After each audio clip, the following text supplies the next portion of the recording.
you need to be there. And if you love art, there's an art installation outside. You can also go and have some fun with the art installation. Some of our panelists for today, we have Felix Aduyobo from the Office of the President, the SDGs Advisory Unit. We have Dr. Lawyer Christine Asari, Deputy Director General, General Services of the EPA. Dr. Esi Ansah is the founding partner and CEO of Axis Human Capital. They will be on the first panel, and they'll be talking about the state of SDGs in Ghana. Is the world on track to meet the SDGs? What are the opportunities for creating shared value for businesses, the community, and Ghana? That will be the first panel session. After that, we'll go for the networking break, where you get to see the young entrepreneurs, you get to do upcycling, learn about carbon footprint and some art. And then we have the second panel session, which is on sustainable finance innovations, pathways to a resilient future. The panelists for that will be Nelson Amo, CEO for InnoHub, Clara Arthur, consultant at the UN Capital Development Fund, and Isaac Hagan.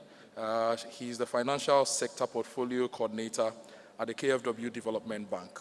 I'm intentionally leaving out the moderators. I'll introduce them later. And our third panel discussion will be on integrating responsible consumption and production into business operations. That is SDG 12, I believe. And that will have Professor Robert Ebo Hinson, Pro-Vice Chancellor of Ghana Communication and Technology University. And if the statistics are right, he's Africa's most published marketing professor. I don't know if my stats are right. Yes, the Biano Asheni Kuli High. Yeah, so Prof. Hinson is on that panel. We have Prince Osisi Adan he's the founder and president of Suka Africa Limited. And we also have Professor Justice Baole, Dean of the University of Ghana Business School, Legon, on that panel.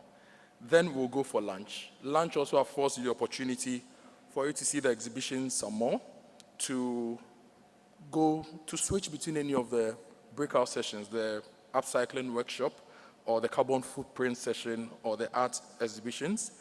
And then we'll come back for the final panel discussion, which is on COP28, Collaborating for Impact. That has Genevieve Pakachum of SNV. She's the Incubation Acceleration Specialist. They are doing so much across the country.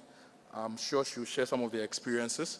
We have Freeman Goba, the Country Director, Pencils of Promise, and Rebecca Teiko Saba, National Director, Department of Development and Social Welfare, Presby Church of Ghana. So as you can see, we have academia, we have religious bodies, we have business, we have state institutions. We've brought all the institutions together. So environment, society, planet, institutions, we are checking all the 4 pillars here at this conference. So ladies and gentlemen, without wasting much time, please help me invite our keynote speaker. He's speaking on sustainability as a catalyst for transforming the Ghanaian economy. He's now a Ghanaian because he's worked here, he's collaborated with a lot of agencies, worked across the full spectrum when it comes to CSOs, development organizations, everything that makes anybody Ghanaian except birth. He's acquired it. He's currently the UN resident coordinator in Ghana. Please help me welcome Dr. Charles Abani to give us the keynote address with a round of applause.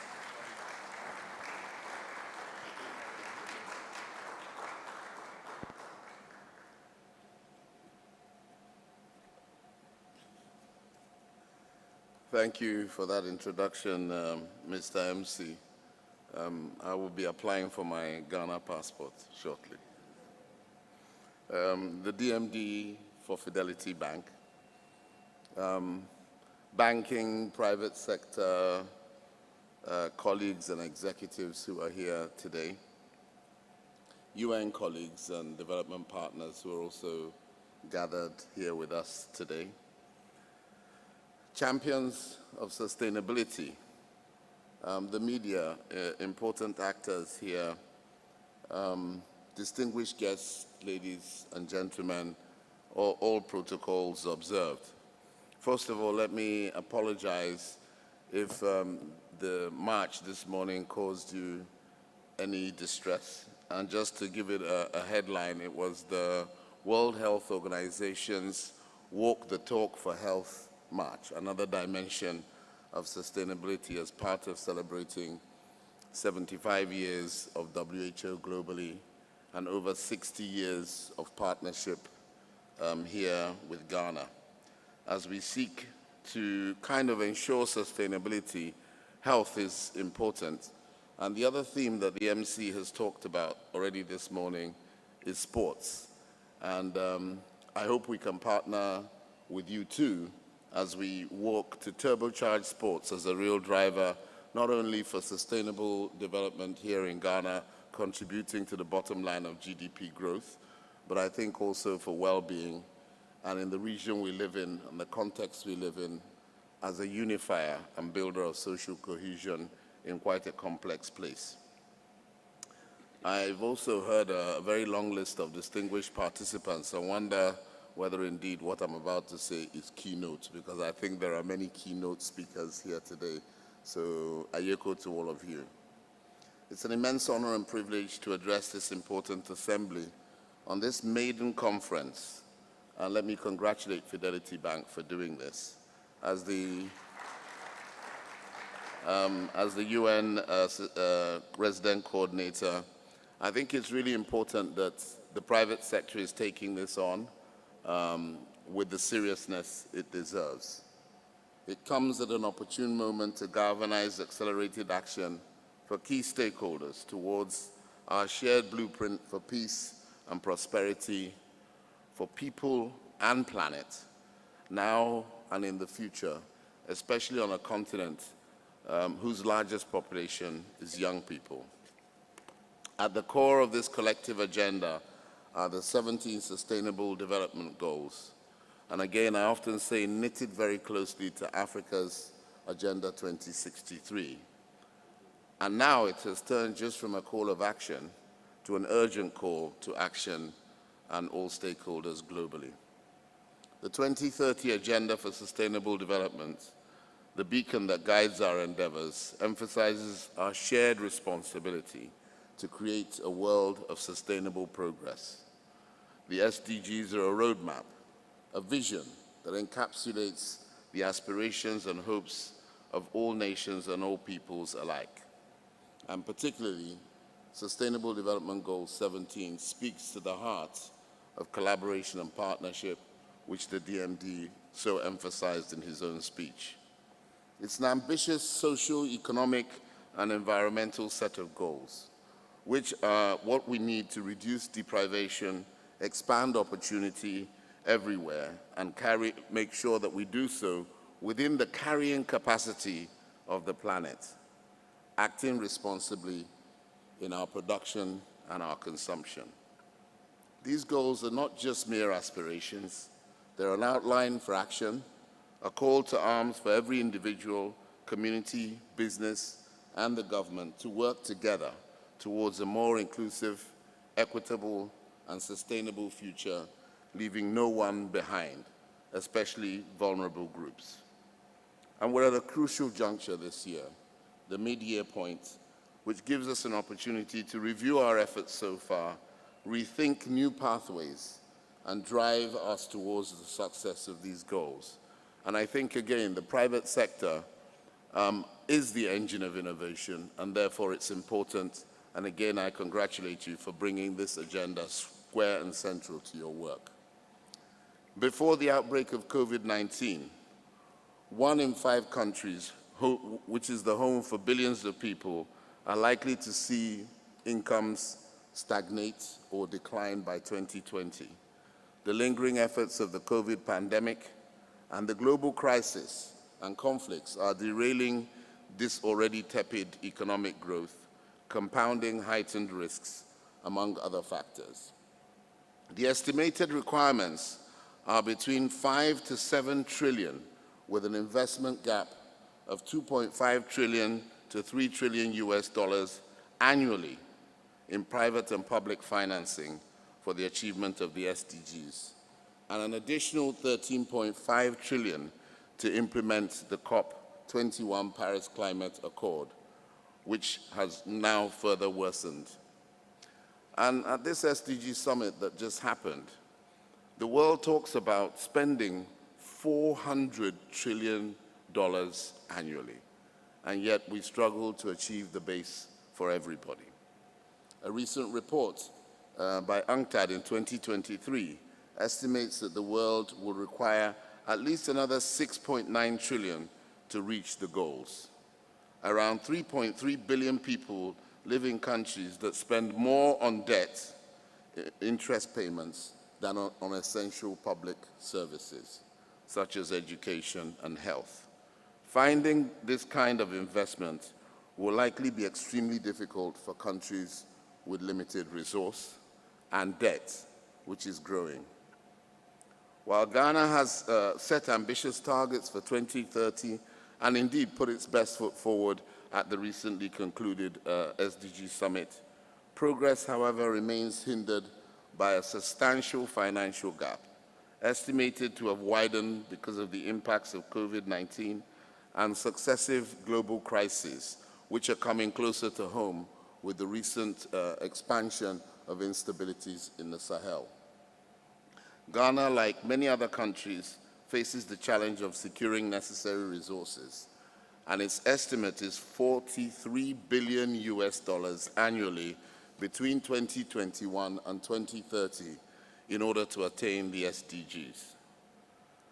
We all know that this figure is unlikely to come just from domestic spending. And also, with a globe that is also rocking itself, is unlikely to come from OECD sources. And therefore, the kinds of investment that are required and the partnership required with the private sector is crucial. I think the government already recognizes this. Some of the flagship programs like CARES Obatampa and the recently relaunched Planting for Food and Jobs 2.0 recognizes the centrality of the engine of the private sector in that growth in order to find the resources to be able to do this. Halfway through, the SDG progress reports shows that we're leaving more than half the world behind.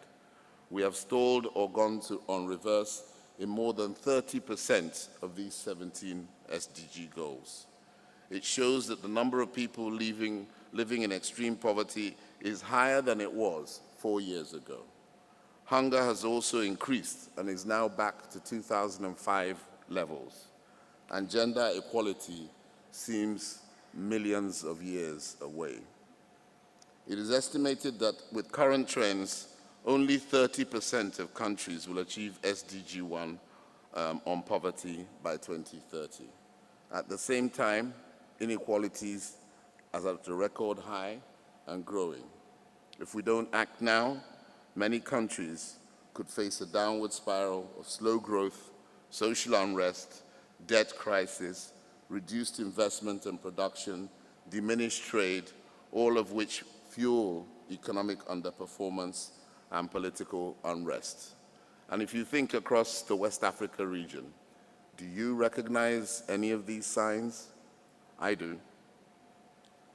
This would not be the more prosperous world, more equitable world, and more sustainable future that we imagined in 2015 when everybody came together to sign the Sustainable Development Goals Pact. We need a path that brings health for all, revives economies, brings people in from the fringes of society, and builds long-term resilience, sustainability, opportunity, and in peace. And that pathway does exist. The SDG Summit, in spite of all of these challenges, emphasizes acceleration and transformation actions to achieve the sustainable goals can actually be achieved if we focus on 6 key things: decent jobs and social protection for those who do not have them. We need to transform education, and again, Ghana has made bold commitments in this regard.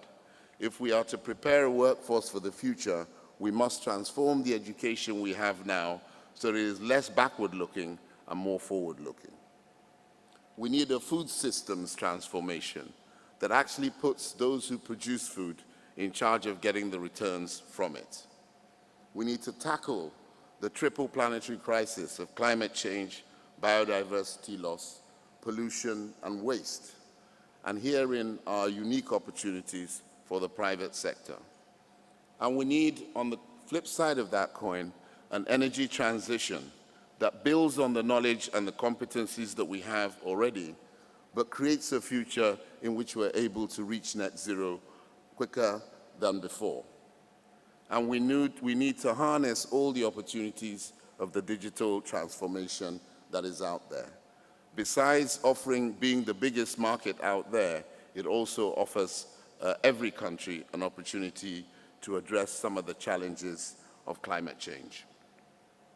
We urgently need a powerful private sector partnership that invests in the transitions necessary to accelerate development and progress towards the SDGs.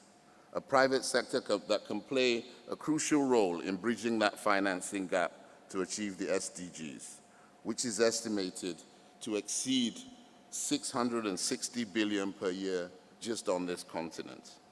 To succeed, we need a whole-of-society approach, one that draws on every aspect of the richness and talent of our diverse societies. The UN in Ghana, through its own strategic plan, which is the UN Sustainable Development Cooperation Framework, which runs between 2023 and 2025, recognizes many of these challenges and seeks to address them through our triple ambition to foster inclusive economic transformation, equitable access to services, and durable peace. But it also recognizes that there are a number of cross-cutting themes that affect everything. One of those is financing for the Sustainable Development Goals. The next is climate change, digitization, urbanization, and ensuring no one, absolutely no one, especially women, children, young people, and persons with disability are left behind. Finding a way through these expanded partnerships to support the private sector, leverage more capital as part of our SDG financing agenda will be key to making the progress needed to rescue the Sustainable Development Goals. And to this end, all UN agencies working at country and regional level have partnered and continue to find partnering ways with big private sector, SMEs, as well as small businesses in the MSME sector.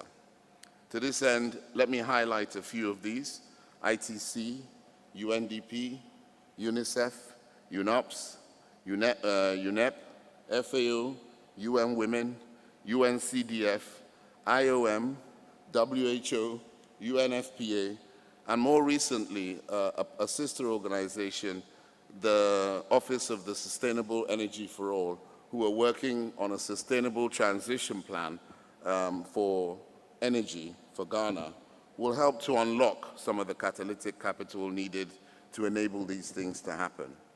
We need to support the financing mechanism and investment mobilization, ensure that there is a fund of funds, which we hope creates an opportunity not just for businesses themselves, but to grow the ecosystem of finance here in this country.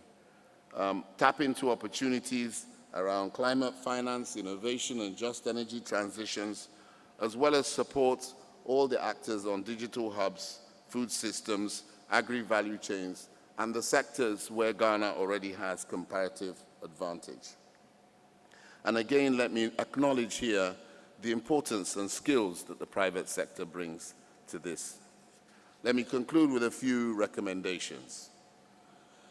Access to sustainable finance will be key, and it will be key at scale if you look at those numbers, both big and small. Ensuring that we take the pragmatic steps to de-risk and enable SMEs and MSMEs to have access to affordable credit and investment is essential. Setting up the SDG First Loss Fund to uptake risk. This can empower them to scale up their operations, innovate, create jobs, and provide the assurances that investors need. Build capacity and technical assistance. Equipping entrepreneurs with skills and knowledge and technologies that they need to succeed is vital. Fostering innovative ecosystems. Creating environments where innovation thrives. And again, the private sector, you know this better than all of us. This will involve nurturing partnerships between the government, academia, the private sector to drive digital and technological advancements and creative solutions. Policy and regulation, creating an conducive environment, not only for businesses to thrive, but for innovative finance to find its way into the market, and coordination as well.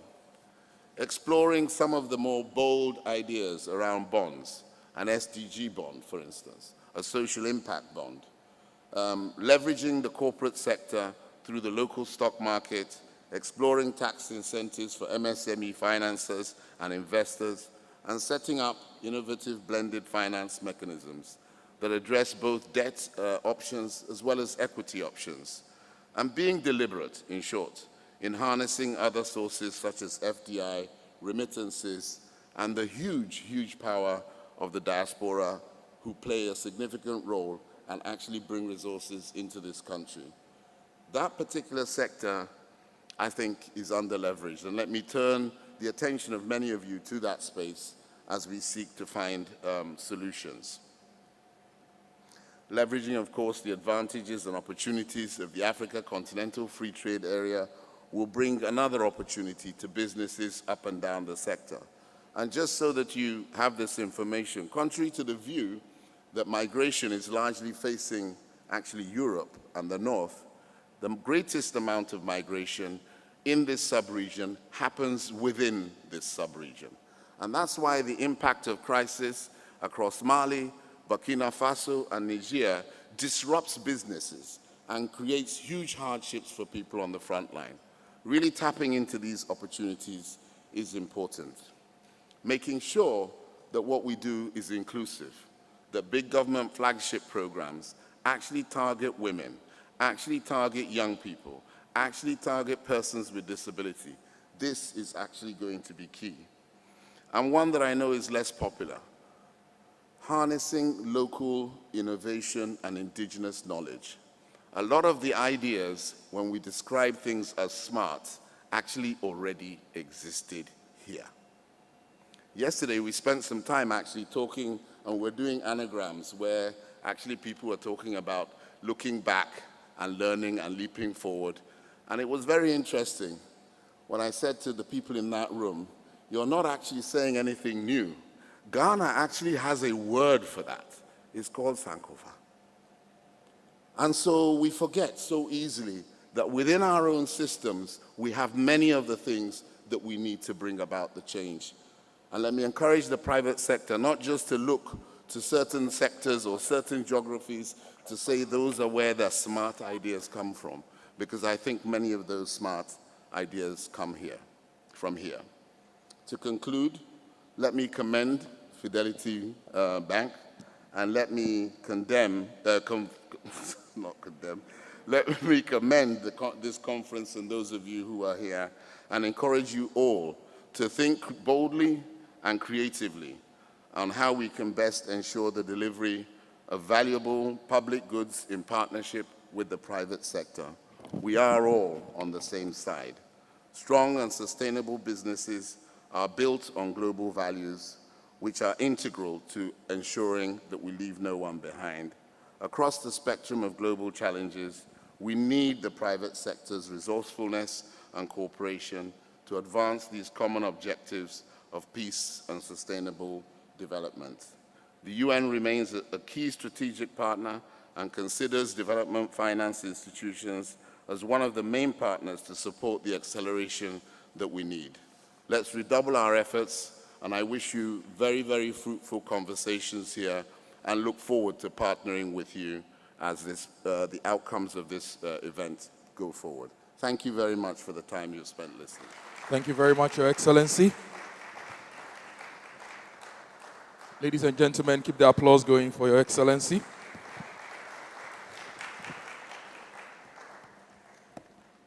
I think his address has really captured everything the conference is going to look at. Harnessing the power of the underleveraged diaspora, being deliberate, local innovation. And he mentioned a few things I want to run through before we go ahead. But whilst we do that, please scan this QR code so that you get access to all the content for today's conference. So Dr. Abani mentioned that we need to keep working to create decent jobs, transform education, food systems transformation, work to fight biodiversity loss, pollution and waste, and putting them together. So Ghana produces about 700,000 tons of paddy rice every year. 20% of that becomes rice husk, which we can convert to produce paper products. We import at least $30 million worth of paper-related products into the country every year. So if you are working and managing this rice waste, that is going to help us reduce our paper imports by about 30 million. And it takes private sector, banks like Fidelity Bank and people like us to work together, innovate, and create those opportunities, which then creates decent jobs. And then maybe we can fund education better, healthcare better, and you'll all be happy people. Once again, Dr. Bani, thank you for that particular inspiring keynote address. Another round of applause for him. We are now going to have our first panel discussion. And please, because of time constraints, if you want to grab some coffee, some juice, you can just get up, go out there, bring your coffee or your juice in so that we just keep flowing. And at this point, I'd like to invite the panelists to join me up here. The panelists for the first panel discussion on the state of SDGs. So, Dr. Esiansa, Dr. Asari, and Mr. Adoyobo, please join us here. And our moderator is somebody we all know. She used to be head of marketing, so I'm sure she interacted with a lot of you. But Yvonne is a woman of many parts, running luxury brand consulting, being a legal advisor to a lot of businesses and a lot of mergers, acquisitions, and all sorts of things. At a point, she was the founding director of the UMB Bank Foundation, but she's currently, let me take my time to go through her title, because I think the title is too big. If she didn't have this job, maybe she should be working with the UN, because it links sweet and nice. She's the head of embassies, including high commissions, international organizations, including the UN, World Bank, IMF. So sometimes they can even get a bailout from her before they give us a bailout. She's the head of airlines as well at Fidelity Bank. Before this, she was the head of marketing, and before this, she had done a lot of awesome things, winning multiple awards across the country and globally. Please, let's give our moderator a round of applause, Yvonne Boche. So audience, your moderator, your audience. Thank you so much. Ladies and gentlemen, good morning and welcome to the Fidelity Bank Ghana Sustainability Conference, a gathering dedicated to exploring the theme, sustaining our world, collaborating for a greener future.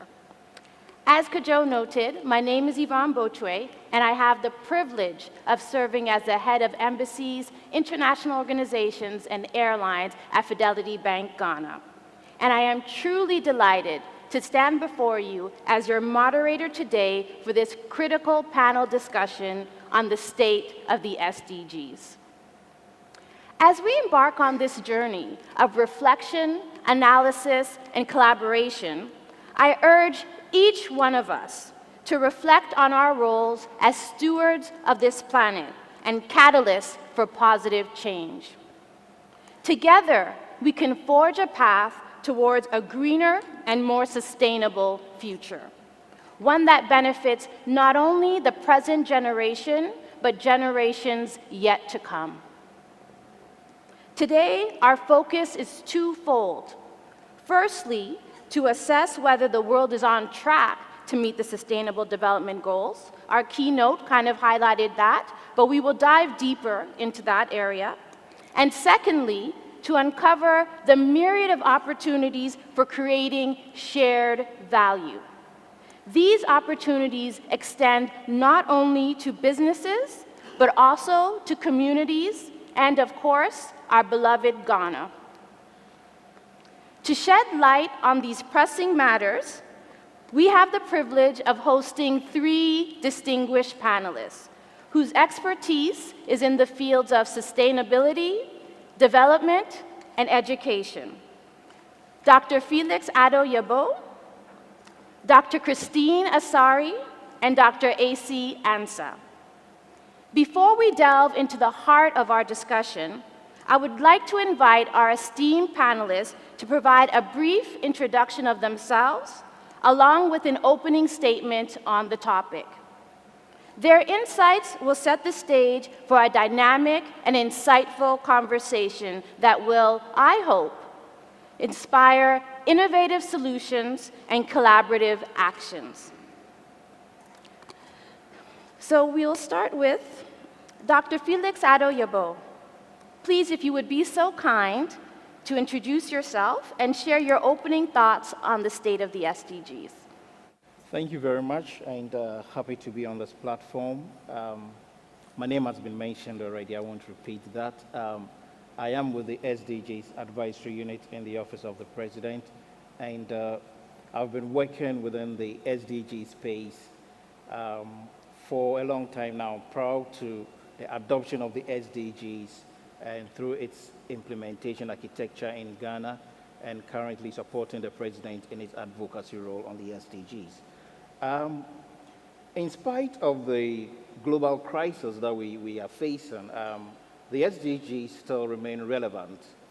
It addresses the underlying and systemic challenges that we have, and it provides a pathway to, it's a blueprint for getting us on a pathway to a sustainable future, a more resilient community, safe and prosperous societies across the world. So we do not have to throw up our arms in despair and give up on the SDGs. They remain very relevant, and we need to give it the push and make sure that we achieve the visions and aspirations of the SDGs.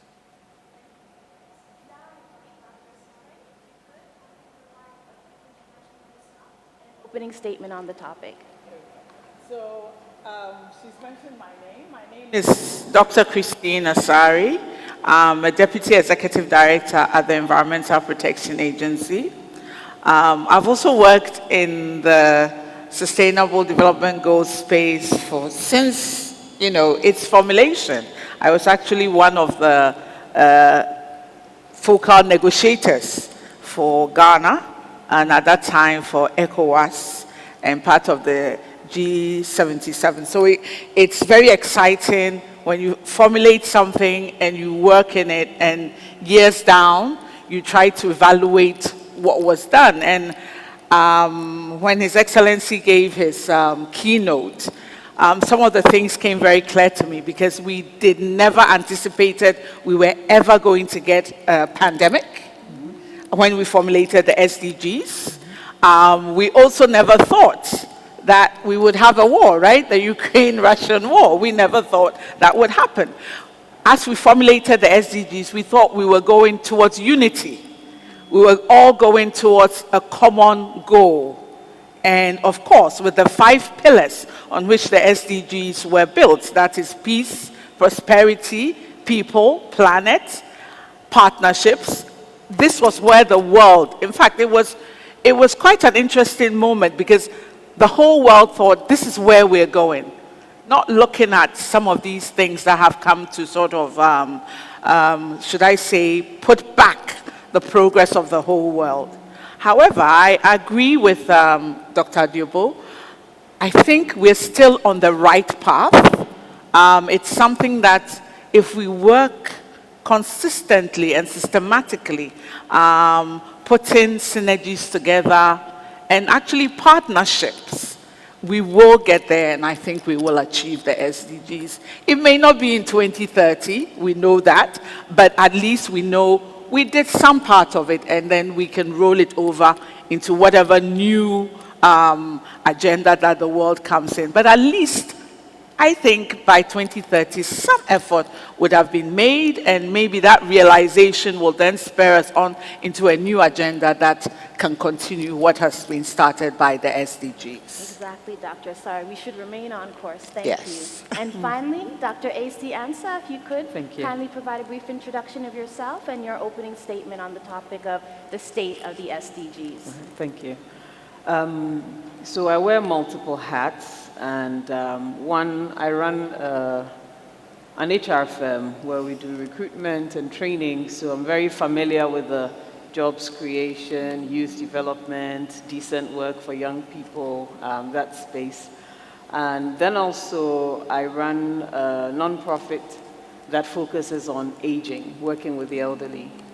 And I also used to teach at Ashesi University. I'm still involved to an extent.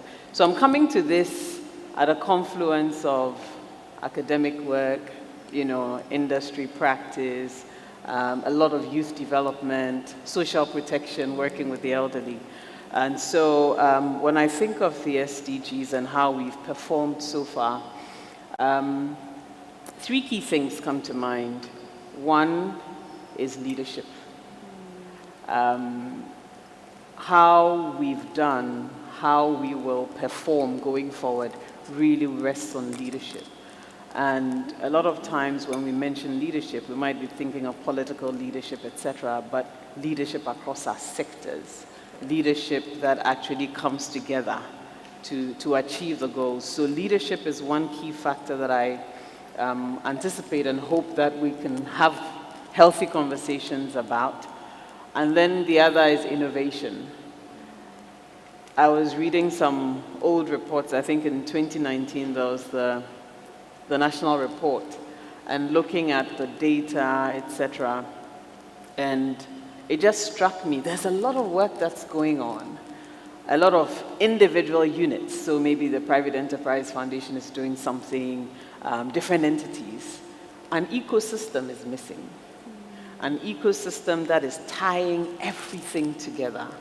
And when I think of the role of data, for example, and in the context of an ecosystem, I think of how for initiatives that are embedded in the SDGs, you run the risk of, it's time for a report, let's go gather data, and then let's report, versus building a system that we all feed into, provide the data, so that we can actually even understand, the ecosystem we're working with. There's a role for private sector, there's a role for government, there's a role for multiple players. And I think I see a lot of loose individual efforts, different entities, institutions working on their own. And then when it's time to report, we might go gather data.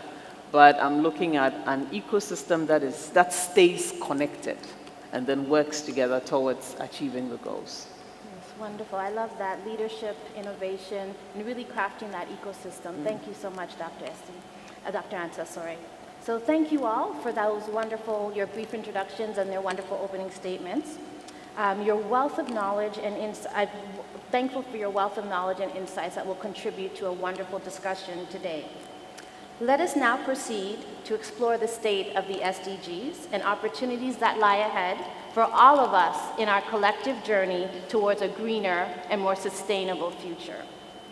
So I think our keynote, Dr. Abani spoke about, generally what happened at the recent SDG Summit, but we'll begin with you, Felix. We know that the SDG Summit recently concluded alongside the United Nations General Assembly. What are some of the insights from that event? Are we making sufficient progress as a global community to meet the SDGs, or are there challenges that need immediate attention? Thank you very much. And yes, at the SDG Summit, a number of key issues came up, and I think Charles alluded to many of them in his keynote address. The good thing is that the world is not giving up on the SDGs. Global leaders re-echoed their commitment to the SDGs and the need to work effectively and efficiently to achieve the SDGs. The summit brought to light the performance so far over the first 7 years of implementation of the SDGs. And maybe tapping onto what AC said, the assessment was based on not only 138 targets out of the 169, simply because for the rest, we didn't have the data to do the assessment. So it ties in very well with what you said. And out of these targets that were assessed, the world is on track to achieve only 15% of the SDG targets as of now. For over 30% of the SDG targets, we are currently doing worse than we were in 2015 on these areas, or we're actually stagnating, so we're not making progress. And then for the vast majority, about 50%, progress is not as swift as we need to achieve the SDG targets by 2030.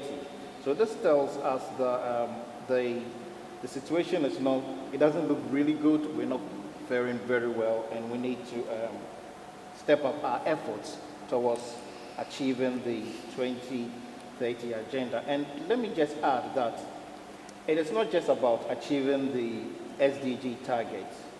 What it means is creating prosperity, getting people out of poverty, giving people good education, businesses thriving. So it translates into tangible things that affect our lives and then affect humanity and also affects the health of the planet.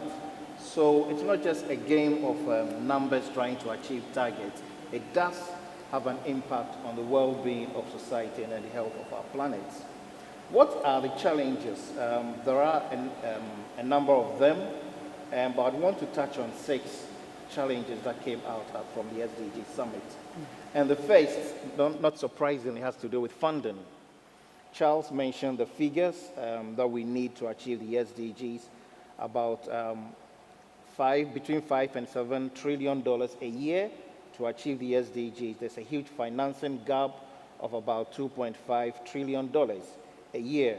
If you come to Ghana, at the situation in Ghana, financing gap is around $43 billion a year to achieve the SDGs. We are not receiving or getting the funding coming through at the speed and scale required to achieve the SDGs, and that is affecting the progress of implementation. The second one, which Charles also talked about, is the conflict and then instability globally. So Christine referred to the Russian-Ukraine conflict. Within our sub-region, there are instability issues around, all around us. And in many countries, it's not just the absence of war, but situations that create uncertainty for investment, for people to go out and do business. And that does not create a conducive environment for development activities. And then the shocks that we experienced, the epidemic, the natural disasters that we experienced, from earthquakes to flooding, they are essentially eroding development gains that we've put in place over the years. And not to talk about even the financial shocks, the shocks within the financial system, because it then creates lack of confidence, uncertainties. People become more risk averse and putting their money into investments. Another issue that came up was the insufficient collaboration within sectors, across sectors, and then among stakeholders. So a lot of things are going on individually in various spaces, but we are working cross purposes. We are not working together. So like AC said, there's no ecosystem that everyone plugs into. And we are apparently not realizing that you cannot claim to have succeeded when others have failed, because we are in this together. So there's the need for strong and innovative partnership, breaking the silos, not seeing development as a competition between stakeholders or among sectors, but rather as a collaborative endeavor that we all have a role to play. We have our relative strengths and weaknesses, and we need to create synergies to succeed. And then last but not the least, the slow deployment of technology and innovation, especially in developing countries. There are a lot of technologies that we can take up, we can use to accelerate the progress of implementation of the SDGs, but there are also a few barriers within the system that makes it either difficult or almost impossible to take up some of these technologies to help accelerate the progress of implementation. The good news is that all these challenges are surmountable, and if we put our hands to it, we would be able to get around these challenges and make significant progress towards achieving the SDGs by 2030. Thank you. Let's build upon Felix's comments. I'm going to turn to you, Dr. Ansah.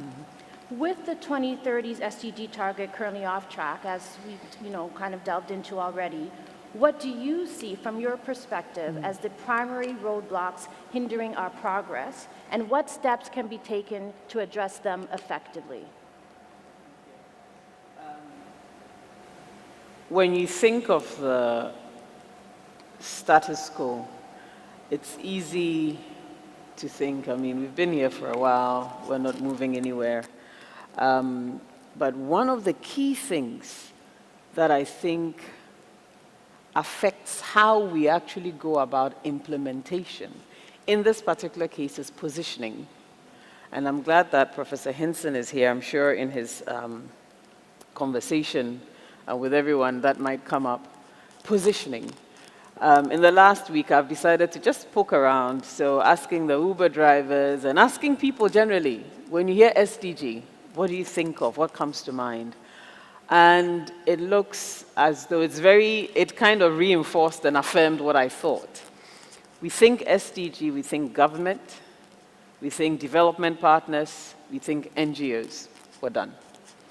We think it's a target that has been set for governments to work towards, for NGOs to work towards, and then that's it. And so our individual and local relevance is missing in the conversation. And the more you engage, the more you realize that it's how we've positioned SDGs. It's how the conversations that we have, who's in the room having the conversation, who's in the room talking about how to achieve some of the goals. And so for me, one of the key things that will open the door to any change from the status quo is positioning. How do we begin to communicate that, if you take each of these goals, whether it's decent work, we're looking at health, food security, etc., it's of importance to people running businesses. It's of importance to students who are doing research. It's of importance to all of us. But we need to shift the conversation from this being something that is UN-related, development partners, government, and beginning to ask the question, how is it relevant to you? What does that do? So I was asking an Uber driver, how does he think what he's doing contributes to achieving SDGs? And he says, that one is government who's doing, SDG, following up, etc. And then I asked him, if you were to take somebody who's a pregnant mother and rush her to the hospital, do you see yourself anywhere in there in providing some kind of support for healthcare? I hasn't thought of it, but perhaps. But you see, bringing it down to the level of consciousness, I think, is a starting point, where we are aware and we start thinking, if it's clean water and sanitation, we're not waiting for a government initiative. If it's clean water and sanitation, it's using and going back to the idea of an ecosystem. How do we get the University of, Kwame Nkrumah University of Science and Technology to look at how we are cleaning water, filtering, building a system, pushing that to industry testing it out, and beginning to see how what they're doing is actually part of the efforts towards, achieving the SDGs. So for me, positioning is number one. I think it's very important. That way, we're all being more intentional. The positioning will bring the intentionality, which I think is missing. The second thing, and I think I mentioned it earlier, data. Data is everything. And where you have a central database and we're able to feed into it, Because I think even our understanding of the status quo and what the challenges are is all shaped by data. Do we have accurate data? Are we collecting data? And so being able to provide a centralized system where all the various players are feeding into it, not at certain intervals, but constantly. And how do you create incentives for people to report what they're doing? And how do you, when I hear of the funding gap, I think that's the huge picture we look at without looking at how we break that down. If you have funding and you put that funding towards building a database, a data system where the work that's being done in industries, factories, and work that's been done in service organizations. So whether it's professional services, extractive industries, we're all now more aware of the fact that we have a commitment to making an impact, contributing to the SDGs. And then as we do that, we start actually feeding information into the database. How many jobs are we creating in our industries, in our factories? We load that up so that we have a real-time pulse on the work that's going on. And I think I'll make a last point and then leave room for others. I think of input, process, output, very simplified. Input, infrastructure. We're going into communities where there's a lot of, when you talk about food security, and I'm sure our MC will tell you, there's a lot going on in our rural communities, production. And you see farm products rotting by the roadside. Even in Accra, the road to my house is a nightmare every time I have to use it. How much more places where there is production, but we can't get to the market. So infrastructure is one, technology. Technology is huge in terms of making sure that we're leveraging tech solutions in everything that we do. And then policy and regulation, I'll keep those two together. And those two are tied directly to leadership. Right? So there's the input, what do we need to do? And then the process. I'll mention just one thing. Can we actually think of not impact investments or impact investing as separate on its own? And can we begin to look at businesses that are running, regular private sector businesses, but who become impact conscious? Instead of reporting just our profits at the end of the year, can we start looking at addressing impact and begin to track that? Then we'll be more intentional. Then when we are polluting, wherever we're producing, we're more aware of it. So I think we need to think along those ways and think of how to provide the technical support, technical advice, where impact assessment, impact measurement is concerned. When we think of impact assessment, we should not think of NGOs only. We should think of businesses and how we are assessing the impact of the work that we do. And when it comes to output, it's really the people, it's planet, prosperity, going back to the pillars, right? So hopefully that gets us to think a little bit more about how we even address or approach the conversation, because I think it's fundamental. Thank you so much, Dr. Ansah. I think I enjoy your comments regarding positioning, communication, infrastructure, technology. I think you raise a valid point with respect to positioning and making sure that communication gets filtered down all the way to the bottom. As we move the discussion forward, I do think it's interesting for us to kind of clarify some of the roles of some of the key actors within this space. So I'm going to turn to you, Dr. Asari. Let's focus on the role of the government. What is the role of the state in driving SDG progress? And how can governments, particularly in Ghana, strengthen their commitment to these goals? So the role of government is pivotal. I mean, it's key. You realize that we actually do have a presidential office that just works on the SDGs, and that's where Dr. Diobo works. I mean, this shows political will. It's important that we get the political will. It's important that all governments actors understand the SDGs. What government did right at the beginning was to look at the various policies, align them to the SDGs. I mean, that was key. Because if we did not drive it that way, there's no way we would even have gotten to where we are right now. So the role of government was to look at the policies that we had, align them, and ensure that for where we had the gaps in the SDGs, we formulated new policies to deal with that. Government also looked at legislation.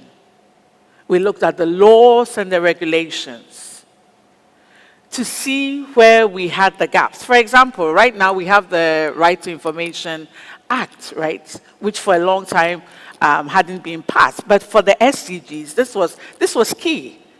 So this is just one example of some of the laws that were passed and the regulations to ensure that we achieve the SDGs. Another thing that was crucial was resource mobilization and allocation. How was government going to fund the SDGs?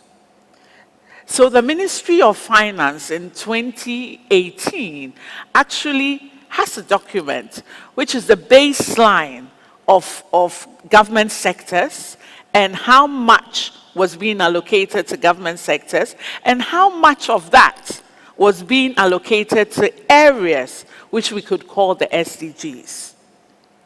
And so based on this, sectors were asked to actually put together programs that would enhance the SDGs.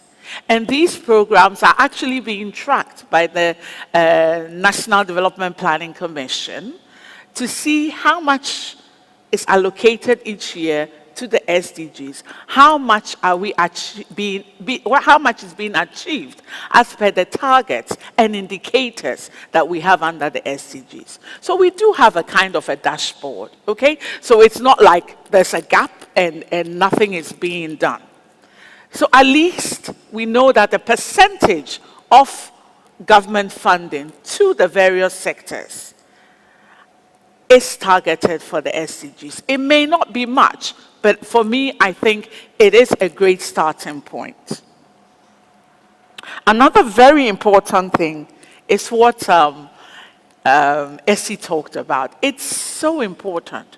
We realized that we had serious data gaps.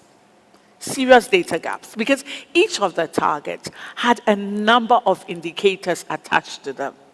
How are we going to measure these indicators if we do not have the data? And the SDGs is actually evidence-based. Without data, how do you get evidence? Based on that, the Ghana Statistical Service, working with the National Development Planning Commission, Ministry of Finance, and the Environmental Protection Agency, have come out with what we call the natural capital accounting. We're actually trying to look at some of the areas where we feel we can actually account for. This can actually help us to achieve the SDGs. We also looked at administrative data. We looked at citizens' data. Some of them, there's no way you can get the actual data. So we had to use the citizens' data, where we have people going, for example, going to the beach and actually counting, stuff on the beach to get it. And it's something that is being accepted. Dr. Diobo talked about it. At the international level, we realized that some of the indicators in the SDGs would be difficult to actually monitor. You will not get the data. So then how do we go about it? This has become a new way in which the UN statistics countries are looking at. So the data, like Essie said, is crucial. But Ghana did not just sit down. We actually have made crucial efforts, and there are quite a number of our targets and indicators that we are actually monitoring currently. Another very important thing we realized was that we cannot do this alone, right? Just as the UNDP coordinator talked about. we have to have international cooperation. It's been said that the SDGs is really, whether we like it or not, a foreign policy that each country needs to deal with. You deal with it at your national level, at the local level, but also at the international level. So then what we were looking at as government is how can we tap into the various areas, okay, at the international level, where the donors had various interests. However, they were also going to address the SDGs. So then how does Ghana tap into that? Also, at the private sector. The private sectors, they have their own interests when it comes to the SDGs. So how does government then partner with the private sector in a particular area so that we can achieve that particular target in the SDGs? Same with academia. I mean, this was something that government sat to look at. It hasn't been very successful. And Esi actually alluded to that. However, we feel that with trying to put a system into place where the government can partner with these various stakeholders to ensure that we are actually addressing a particular SDG, a particular target. Not that we're looking for the numbers, but at least it will also have an effect. And so this is another area that the government is actually working around. Another very important thing that we realized was that it was important that we localize the SDGs. And for me, I think that is maybe one of our weakest link at the moment, and it's something that we are trying to work hard towards that, because at the beginning, we tried to get the media as partners. So each media house was to look at a number of SDGs and see which ones they wanted to promote. And they could then help us with speaking about it in the local dialect. Unfortunately, this hasn't really come to. And I think it's something that we're still working on. And so these are some of the things that, as governments, we are looking at. Capacity development. How do we understand the SDGs? Right from the national to the regional to the local level. So we are providing a lot of training, education and awareness, going to the markets, you know, trying to talk a lot on the media, having forums such as this, creating platforms where discussions can be held. But I guess we need to focus more at the local level. What we tried to do at the local level was the district assemblies were asked through their district medium-term development plans to ensure that they had mainstreamed SDGs into them. And so they also had a critical role to play at that level of localizing the SDGs. So these are, I would say, some of the areas that we are looking at.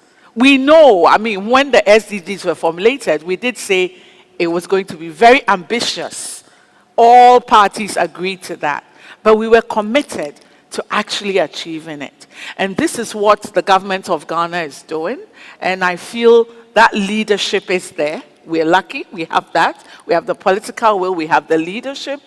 At the government level, we've put various systems in place to ensure that the SDG is successful. And I think we are on the right track. I think we will get there for 2030. Thank you so much, Dr. Asari. I think it's wonderful to hear what the government is doing. Before we kind of continue, we're about halfway through, and we're already a little bit over time, but I want to ask the audience, we will have the opportunity for questions. To prepare for that segment, please look behind your name tag. There's a QR code. You can use that QR code to send in questions so that we can kind of move along speedily through the Q&A session. So please scan the QR code behind your name tag to send questions to us for the Q&A segment.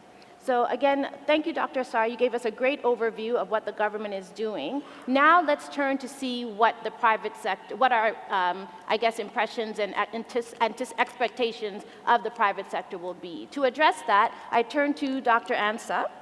Dr. Ansah, if you could, in what ways can the private sector play a more active role in advancing the SDGs while simultaneously creating value for their businesses and the communities in which they operate in? I think because we're at the halfway mark, for the next couple of questions, we will maybe have to be a little bit condensed with our remarks. I apologize for that.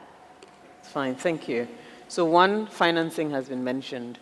Financing that targets. You know, there are a lot of businesses, small businesses, startups, etc., targeting funding for or financing for businesses that are looking to improve outcomes, whether it's hunger. So agribusiness is a huge space with a lot of opportunity. So financing is one. Community engagement. Unfortunately, a lot of community engagement by businesses we see in the extractive industries. And so you will find that the mining industry, oil and gas, there's a lot of effort to engage the communities, also to preserve their businesses. We don't find that in, other spaces in the private sector. It would be good for the FMCGs, for example, to hit the road. Not just your marketing team that is looking to understand what's going on in the market and how your product or your service is beneficial to the people that you're serving or to the community. And so this is where you engage consumer sciences. There are students, there are people who can help to actually hit the ground and find out the impact of the work that you're doing in communities, whether it's with regard to education, is good health, whether it's got to do with sanitation, etc. And so businesses beginning to set up R&D units, research and development, looking at consumer, not just consumer behavior so you can target your products, but consumer experiences so that you can understand, we're serving you with this product, how's that going in terms of reducing insecurity where food, for example, is concerned. And one of the things that I forgot to mention earlier, engaging entities like the NCCE, in terms of all this awareness, etc., that's one vehicle that is, totally left out of the conversation in terms of just working with businesses, working with local communities, district assemblies, to create that awareness that we mentioned earlier, and for businesses to actually begin to look at their reporting and focusing on impact. What's the impact report from each business? Thank you so much, Dr. Ansah, for your concise comments. I apologize. We just have 5 minutes for the prepared segment, so we have 2 questions left. So if you could maybe keep your remarks to about 1.5 minutes each, Felix and Dr. Asare. So Felix, please, considering the call for increased finance and investment from both public and private sectors, what innovative financing mechanisms and partnerships can be explored to accelerate progress towards the SDGs in Ghana and beyond? And just a minute or so. I'll be very snappy about it. In terms of the quantum of money needed, it starts with the private sector. There are huge funds seated looking for investment opportunities. And what we can do is to enhance our capacity and build a pipeline of bankable projects that can be taken to the marketplace to attract private sector investment. Those are projects that are acceptable to private sector investment, not necessarily socially based, heavily social projects. Another one that is coming up is the debt for nature swap, and Gabon just had a recent one of about $500 million, where they're going to conserve aspects of their marine ecosystem and use that funds to develop the marine ecosystem, the blue economy, and they are getting the support from the World Bank, and I think Ghana has the opportunity to go into debt for nature swaps. Another one I would mention lastly is diaspora funds. Currently, last year Ghana received about $4.7 billion in the form of remittances from the diaspora sources.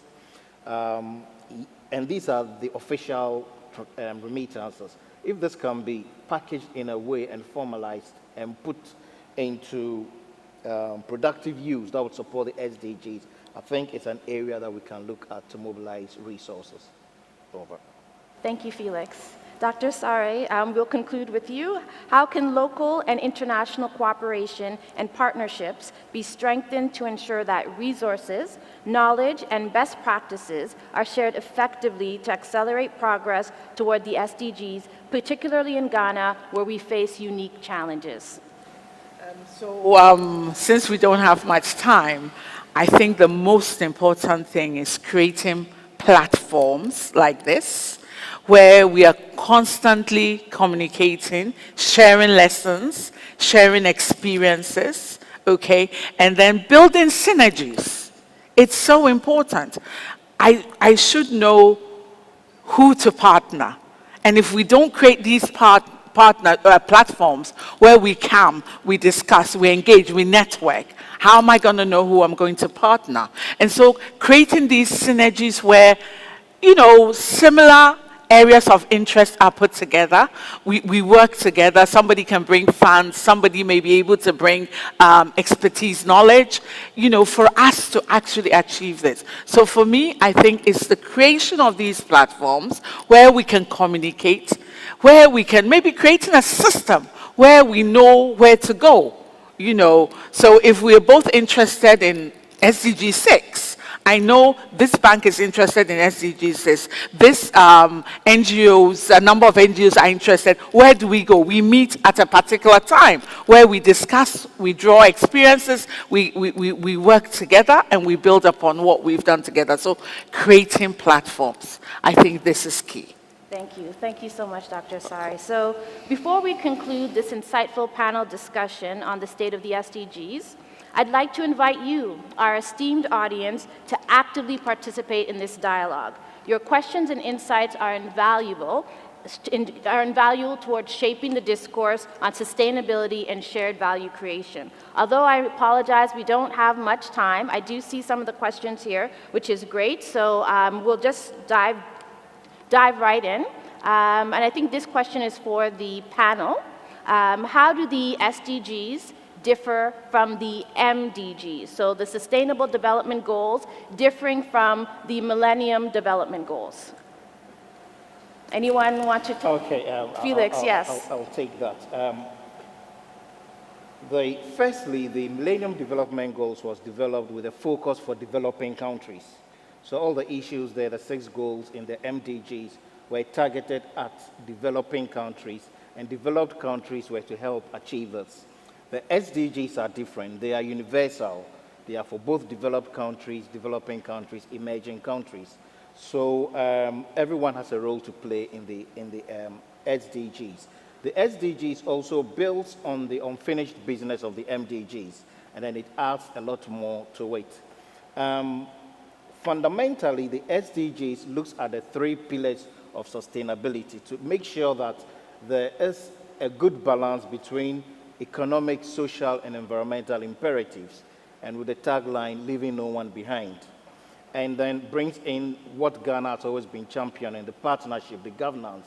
That is what keeps the wheel running, so that you can have the economic, the social, and then the environmental bits working together. For lack of time, I'll just end here. Otherwise, I could go and give a lecture on MDGs and SDGs. Thank you, Felix. I know we don't have much time, but I do want my panelists at least to share their knowledge. Dr. Asari has asked if you could just add on to Felix's response. So if we could please bear with us to allow her to add on to that. Yeah, it's a very important part of the SDGs is, like he said, it was actually formulated by all countries.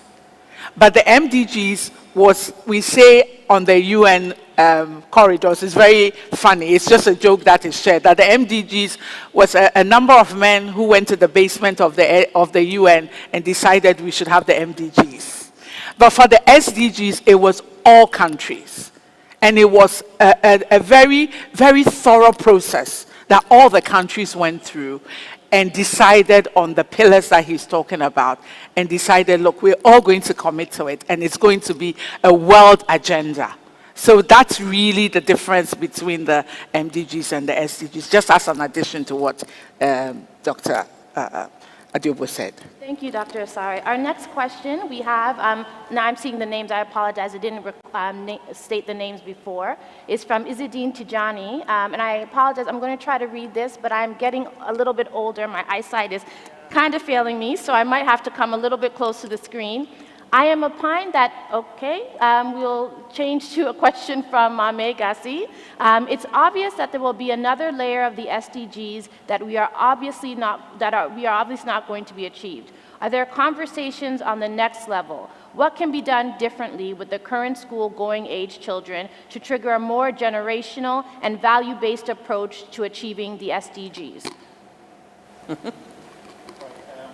I will come in on this.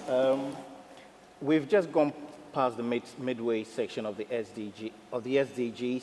We've done the review, and the review is going to continue as we get towards the end of the SDG era to inform what comes next after the SDGs.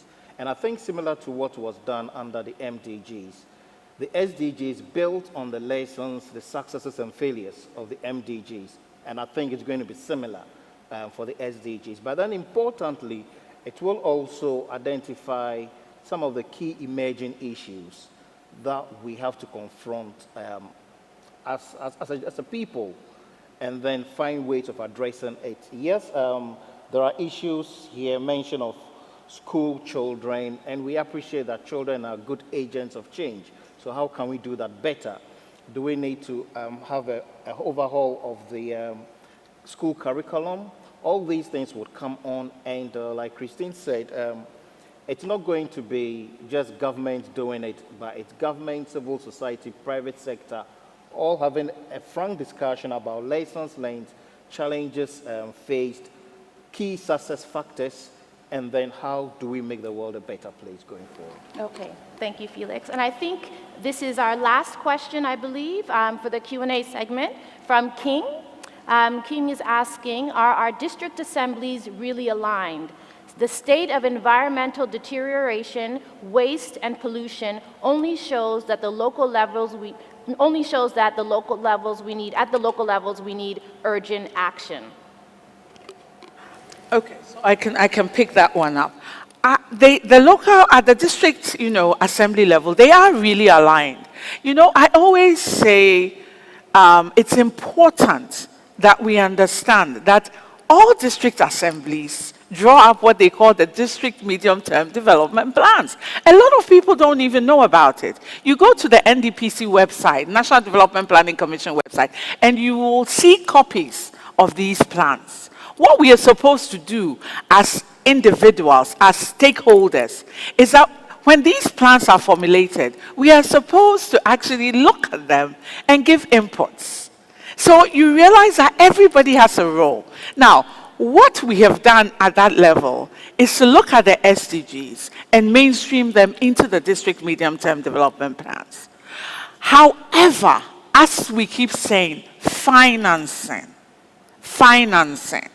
And so, for example, if you're an NGO or you're a private sector, you can actually pick up a district medium development plan in an area where you work. What are the areas under the SDGs that they have? How can I partner them? You see, this is all about partnerships. And I think it's the issue of financing that makes that question come out and say that they are not aligned, or you don't really see what is going on. If we were all working together and partnering each other, we would definitely achieve the SDGs. So please, let's look at the district medium-term development plans. What are the areas that a particular district is interested in? How can you even give them expertise, knowledge? It's allowed to do that so they can have good plans. What are the areas they are interested in? Are you also interested in that area? Can you build on what they're doing? This is the way to go. This is the way forward. Thank you, Dr. Asari. And I've seen a few different questions come through. I know we didn't get to Izzedine Tijani's question. I did see a question from John Chitano as well, but I think I apologize, we're just trying to get everyone's questions in, but we may have to maybe have some interactions with the panelists following our panel. But we will conclude, I think we have one more question, and I believe that will be the end of the Q&A segment. I do apologize again, we're hoping to get more questions in, but we are constrained by time. Our last question is from Raphael Bandim. He's asking what efforts are being made by government to translate the SDGs into our local languages so ordinary citizens can appreciate and contribute their quota. Okay, yes, please, Dr. Ansah. One specific thing, May 25th every year, we make noise about AU Day. Can we use that time, instead of a holiday that says everybody just take the time off, can we use that time to actually do a lot of education on the SDGs? Can we use that to get schools? Well, it's not a holiday. You're going to school, you're going to work, and we're telling businesses, NGOs, any entities, institutions, use that day to have conversations about this. How are you contributing to this? Then I saw a question about intergenerational engagement. Then we begin at the local level. There's translation. So when you're thinking of funding, think of how to fund people in the comms and media space who can break it down to that level. Again, NCCE.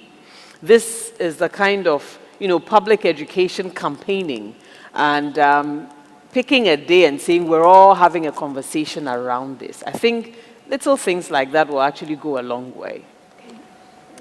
Government has actually translated all the 17 SDGs into 3 and a number of languages. They are available. What we wanted was, it should be on the NDPC website. It should be on the NDPC website. Please go there.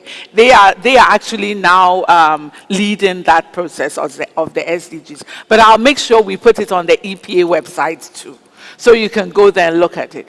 That is why right at the beginning, we tried to get the partnership of the media. They speak the local language better than we do. So we did so much training with them, got them to get interested so that they could help us translate some of these things locally. I mean, can you imagine if a channel like Peace FM or Adom, one of these, channels is actually every day talking about the SDGs. We even created SDG ambassadors at the media level, but I guess we needed to sustain it as government since we are driving it. So these are some of the things that we're doing. But I think I hear it loud and clear. We really need to localize these SDGs, get them right down using the local languages. And I think it's something that myself and Dr. Adiobo will pick up, and we will start that drive to ensure that no one is left behind. All right, thank you so much, panelists. In closing, I would like to express my heartfelt gratitude to our distinguished panelists, as well as to all of you, our attentive audience, for your active participation in this important discussion.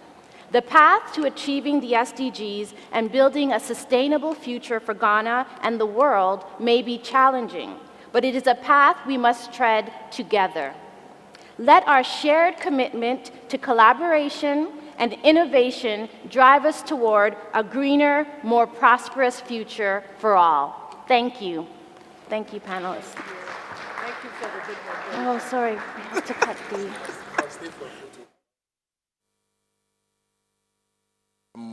Yvonne and your panelists. Please, another round of applause for them. Yes, you can sit for the photos. And whilst the photographers take the photos, I'll continue with the rest of the event. So when Doc said we should check the NDPC website, I went to the Nsawam Adreji Assembly. I saw their medium-term development plan for 2017 to 2021. There's some business there, so after the event, I'll go and see the MC, see if I can put 100,000 cedis to make money in the space. But these are conversations we must have. But one suggestion though, have you noticed that if you listen to radio adverts, out of every 3 adverts, you hear this advert has been vetted and approved by the FDA? Maybe to sell the SDGs the more, if any FMCG takes their ad to be approved, instead of the FDA enforcing that this advert has been vetted and approved by the FDA, They should say, use water judiciously, save water, SDG goal. And they should be enjoying to do that instead of that message we all don't like to hear. And the Caritas lottery platform, you know, the Lotto doctor is a good Samaritan. And whenever there is any lottery thing, they'll say this has been approved by the Caritas lottery platform. 15 seconds of prime advertising time gone. We should write to FDA to consider having companies use SDG messages in place of this advert has been vetted and approved. I don't have anything because the agencies want to save time. Because usually radio ads 60 seconds, 45 seconds, 30 seconds, and 15 seconds. And if you want to say this advert has been vetted and approved by the FDA properly, it's 10 seconds. So they rush it. This advert has been vetted and approved. So let's all agree. Maybe EPA, Dr. Aduyobo, presidential directive to FDA to consider using this advert as to sell the SDGs. Another round of applause for our panelists, ladies and gentlemen. Thank you very much. Yes, you may go now. Now, the program was planned to have 1 hour each for the panel sessions, but as moderator, I'm going to reduce that to 45 minutes. So I had to put a lot of pressure on Yvonne to end her session so that we work within the time. And so we are supposed to have a 40-minute break to see the exhibitions and everything. By the power vested in me by Fidelity Bank Ghana Limited, I reduced that 40 minutes to 5 minutes. We can use that 5 minutes to stretch, grab a cup of coffee or some juice, see a few of the businesses, and come back for the next panel session. We would have a whole hour for lunch. That 1 hour, if you have lunch early enough, you can see the exhibitions so that we close on time. Now, our next session will be on sustainable finance innovations, pathways to a resilient future.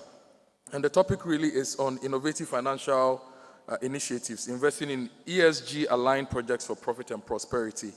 Our moderator will be Mansa Aisi Ochre. So, ladies and gentlemen, let's take 5 minutes, stretch, grab a coffee or some juice, water, see any of the exhibitions. If you want to buy coffee, you can buy some from here. If you want to buy sustainable packaging, electric bicycles, cosmetic products, anything, they are out there. And remember that this advert has been vetted and approved by the SDA. Is it FDA or SDA? We have changed it to use water sustainably. Switch off your fridge if not in use. Drive with care. Walk when you must. All those messages to drive the SDGs agenda. Thank you very much. So 5 minutes, we are back. Thank you.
Fidelity Bank's commitment to sustainability has a vision for responsible goes beyond profit. It's a vision that seeks to create a profound impact on the communities in which we serve.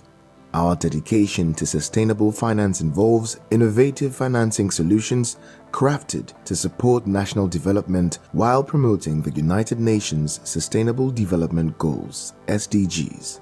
Our sustainable drive is built around three core pillars: sustainable finance, sustainable operations, and corporate social responsibility. As a bank, we are committed to promoting sustainable finance. Thus, we have integrated environmental and social responsibility into our corporate culture and infused the same throughout all our decision-making processes. This includes assessing the environmental and social risk of our loan portfolio, adopting responsible lending practices, and adhering strictly to ethical banking standards. Through our Fidelity Young Entrepreneurs Initiative, FYEI, we continue to support entrepreneurs with innovative solutions that help to create employment opportunities and sustainable livelihoods for the young and hardworking youth of Ghana. The Orange Corners Innovation Fund, which is in partnership with Orange Corners, has supported more than 70 entrepreneurs with almost 6 million cedis towards their businesses. Also, demonstrating how sustainable finance can create meaningful change. This fund really help us, our business, be able to procure a big laser machine. At first, we were producing around 15 products or 20 products per day. We increased it to mostly 40 pieces of customizable items per day. And such really help us, moved us a bit ahead of our competitors in the industry. And I must say such support really help us. For sustainable operations, we're focusing on our internal resource consumption issues and ensuring that we conduct robust environmental and social due diligence when lending to customers. For example, when it comes to resource consumption, we're piloting the Waste to Cash project, which is a recycling initiative at our Orange Heights office. We recently began this pilot where segregated waste will be sold to appropriate waste buyers, and the funds raised through this initiative invested into our charitable projects. We're also pursuing efforts to reduce our greenhouse gas emissions, improve our energy efficiency, and promote gender diversity within our lending and credit management practices. Fidelity Bank aims to align itself with global climate and biodiversity targets. Fidelity Bank, as a key partner, we have been in support in ensuring that their environmental and social management system has been transformed. Why this is because we continuously provide them with the support for them to not just integrate ENS into their credit operations, but also being in a great position to develop sustainable finance products so that we can deploy green financing products to their SMEs, as well as exploring other products like biodiversity financing and also gender mainstreaming across their portfolio. Together, we want to build a more sustainable Ghana so that we drive into the national development agenda of Ghana. Giving has long been a part of the bank's culture. Giving to causes the bank believes in further cements the role of Fidelity Bank as a champion of sustainability, be it donating towards organizations at the forefront of the fight against environmental degradation, or supporting the teaching of green principles in school. The bank's social responsibilities are tied to the environment in increasing measure. As part of the Orange Impact Initiative, we reached out to our staff to give us an indication of areas in which we could support. It came about as a result of a referral from one of our own members of staff in Wa Branch, who was from the community, who told us the challenges under which the children were learning. This included learning in mud huts and also under trees. Our staff members undertook the due diligence and identified the fact that these were challenges that we could address. We've decided, therefore, to make Drose our flagship project under the Orange Impact Initiative. We strive to set an exemplary standard in responsible banking, demonstrating that it can profoundly impact a sustainable future. For us, we are talking about long-term positive impact. We need to create the right kind of value in society. So as we're supporting education, health, economic empowerment, or environmental awareness, we expect that we'll deliver a long-term change in the lives of the people that we engage with. And that is the focus of our CSR. Fidelity Bank's unwavering commitment to sustainable finance aims to catalyze transformative change across the banking industry, contributing significantly to global efforts in combating climate change and addressing critical challenges. We have decided to dedicate a month every year to put a spotlight on our sustainability initiatives. What we will do throughout the month will include, but not be limited to, Meatless Mondays, webinars on sustainability issues across our industry. We will also reward stakeholders with various prizes for participating in Thursday Trivia, and we will have Green Fridays, where we distribute seedlings to our customers. On the same Fridays, we will have our staff wearing a touch of green. As a bank, our aspiration is to become pioneers and lead by example, demonstrating that responsible banking practices can significantly impact the journey towards a sustainable future. We firmly believe that our unwavering commitment to sustainable finance will act as a driving force for transformative change within the banking industry. Ultimately, this will make a substantial contribution to global efforts to combat climate change and pressing environmental and social challenges. Fidelity Bank. Believe with us.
the world today, we face unprecedented environmental and social challenges where the future of our planet hangs in the balance.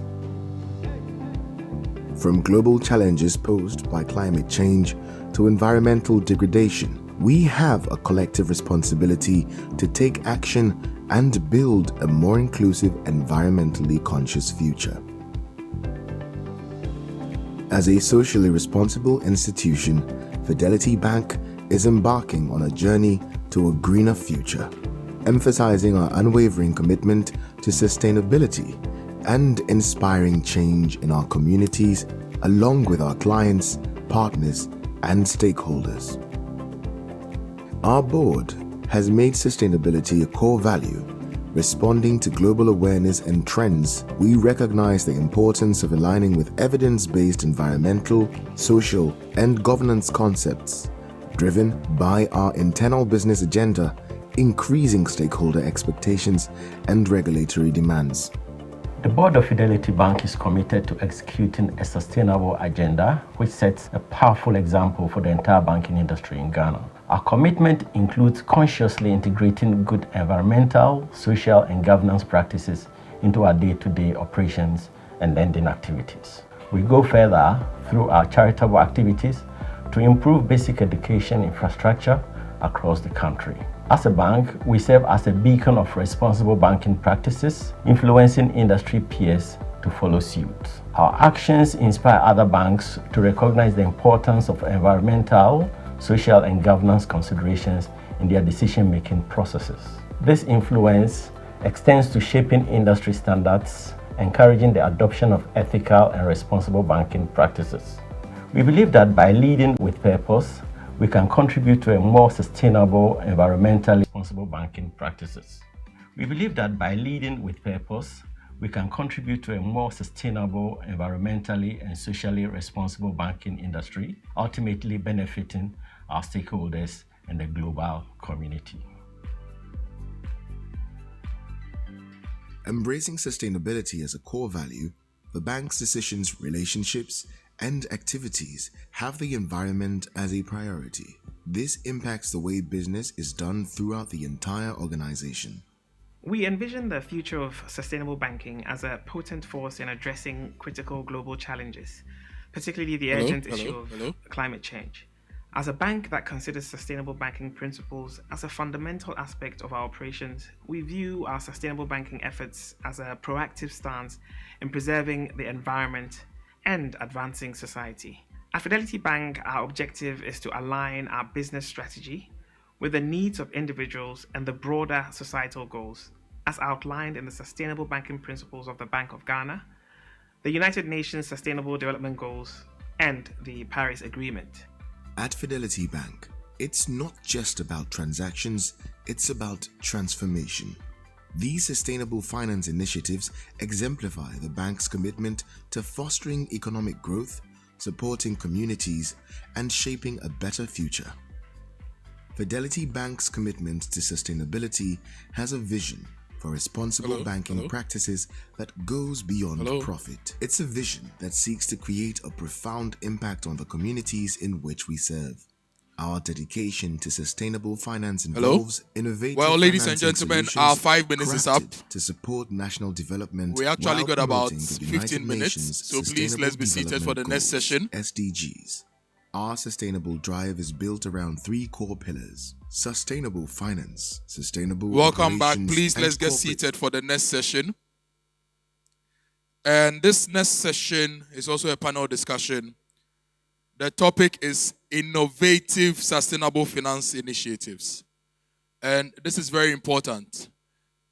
All those in the auditorium, please take your seats. All those outside, kindly move inside so we can have the next session.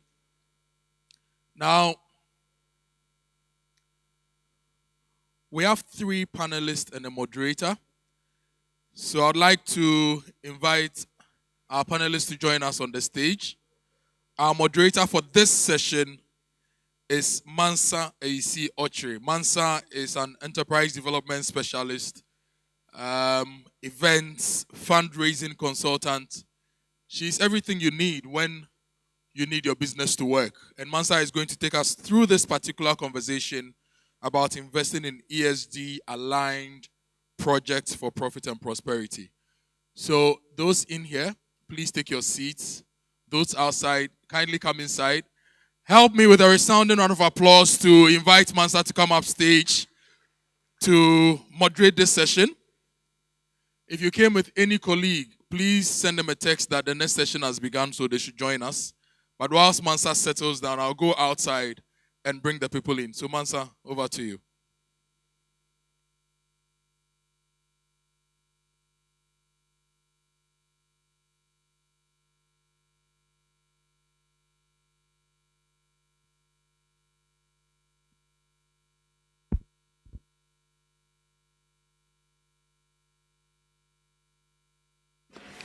It's okay. No, no, no. As for Eastridge, I've always maintained there. Your mic is on. Why do you put us on when we are not calling? Invading my privacy.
Hello?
Good morning, everyone, and thank you to Kojo for the elaborate introduction.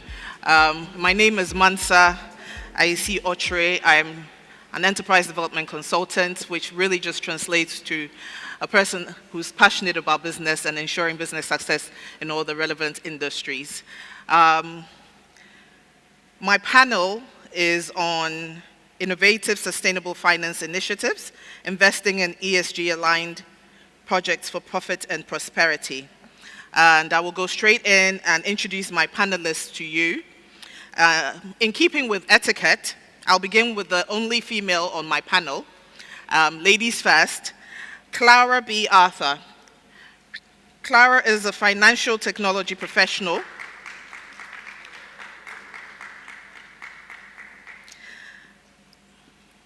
Welcome, Clara. Clara is a financial technology professional with over 19 years experience across the financial services and technology industry in Ghana. She was recently named among the top 100 women in fintech in Africa. Clara is passionate about financial inclusion and has spent the past decade rolling out solutions and interventions that truly create inclusion for the unbanked and underserved communities in Ghana. Clara's contributions to Ghana's financial inclusion drive spans from product development to policy formulation and implementation. She has also served on several boards and committees in Ghana and currently serves as a director for Logistics Connect Ghana Limited, a company she co-founded. She is a digital financial services sector specialist, working with a number of reputable international development agencies on how digital and non-digital financial services can transform economies. Currently, she's working with the UNCDF in Ghana to scale up last mile access and usage of digital financial services. Welcome. Thank you. Thank you. It's a pleasure to be here. Thank you, everybody. My next panelist is a seasoned enterprise development person himself, Nelson Amu. Nelson is the CEO of InnoHub.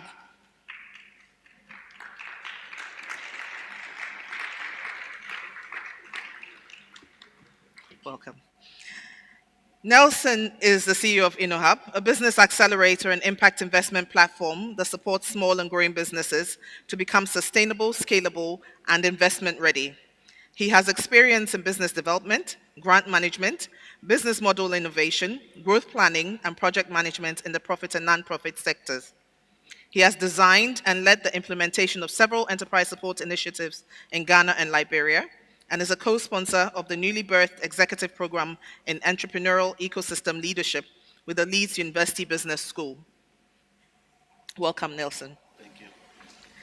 And last but not the least, my final panelist is Isaac Hagen. Isaac is a chartered accountant by profession.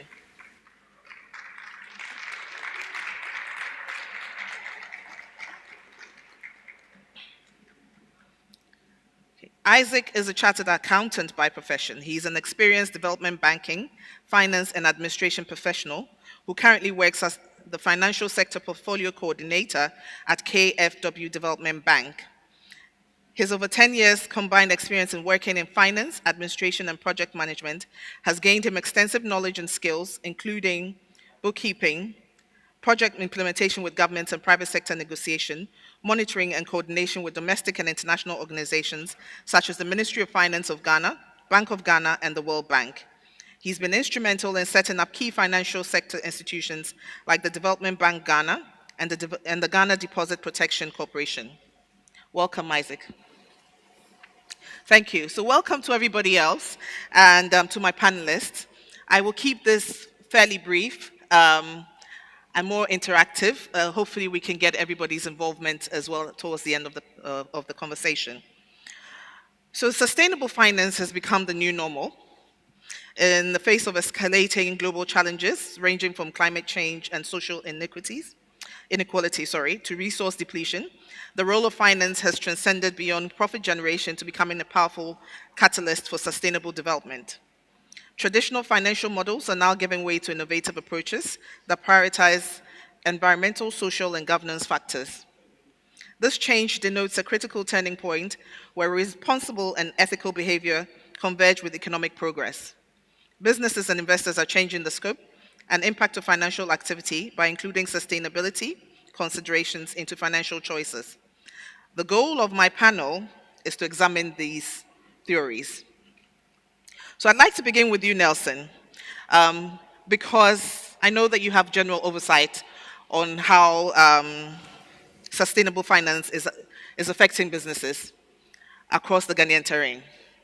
So I want to ask you if you can shed some light on sustainable finance for the benefit of anybody, which I doubt there is anyone in this room who hasn't got an idea what sustainable finance is. But just for the benefit of our potential non-financially oriented people, what sustainable finance is. So thank you very much for the question. Can I be heard? Yes. Right, so thank you, Manta, and pleased to be on this panel. So for a start, you've looked at the evolution of business financing over a period, and you see how we had that emphasis on how much backs do I get for the investment I make. And we began questioning that whole approach towards investing. And now you see how literally every finance institution, no matter the shape and form they are, is beginning to ask questions beyond just how much profit I'm making. People are looking at your impact you make it, so there's the true bottom line of people, planet, and the profits. Some of them tend to be profit first, and they look at other things. Others look at impact first, and whatever. But no matter what shape and form they take, there is a new consideration that the returns go beyond just money. And so the concept of sustainable financing coming up now is beginning to, especially if you put in the context of, previously was the SDGs, but also now dovetailing a lot more into ESG, looking at environmental, social, and governance considerations that could impact the business sustainability. And financing is beginning to ask questions like, what is the impact of your business on the environment? What is the impact on water bodies? What is the impact on earth? What is the impact on human life and health and what have you? And that lens or that approach to asking questions beyond just that return on money investment, it's basically what is looking into sustainable financing. So it's essentially, let's go beyond profit. Let's go beyond business as usual to business as impact. And there, people also used to sometimes whitewash impact. They say we just create jobs and whatever, but there is a lot more curiosity on what kind of impact you are making, negative, positive on the environment, as I mentioned, on water life, underwater, what have you. So these are the kind of approaches that investors typically are beginning to really dovetail into. And so in doing that, you have mostly impact funds who have a lot of that emphasis, but it's also quite interesting to know that banks and what have you are beginning to really asking more questions beyond just your standard books and what have you. Interesting. So impact triumphs profit. And now we're, yeah. Triumphing. So we're basically now looking at what sort of impact our businesses have on the environment that we exist in, and the various financial tools that are being developed now. Clara, if you can talk to us a little bit about what sort of options are available, but I'd like you to speak more to what options are available to us as Ghanaian businesses on our terrain and what is working. Thank you very much, Mansa. And it's a pleasure to be on here. I think it's interesting you mentioned what is working for Ghanaians. The earlier panel, I was actually, when Issy was speaking, I was just saying, okay, I think what I do pretty much is aligned to what she's asking for. It's evidence-based. They want to make sure that there's something working. And so financial innovation is critical if we want to bridge the gap in some of these challenges Nelson talked about. We can't do things the way we've always done it. Financial institutions are still doing what they are known to be doing, but we need to make sure that there's some change. From what we do in the organization I work for and many development partners here, you realize that we still need to find a way to use the capital available. It's not much, but we still need to make sure that we have a good balance between impact and innovation and profits. I mean, today we are here within private sector to have this discussion. So it means that even from a private sector perspective, they're all looking at how they can have a good balance, still return shareholders value, and at the same time, make the impact that they need. So bringing it home, what we have done, and it's practical at UNCDF, we typically work within the financial service space.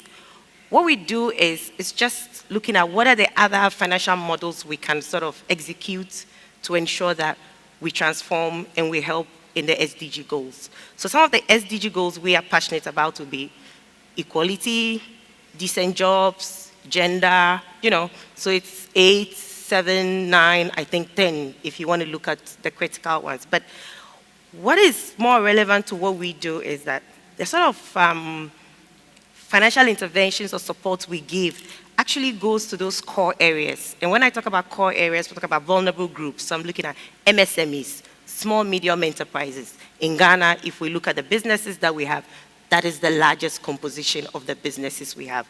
Gender, women, returning migrants. They actually are the people. I heard somebody talk about remittances.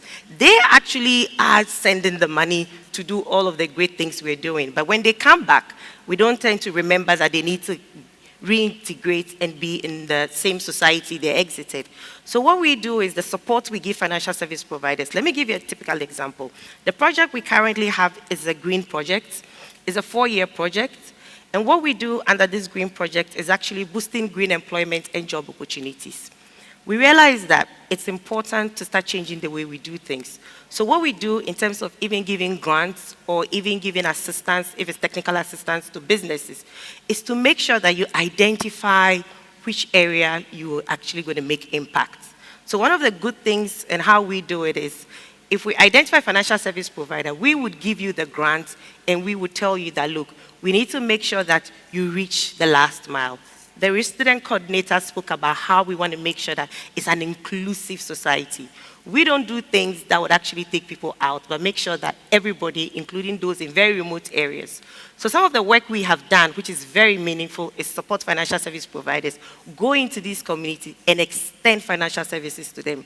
One of the things we do so well in these communities, if we look at the rural areas or even the MMDs, which are the municipal and district assembly, we at UNCDF actually have mechanisms that we work with them. We make sure that when we channel these mechanisms to them, one of the ones we have is local, which is the local adapted climate resilience project that we do, whereby we work with the MMDs, we identify communities, we look at communities that need support, we actually give the support to the MMDs, and we hold them accountable.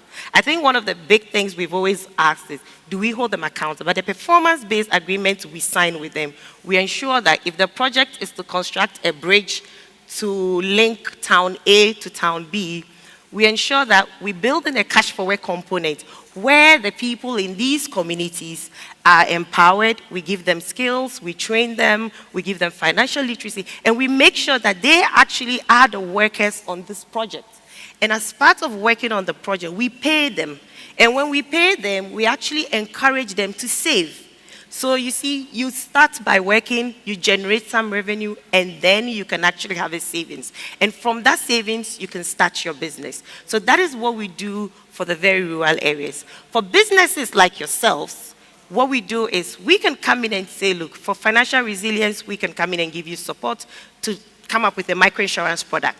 Everybody needs insurance because it's resilience, it's sustainability. But if you can't work today, some of the interventions we would do, if we give a financial service provider that support, they would go ahead and have a microinsurance product. It could be subsidized at some point, but clearly we're able to design those approaches to make sure that whatever intervention we give you goes to address the SDG goals, creating jobs, decent employment, and even making sure that we have green businesses, because as part of the green projects, we've got businesses that come through, depending on how you come through it, it's either through our collaboration working on the project with SMV, whereby they support businesses with grants. They come through and looking at green businesses. So one of the green businesses we have supported in Ghana is a company that actually produces rice, but through the husks and all the other things that would otherwise be put to use, to waste, they're actually using that to create bricks. So they have charcoal. You don't have to cut trees to have that, but these bricks from the husks. So there's quite a number of things we do in this area to ensure that we achieve these development goals that would actually transform the economy of Ghana and create jobs for the many people that are jobless. It's very interesting that you speak especially of the micro sector, because I think given the last few years and the upheaval, especially with the microfinance, that was typically on the Ghanaian terrain, the area that was funding the very micro businesses, and that upheaval has thrown a lot of distrust on the financial scale. So I'll come back to you on that. I have a question about that, but I also want to come to Isaac. From the development bank's perspective, I know that your work is probably more with the, on the government level, the larger macro economy. And I want to understand, what sort of options do you have to combat some of our ESG issues that we are facing in Ghana? So thank you very much, and I'm happy to be here. With respect to the options that we have to support ESGs in Ghana, basically from our side as KFW, we finance Government of Ghana project on behalf of the German government. So basically we tackle the public side. And even when we are tackling the private sector financing, we still go through the government of Ghana. So specifically here in Ghana, we have the OVCF, which is the Outgrower and Value Chain Fund. So this is a fund that we've set up to support smallholder farmers in order to ensure that they produce for Ghana to achieve food security. And there again, we target issues like climate, smart agriculture, and all of that. Again, we also have a project that is called the Green Credit Line. It's actually in an advanced preparatory stage. And the aim of this project is actually to provide longer-term financing at affordable rate to businesses, because we realize that if we talk about sustainability, we talk about clean and affordable energy, we realize that the initial cost to some extent is also very high. If you want to put solar system on your roof, it comes with a higher initial cost. So the question is, how can development partners also support in this? And that's why we have set up this program, and we are collaborating with the Ministry of Finance, providing funding to the tune of 22 million euros, that the Ministry of Finance can pass on this funding to financial institutions in Ghana to end borrowers. And we believe that that will be a game changer, because at the moment we are talking about 40% interest rate to the final borrower. And if you ask somebody to go for such a funding, you know, already business cost is high because of inflation and all of that. That is a big hindrance. And so the funding that KFW is providing is to ensure that there's a subsidized on-lending to these end borrowers. Again, we have a number of initiatives at the regional level, and the Eco Business Fund is also a fund that actually provides support to sustainable use of natural resources, and then also help preserve our biodiversity. And I know Fidelity Bank, for example, benefited from the Eco Business Fund, and was the first bank and institution in Ghana to actually partner with Eco Business Fund. We have the climate, emerging market climate action. Oh, you can do it better for Fidelity Bank. I think that is a good plus. Yes, so we have the Emerging Market Climate Action Fund, where, again, it also operates as a regional fund and supporting emerging markets like Ghana.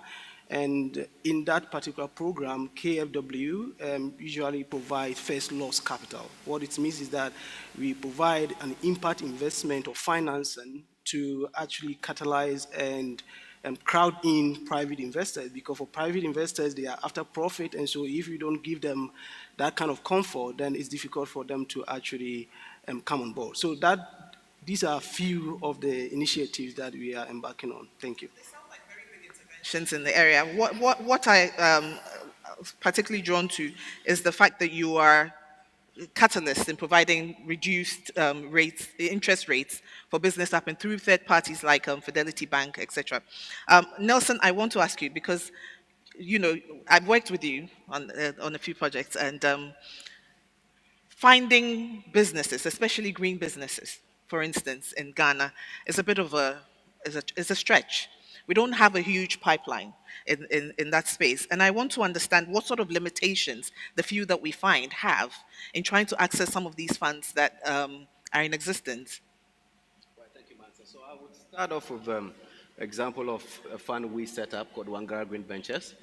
And Wangara, again, as the name suggests, invested in green businesses. And we also set up a first loss mechanism for the fund so that if there are losses or the investors, we take the first loss before others will take a haircut. The fund could provide about 100 businesses for initial considerations and screen down to just about 5 of them who are ready to move to the next stage. But if you step back, you realize that for most of these businesses, they've been on for quite so long. They have years behind them, but they don't have a lot of traction behind them because traction is built on so many factors. One of them is access to very early stage financing. This fund, sweet spot is around $250,000 as ticket sizes. But a lot of these green businesses you find in the market would be looking at just about $25,000, $50,000 max. Some of them would come and ask for higher amounts because they know funds would like to hear higher amounts, but they don't have the traction to back what they are looking for. So the first barrier we see is that very early stage financing mechanism for these green businesses to be able to build on the traction in addition to the years, and also the right kind of business development interventions that would support them to really become investment ready for these ventures to look at. We're currently running a project which is basically targeting businesses across West Africa in the clean cooking space, which Martin, you're part of. And when we put out a call for applications, we're looking at minimum $100,000 in annual revenues. And most of those who applied across Ghana, Nigeria, Sierra Leone, Senegal, what have you, don't have anything close to that. And so you have to now step back and say, can we go down below 100K? And that's a hard conversation. Can we look at other factors like your potential to grow? And those are the things that that project is doing. And the end game for that project is basically to help them to register carbon finance projects to be able to access carbon financing. And that, again, is a matter of scale. Most of the businesses that we would see on our market in Ghana, West Africa, don't have that scale built into their DNA. So it takes quite a lot of work to really build these businesses. If you want to find them, the disappointing news is that you can't find them, but you can build them. And there should be that kind of intelligent partnerships between the venture builders and the financial entities to say, can we build them to the point where we could come in and put in some funding? And again, in building them, there's no quick win. We did a project 3 years ago where we actually invested very small ticket, about 30,000 euro in some of these businesses, 50% grant, 50% interest-free loans. And now trying to see where they are, you see, some of them, just with that small financing, have been able to now move to the next stage. And I know some of them have actually been able to take money from some banks and what have you. So it takes that systemic approach to building because you can find them. If you don't build them, they won't be able to get to that stage where you can put money in. So that gap is very wide. It appears there's finance in there's funding, available. Sustainable funding for that matter, except we don't seem to have the businesses to buttress what is available. If we do, they are not at the level where they can actually access this finance. I want to come to you, Isaac, if you can shed a bit of light on what an investor will be looking for, particularly with these companies, be you small or even when you're doing large-scale projects. What are the criteria, things to consider if you want to access some of these funds? What are you looking for and what should they be doing? Okay, thank you very much. So basically, if a business is looking for funding to go green or to be sustainable, and then investors will begin to look into your business and find out how even formalized your business is. What targets are you actually trying to achieve? So you really need to also do your own homework to understand what the financiers are requiring as far as green is concerned. And I think that is where we need a lot of technical support. And basically, this is where the Development Bank Ghana also comes in handy. Development Bank Ghana, as you might know, has been established and has been operational since last year. And we as KFW actually finance Development Bank Ghana and support them as one of our important partners.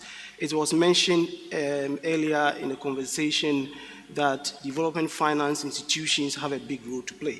So basically, DBG has set up Climate Finance and Investment Facility, and through this particular project, they are aiming to also train the PFIs, because they work through PFIs, and then PFIs will then provide some form of capital capacity building and technical assistance to the end borrowers to really understand from the point of view of the PFIs what it means to go green, what are the criteria that they expect, and all of that. So for example, if they are providing funding for, let's say, renewable energy like solar and all of that, which kind of standards, are the PFIs expecting?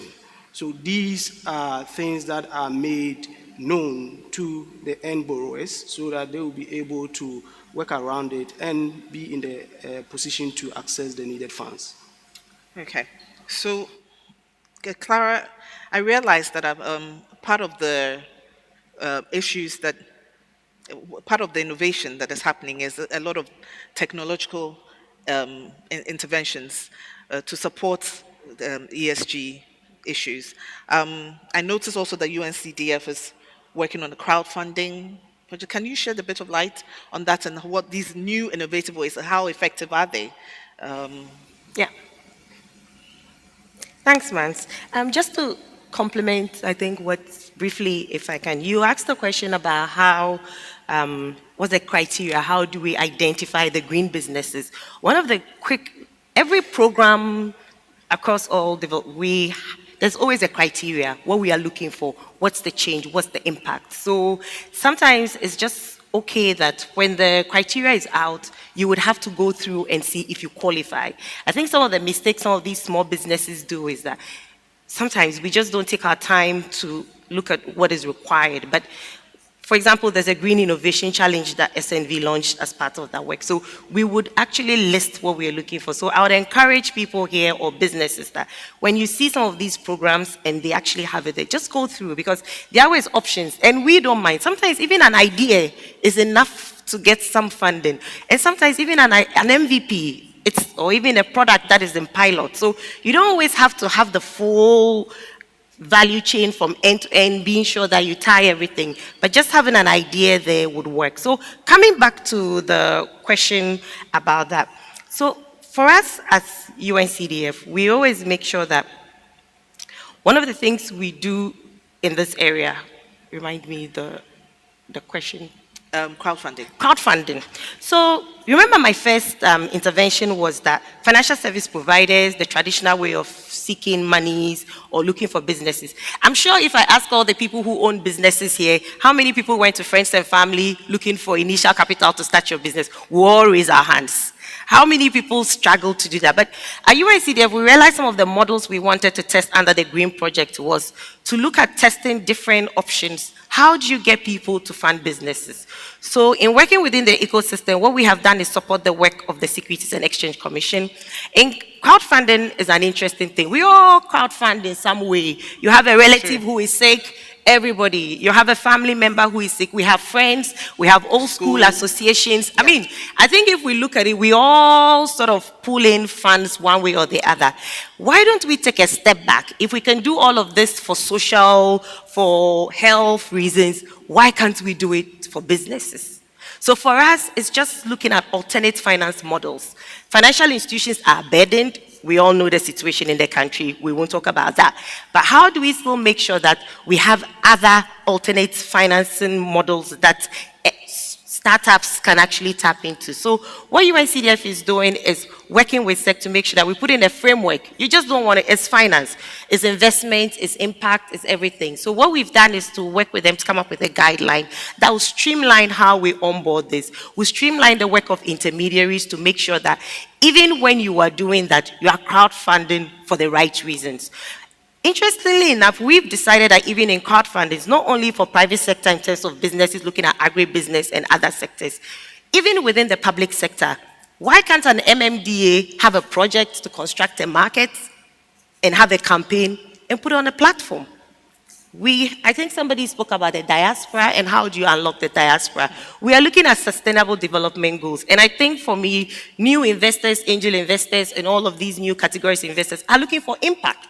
So for them, when they see a campaign that actually would make sure that people have a better quality of life, would ensure that we achieve most of the SDGs that we are talking about, it gives them more, they're encouraged to do more. So I think what we've done here is to make sure that once the guideline is passed, we actually want to make sure that this time around, we would have some engagement to ensure that people understand. Because sometimes we have beautiful laws and guidelines, but people don't even know how to navigate them. So the work that we do now is, besides putting in place and working with the regulator to have the framework in place, we're going to spend some time and effort to ensure that we make people understand, so that people know that if you don't get money from a commercial bank, you don't get funds from the stock exchange because you can't do a public call, you can't go to the other alternate markets, you do have some other platform that you can actually crowdfund, have a good project, and we can do the hand-holding. You have a good campaign, you have a device, in this case you need something to work on. But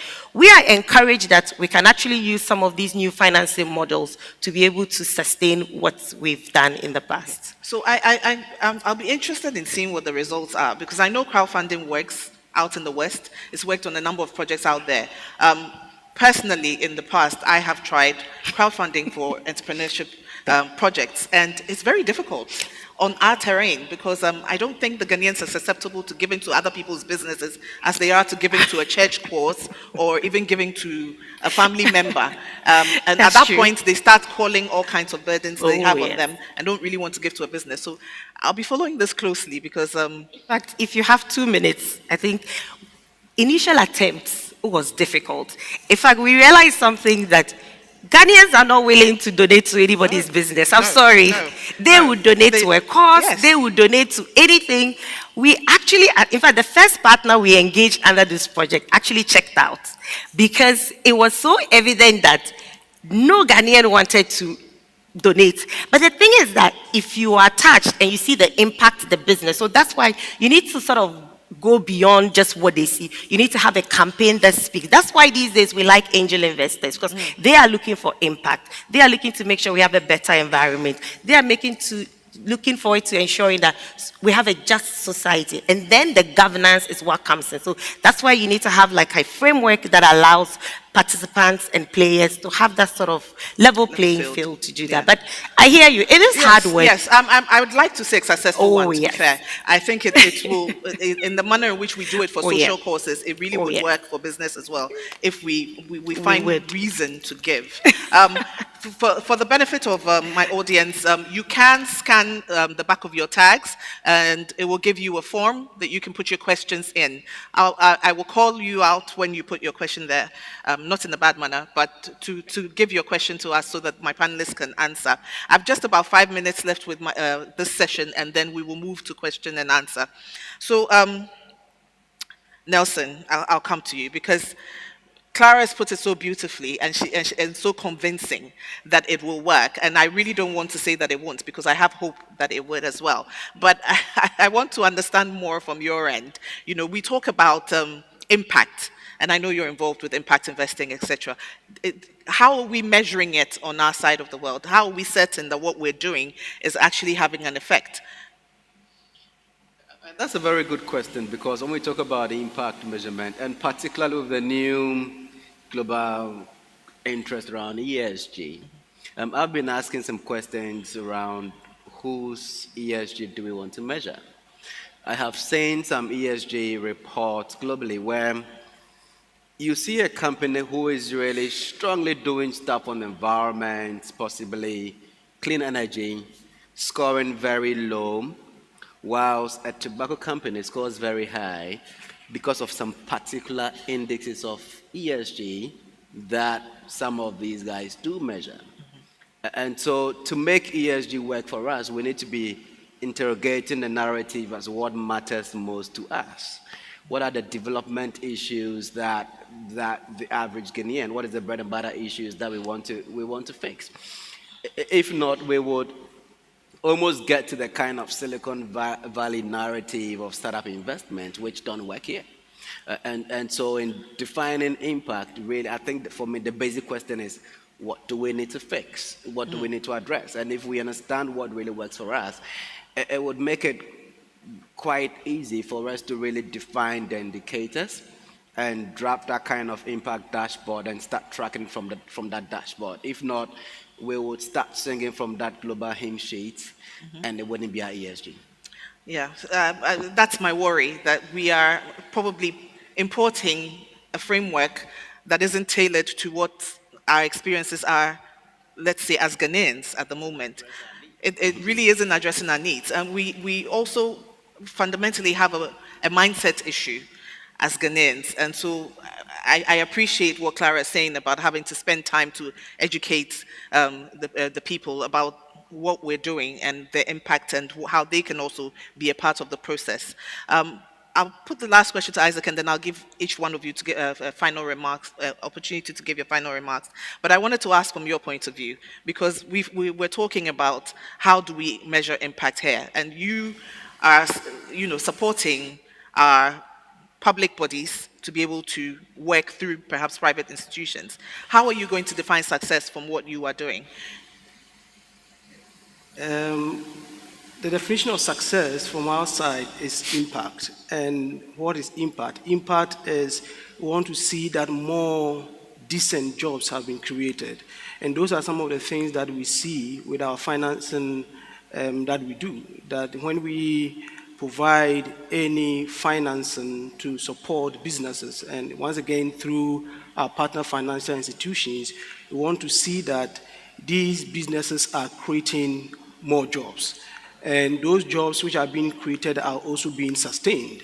How do we measure that? We have some appraisal missions that we go to the field together with our partner financial institutions to actually see how those businesses are thriving. Again, talking about impact measurements and what we want to see as KFW, we also want to see that the world becomes a better place in terms of economic development, right? So when we provide a funding, for example, our partnership with the Development Bank Ghana, which is targeting agri-business, manufacturing, and again, ICT, we want to see how can Ghana be transformed as far as ICT is concerned in terms of manufacturing. How can we see the needed improvement in terms of food security? How can we see that? How can we reduce the import that the import situation we have in Ghana, and as much as possible even have more to export? We're talking about issues of poultry, issues of rice production, for example. So these are the areas that we want to see improvement and we want to see transformation, and on that basis we partner with our financial institutions. So I will take that as your final submission. Impact is job creation for you. Nelson, what is impact? How you define impact for you? I would define impact really as saying what is working for us. And in doing that, I would say sometimes people really get a bit disillusioned when you talk about all of these business can create impact. Can we start by creating winners? Can we start by creating some success stories to say this is a business in Ghana, it's in the field of climate or solar or water or health. And this is what they have been able to achieve, and therefore we show that it is possible. Until we do that, investors, for example, keep asking, we don't see how possible it is, no success cases. Let's be very deliberate. Sometimes we spread too thinly in our interventions, but if we can identify potential winners and create winners and really build these winners up, I think there's a lot more we could achieve. Finally, if people are happy to give money to churches, let's get churches to create impact funds. If you have Ghanaian churches to create impact funds, you'll be amazed at how much money will flow into the impact area. Interesting. It might be an area for you to explore, Clara, in inclusivity. So your final words, how would you define successful impact? I think for what, personally, I've always maintained, look at what KFW is doing, look at what Nelson is doing, and what we do. If you go around this room, there's just very little available funds can do. The gap is wide. But each time I engage with private sector, I always say, if development partners are willing to support you, How do you sustain this? Because sometimes my fear is once we are done and the program ends, then we sit back and we are waiting till the next development partner comes over and then they continue. But what we have done in terms of support we have given over the last 4 years, it is our wish and the impact will be, yes, for the project numbers, I can go back to the funder and say, oh, I was supposed to create 1,000, 100,000 jobs. I have done that. But what happens to when we want to move from 100,000 to the next 100,000? So for me, I think my closing remarks would be, when we come in and we give those supports and we are like, you've actually exceeded or you've met your targets, it shouldn't just stop because the grant element or the support we are giving has ended. What we want you to do is to build in some sustainability so that even if the project is, for example, in 2 regions, I would want to see whatever support we give to a financial service provider to scale up. Because we've come in to give you some fun. So in concluding, it's good we are having this discussion. You can see there's a lot going on in this area. There are some grants available, but I think for being in a room, being here with Fidelity Bank, I think it would be my wish that beyond the help we give and beyond the intervention, private sector will build upon what we've done, and that's the only way we can transform and see the results you keep talking about, because everybody and all hands are on deck. Okay, Thank you very fantastic. much. So private sector has a lot to do. Fidelity Bank, I hope you're listening. I'll move it to question to the audience for you to give us your questions. I know there's a lot of experts out there. Is it Dean Tijani from GXIM Bank? If we can find you in the room, please raise your hand.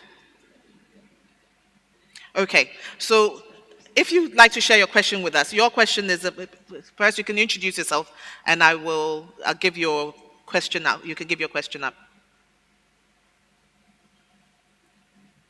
All right, thank you. I'm Izidine Tijani from the Ghana Exim Bank. Okay, Ghana Exim Bank. Okay, so we can't hear you very well. Okay. Yeah. Hello. Is it clear now? I can hear you. Okay. So my question is, I would like to know what the divergent point is for sustainability financing and development financing. Okay, so convergent point for sustainability finance and development. Divergent. Divergent. Okay. Okay, I couldn't hear you then. Okay, is it your question directed to anybody specifically? Nelson will take it. Yeah, I could take it. Okay, Nelson? Yes, I can take that. So typically when you look at the development financing, it mostly happens between development partners and government agencies, so G2G levels. Whereas in sustainable finance, it could happen across all levels. So for example, if I'm doing impact investing to SMEs or startups or what have you, they could all fit into. So climate finance, for example, would go into sustainable financing as well. Does that answer your question? Okay. Makafui Ewuku from Macintosh Africa? There's a question, okay. Yeah. Do you want to read it? It goes off. It goes off, yeah. Okay. So Makafui, if you can just go straight to the question for us. Thank you. Okay, so my question relates to the whole conversation about why we keep separating sustainability from profitability. I'm not too sure why we do that. And I say that because when we talk about sustainability, you can break it down to figures and numbers. Because there's no way you can tell me that if a company decides to segregate the waste they generate or reduce the waste they generate, that doesn't add up or reduce the waste bill they pay every year. It does. If a company decides to go on a sustainability path, it supports their ESG reporting, which eventually affects bottom line profitability. So why do we keep separating it? That's sustainability against profitability. It's one and the same. So maybe I can get an explanation on that. That will help. Okay. Did you get that? McCarthy's question was, how is it that we always believe sustainability is not profitable? I mean, resource efficiency, waste reduction, energy savings, and a better ESG report affects profitability, doesn't it? Isaac, if you want to weigh in on this. I can compliment. I come in here. If I understand him correctly, he seems to have an impression that people say sustainability is not profitable. And I will just like to use an example of our program, the e-waste program, that we have implemented together with the government of Ghana. Now, what this project seeks to do is to actually reduce how an environmental unfriendly way of actually processing the electronic waste, like TV waste and all of that that we produce. So if you go to Abobloshi, you see a lot of people burning these things, and all the CO2 emissions to the atmosphere really causes a lot of harm even to their own health. So what KFW has done is to have a handover center. We've built that handover center, and we buy the e-waste from these people who collect them. We call them the collectors, and we buy them at even a price that is relatively higher than the market price, what they would normally get from it, so that we can process it in a way that is friendly to the environment. We can even recycle some of the things that they sell to us. So in this way, I see that there is some form of profitability for the collectors involved in this particular program, and then again, we help to contribute to more cleaner air and then healthy life.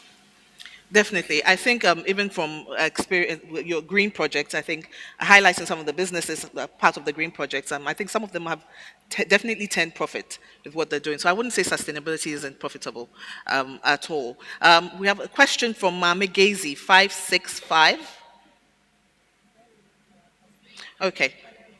So, Mame, if you read out your question, and if it's directed to a particular panelist.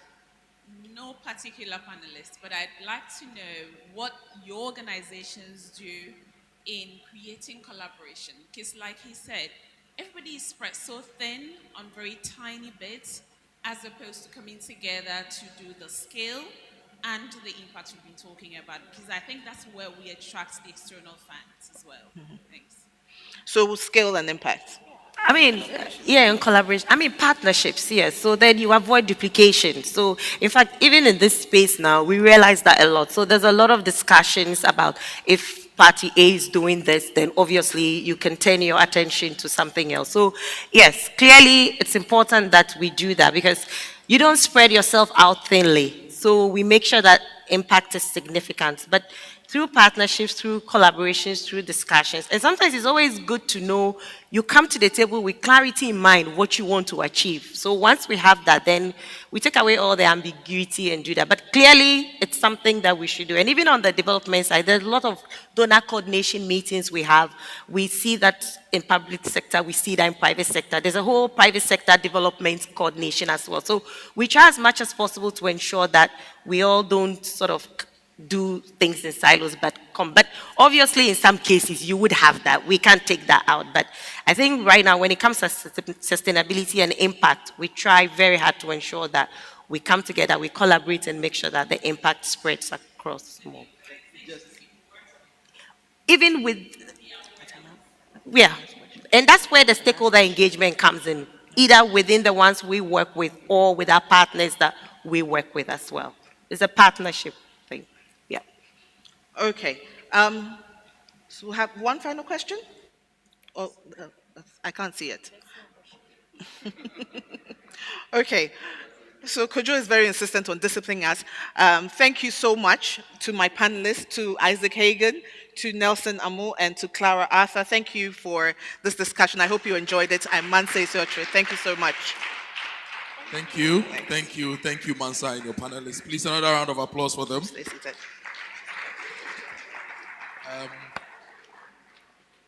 That was a good one. Just that on crowdfunding, I think that this is the right time for crowdfunding. Over the past 2 years, I've led a team to crowdfund to support rice farmers. We've done a little over 4 million cedis in 2 years to support about 700 rice farmers. So even though in the space, SEC we don't have the regulation wrapped up and everything, I know there are lots of people who are doing crowdfunding and they're supporting farmers and different businesses. So I really think this is the moment for crowdfunding. But I like the bit about the churches too, because there are over 4,000 church brands registered in Ghana. If each church brand had 10 branches, that's 40,000 churches. If every Sunday they make small 10,000 cedis per church branch times 40,000 church branches, that is enough to capitalize one bank every Sunday. So we should be also looking at that angle small to fund sustainable development. Please, another round of applause for the team. We've been joined by the Managing Director of Fidelity Bank, Ghana. Earlier, the Deputy MD told us he had to be at the BOG, but he's joined us. Ladies and gentlemen, Mr. Julian Opuni.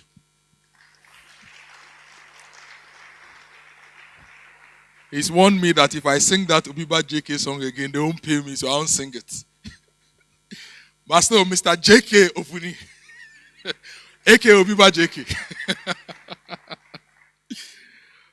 Interesting. So we have one more panel discussion coming up before we go for the lunch break. Because I moved the earlier networking session forward, I'd entreat all of us to try to use the lunch break to see all the various businesses. And I'd like to run through some of the businesses here. One of my favorite coffee brands in the whole world, Kawamoka, is here. Kawamoka is grown by farmers in the Volta region, around Ho, around Lake Libby, and is packaged by a company led by a very excellent young lady called Amy Beth Aku Kwanson. So if you want to drink coffee, even though Osibisa said they have an awful lot of coffee in Brazil, we are changing the lyrics to awful lot of good coffee in Ghana. So you can grab some Kawamoka coffee from the Kawamoka stand when you go out for lunch. There is also Smart Pack Exchange, a business that is making packaging food easy. If you run any food business, they will give you smart packs. You can pack food, deliver, they'll collect them. It's just basically trying to reduce the plastic in the system and the unsustainable packaging solutions in the system. So you need to see them. I'm buying one for the farm. Sometimes when you go to the farm and you pack your breakfast, at the time you get to the lunchtime, now they're not Joe. So you can't eat it. So I want it so that when I go to the farm, I can eat very well. And there's also some fashion companies creating some really, really cool fashion stuff. You may want to see them as well. We also have some jewelry companies as well. Gold is our leading export, right? But we hardly buy our own jewelry from our own producers. We have one being supported by Fidelity Bank, so try to get some jewelry from them. And my favorite at the moment, because of mobility issues, is the bicycle company, Smart Bike Company, the Bloemfontein Ventures. You can talk to them as well. And there's also Floor Care Beauties, led by a lady who used to work at Unilever. She left Unilever, started her own cosmetics business. And people like her are making sure that we reduce our cosmetics imports, which is now about 150 million Ghana cedis every year. So Flow Care Beauty is also here. And we have Leather on Call. They make all sorts of beautiful things from corkwood footwear, laser customization. You can take a photo here by any of the photographers or your phone. You give it to them. They can have it printed on any material you want. My favorite is the wood. So if you want your photo printed with a laser printer on compressed wood, you should see Leather on Call for that. So they are all outside. And there's Macintosh Africa. You want to learn upcycling, recycling. They have a room to themselves. You want to know more about carbon finance. There's also that happening as well. So we are going to the next session, which is on the benefits of ensuring environmental, social, and governance practices are fully integrated into our organization. How do we do this? How do we fully integrate ESG into our organizations?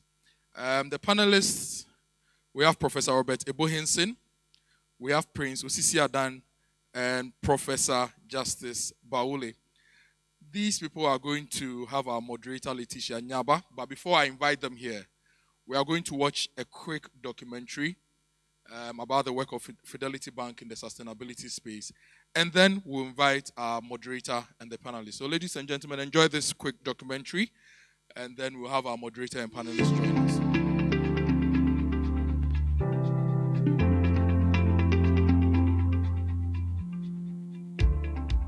In the world today, we face unprecedented environmental and social challenges where the future of our planet hangs in the balance. From global challenges posed by climate change to environmental degradation, we have a collective responsibility to take action and build a more inclusive, environmentally conscious future. As a socially responsible institution, Fidelity Bank is embarking on a journey to a greener future, emphasizing our unwavering commitment to sustainability and inspiring change in our communities along with our clients, partners, and stakeholders. Our board has made sustainability a core value.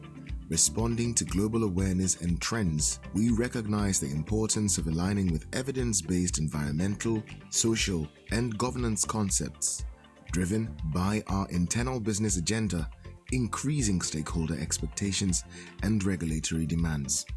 The board of Fidelity Bank is committed to executing a sustainable agenda which sets a powerful example for the entire banking industry in Ghana. Our commitment includes consciously integrating good environmental, social, and governance practices into our day-to-day operations and lending activities. We go further through our charitable activities to improve basic education infrastructure across the country. As a bank, we serve as a beacon of responsible banking practices, influencing industry peers to follow suit. Our actions inspire other banks to recognize the importance of environmental, social, and governance considerations in their decision-making processes. This influence extends to shaping industry standards, encouraging the adoption of ethical and responsible banking practices. We believe that by leading... Thank you very much. A round of applause for Fidelity Bank. The speaker there said their actions inspire other banks, and we need more Ghanaian excellence to inspire all of us to do better. Now it's time for the next panel discussion. The panelists are Professor Robert Ebohinson. He's a Pro-Vice Chancellor of the Ghana Communication and Technology University. They recently launched a robot. Heaven. Please put your hands together for Prof. Hinson. There is Prince Osisi Adan, founder and president of Suka Africa Limited. Nidini Nhonamse Osisi Adan. Please put your hands together for him. There is Professor Justice Baule, Dean of the University of Ghana Business School, Legon. So these two, Prof. Hinson and Baule, they are twins from the University of Ghana Business School. Yes, please put your hands together for Prof. Baule as well. And Letitia Nyaba is the acting director, Ghana National Cleaner Production Center, EPA. Letitia is going to moderate this session. Ladies and gentlemen, your panel, your audience. Enjoy. And ladies and gentlemen, I want to welcome you to the third panel discussion. Before we start, I want to thank Fidelity for putting this together. It means that the goal for partnership, it's working. We are moving. We are not stagnating, then we are moving. Our panel is on integrating responsible consumption and production into business operations. And that is what we are looking at. And our topic is the benefit of ensuring environmental and social governance practices are fully integrated into your organization. I have a very diverse panel. I have experts in education, business, practice, a marketer, Professor Hinson. You are here, so I know that we are going to have a very, very interesting discussion. And then we have Prince Osisi Adan, like Kojo said, he builds. And he's versatile. He's legal, he's sustainability, he's into everything you can think of, real estate, extractive industry. So I want to believe that the practicality of where we are supposed to move, our transition to sustainability, will be brought to bear from the classroom, from practice, and also experience. So you are very welcome. So to set the ball rolling, my first question will go to Professor Hinson. It's okay. Yes, sir. This journey started from Rio, Yeah, right? absolutely. And Yeah. we have been trying to move. Absolutely. This conversation is on SDG 12 on responsible consumption and production. Absolutely. So I just want you to tell us, just give us a history, and then what is it? What is responsible consumption and production? And then, is it realistic? Is it not something in space that they are trying to get us to do? Well, I think it's realistic, but if you watch the documentary before we came on, the narrative was being a socially responsible bank, we are using sustainable practices, and Fidelity wants to go green. I listened carefully. So there was a certain interrelatedness between we want to be socially responsible, we want to be sustainable, and so we are going green. 20 years ago, Danita funded something called the Ghana Business Codes. We did it with PwC and the current deputy governor. She was at Lawfields Consulting. And we came up with these business codes because we wanted companies to be more responsible. And from that 2004 to date, there has been several developments in the whole sustainability, social responsibility space. In 2017, the famous Honorable Spio Grabra launched something called a CSR policy for Ghana. Trust me, if I read you what the objectives of that policy was, it's almost a mirror of the SDGs today. From sustainable consumption all the way to using raw materials appropriately, to poverty eradication, to decent employment, to food security. So the point I'm trying to make is that we've gone through several iterations of this, but we're at the point where we need to be more serious. 2 months ago, we hosted Prof. Sampedi from the University of Johannesburg. University of Johannesburg was #1 in the whole world for SDG 1 last year. #6 for SDG 8. KNUST was #1 in the whole world for SDG 4. And UJ was #1 in Africa for the SDG discussions. So there are some movements on the academic side. But for me, as an academic who also does a lot of practice stuff, I think that, like AC said, the thing is still in the sky. When you say responsible consumption and production, what does it mean practically? In the interpretation of the SDG is about making sure that we stop unsustainable types of production and consumption. We preserve the environment, deal with issues around biodiversity and pollution, and so on and so forth. But practically speaking, if you take an SME, a bank, take an advertising agency, what are the concrete steps you can take in order to achieve responsible consumption? Those for me are the key issues. And I'm sure if you came back to me a little later, I'll give you sort of like a roadmap for taking a particular SDG, conducting appropriate materiality test, and sort of focusing on it to make a change. The thing with the SDGs is that we all can't do all 18 or 17 at a time, but if we took 2 and focused, we can bring a change in the industry in which we're operating in so that we can all take the discourse forward. So there's hope, but I think we need focus. Thank you. Thank you very much, Prof. And on the basis of that, I'd like to come to Mr. Prince Osisi Adan. He said there is hope. There has been several iterations. Target 6 of SDG 12 is what really drives home the ESG bit. That is what drives it home. But even in the text of it, it says encourage companies, especially transnational ones, to what? To adopt sustainable practices. When you look at the text, it is not binding. So what should drive people? What should drive companies to do that. I'm used to doing business in a certain way, and I make my profits anyway. Why should I do that? Okay, so if you look at the SDG 12, it's the only SDG that has a responsibility for companies or states. But the drivers, what drives? We have the voluntary side and we have the mandatory side.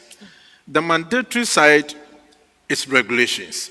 So if you look at the sustainable banking principles, it's something that is driving how banks will integrate sustainability into their banking operations.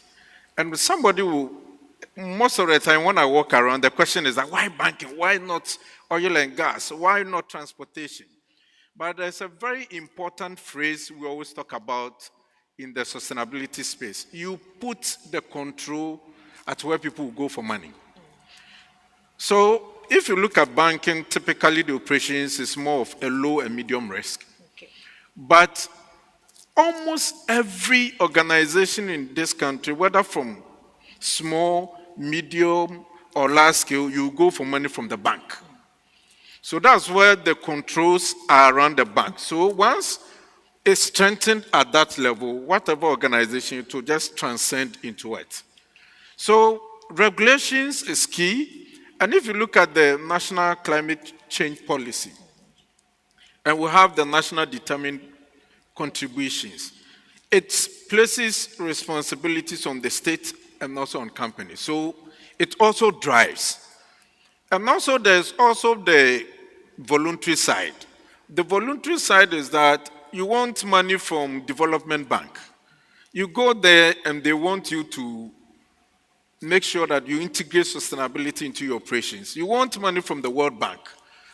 So these organizations will definitely place some responsibility on you and say that if you don't integrate sustainability into your operations and make sure that you report on the performance, there's no ways we are going to give you the money. So that immediately drives.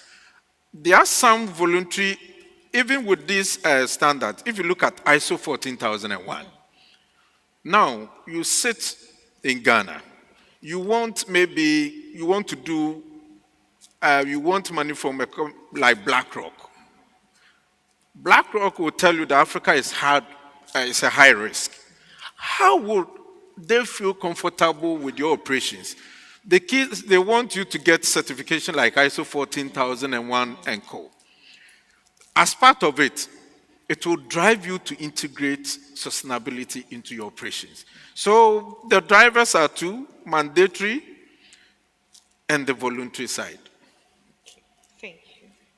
Thank you very much. So the drivers are two, they are mandatory and they are voluntary. Even though the text is not binding as it looks, the narrative is changing. Regulation, access to finance, for your business to thrive, there are things that have not been spoken but have to be done. Thank you very much. Now I come to Prof. Bawale. We want to bring everybody on board. So I'm just wondering, he's spoken about some of the benefits already in his submission. He's talked about the access to finance, compliance, and other things. I want you to speak a little more about the other benefits that also accrue to companies when they implement that. And then you also tell me whether ESG is restricted to just a select few, or everybody, micro, medium, small, large, can implement it at different stages. Thank you. Thank you very much. So let me join the party and indicate that I think the global conversation about keeping our world alive and not destroying it by our own behavior has been a journey. In the past, to be said to be a developed country, you were said to have met certain economic indicators. Over time, we gradually moved out of that.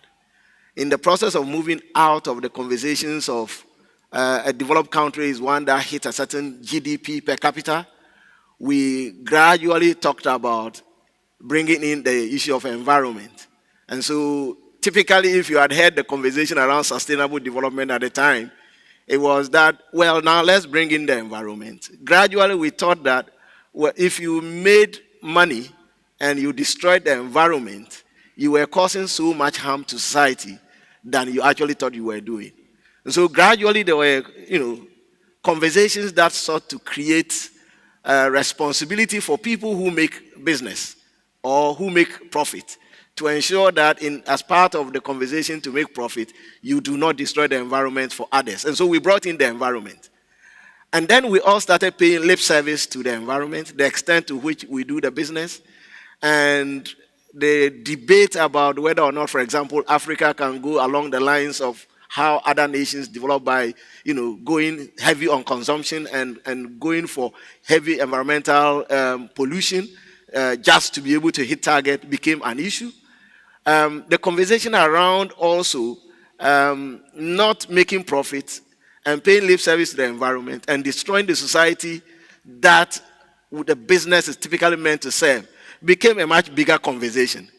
But moving slightly beyond that is this conversation about, well, let's just not go beyond the issue of environment and society, but let's also bring in the issue of governance, which has to do with issues of corporate governance and how businesses, after all, the decisions that are made about whether to engage in a particular activity or not are determined by the people who sit on the boards of the companies. The budgets that are approved for which businesses can begin to orchestrate particular activities are approved by the board. So therefore, do not leave governance issues out. Include governance issues and ensure that within the governance issues there are more critical issues of ethics, of sustainability, and what have you. And so when you look at this broad spectrum, then the question about whether or not it's just about making profit or being sustainable, and therefore, no.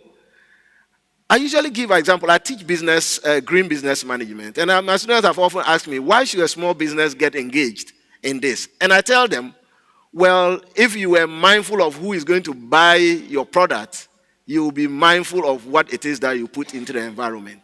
So when businesses engage in ESG and it is integrated, the first thing that happens to them is that they are not only making profit, but they are also mindful of the businesses that the communities in which they work and the communities that they serve and the people who buy their product. And I'll give you a typical example. If you were a cement manufacturing company and you emitted so much pollution and you made so much profit and you even showed us the evidence that you were being environmentally responsible but did not take care of your pollution, and your business was located within the community in which you operated, you were going to have a lot of people come with a lot of upper respiratory diseases.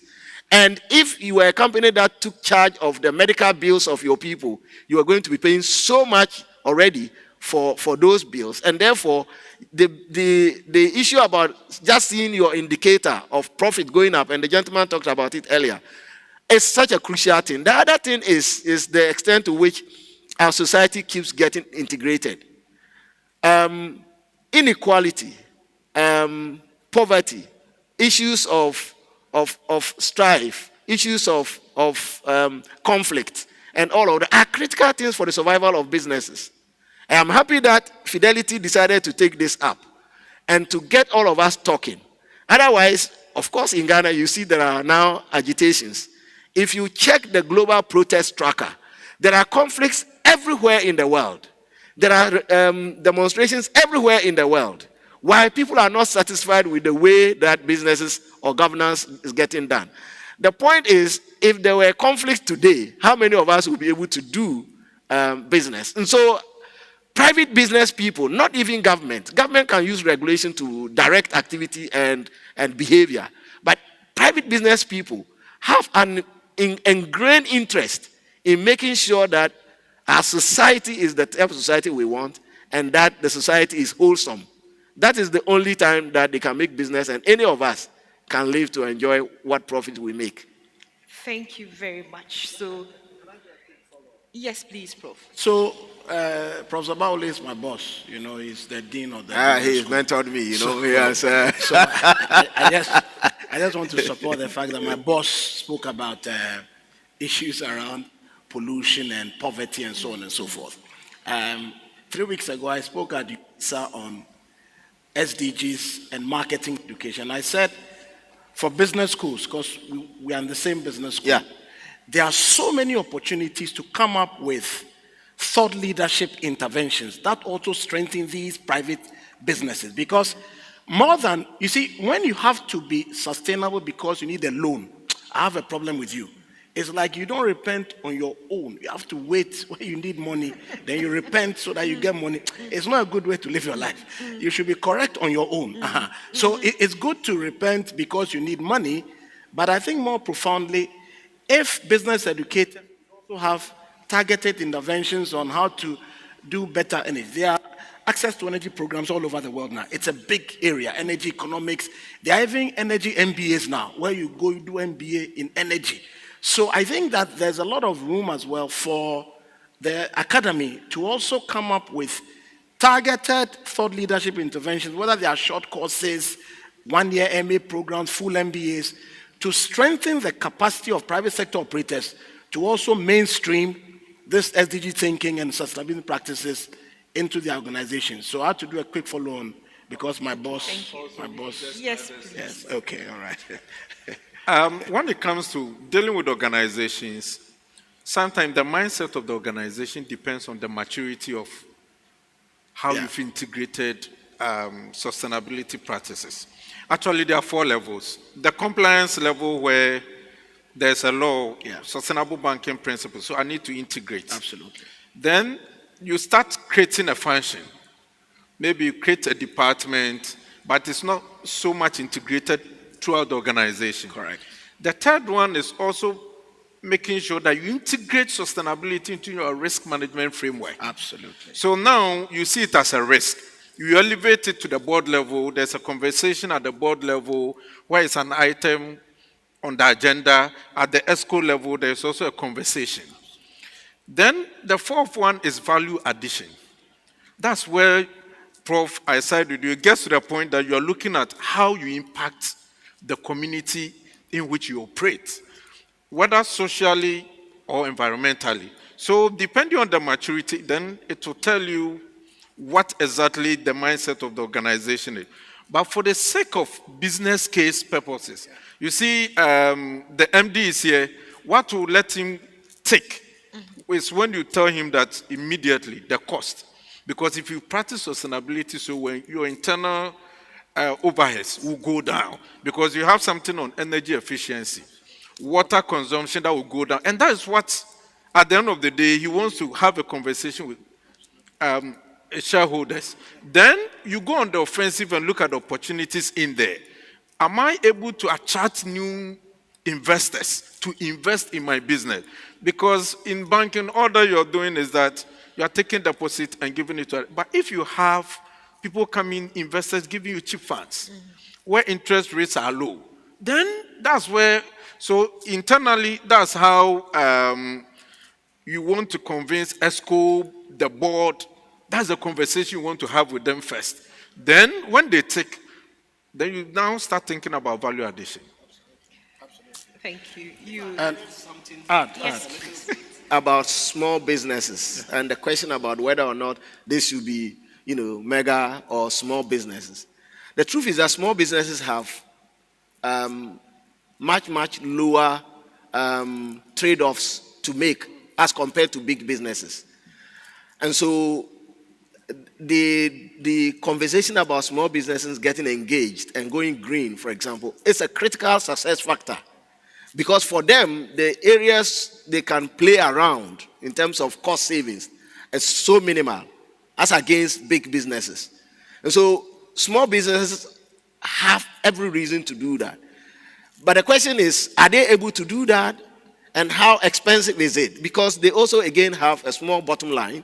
And therefore, the trade-offs are very critical. Am I okay if I just dumped my waste somewhere in the bush and then I run away and then I can go ahead and make a little margin. The issue is that the more you are tempted to do that, the less ethical you become. And the less ethical you become as a businessman, the more constraints and challenges you face. Now, that will catch you up when you appear before a funder to say you want to look for money. And they start interrogating you and they start looking for evidence of sustainable practices. And the reason that if I gave you money, you probably are making a profit. But if you can steal and you can throw things in the gutter when it rains, and you can avoid paying taxes and all of that, the tendency that you run away with their money is very high. And therefore, they are going to be able to track you and say, this doesn't work. It is the reason why small businesses have had difficulties accessing credit in Ghana across time and space. And we need to be able to engage new small businesses. Why? Because our ecosystem is made up of a significant chunk of small businesses. And so our conversations, if they don't touch small businesses, then we haven't started yet. Thank you. So thank you very much. Okay. I just wanted to say that so we can see the linkages, that nobody is left off the hook. Precisely. You cannot sit in a corner and say you are okay. It will hit you. Yes. When the fallouts come, everybody will bear a brunt of it. And I like that part that Prof. Sabawale said, that we have to help small businesses also, because it's a supply chain, it's a value chain, and we benefit at each level of this. So that is also very critical. Please, Professor Henson. At a practical implementation level. So in the last 2 years, we've edited like 4 books on green management, green marketing, green HR, green logistics. We edited a whole book on responsible management itself last year. And let me give you a practical example. So you go to them, you say, MD, I greet you. He says, yeah, how are you? And he says, okay. So next year, we're going to go green with marketing. So here's what we'll do. We'll take the 1.6 million billboard, and then we'll give you 150, 200,000 replacement. That's digital. So there's no erection of boards, there's no environmental pollution. I actually have a PhD student who just finished a PhD on environmental pollution, looking at billboard clutter and sort of looking at the impact on environmental outcomes. So green matters for everything, from marketing to HR to logistics to procurement. But you need a leader who understands that we are going green. So when the green strategy is best at the top, the manifestations show up in IT, HR, everywhere is green. So you need that kind of thought. And that's why I go back to the C-suite capacity.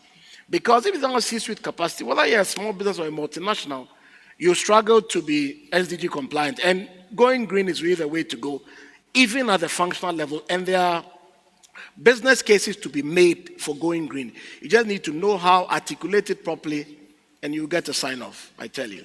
Thank you very much. My next question goes to Professor Baoli, because you've talked about the pillars. I was going to ask about the pillars or the principles that industries or companies should consider when they are integrating ESG, but I think we have spoken extensively about that. So I just want to say that we are here, we want to move, we are at point A, we want to move to point B. When we are transitioning, it's a dark horse. We are wondering, can I still maintain my client base? Will I still maintain my bottom line? How do I transition that I don't jeopardize these key things that are important to the companies? So today I was listening to a conversation elsewhere, and then the presenter was talking about how small businesses can survive. I think it is always important to look for where knowledge is. The first point of call will be to do an introspection as a company, and it can be as small as sole proprietorship. What am I doing right? What am I doing wrong? you need to get the profile. So environmentally, what am I doing? Socially, what am I doing? And in governance-wise, what am I doing? Now, if you are a sole proprietorship, for example, and you want to operationalize a governance principles within your organization, you should be able to ask yourself the question. You may not have money to do a huge board of Prof. Hinson, but Prof. Hinson is certainly happy to log into a Zoom meeting for 1 hour and to talk plenty, and in the end you can write notes and go and start looking at what you can do. So I think the first point is for each person or each business to take the decision that we want to be like this. Now, note that you cannot become excellent when you don't know what excellence is and what indicators of excellence there are. And that's why there is exposure. And that's why business, young people and people who are going into businesses as new should get engaged. I'm not sure whether this event is being telecast live. I'm not sure whether this is going to be showed or somewhere so people can see. But I think events like this actually speak to people, and people would get to understand what they must do. So, small business, please make the decision. The truth is that certain decisions will cost you money, but in the end, they would give you value. So, you don't want to go out of them. So, your environmental behavior, practices, what is in our classroom, we always say environmental management system. What is the system you put in place to say, well, our raw material supply base, how can we ensure that we reduce our impact? Number two, within our business operations, in other words, in-house, our machines, the equipment we use, the operations within the business, how efficient are our systems? Number three, how is our downstream activity like? And I am sad if there are people here who produce the sachet or plastic bottled water. I think that all of us should be ashamed of ourselves when we continue to drink water from this, and we see when it rains the kind of things that happens to our environment. So business people should begin to ask the question. A small business must begin to ask the question. So 3 levels of assessment. My raw material, where do they come from? And that's where you can influence behavior beyond your company.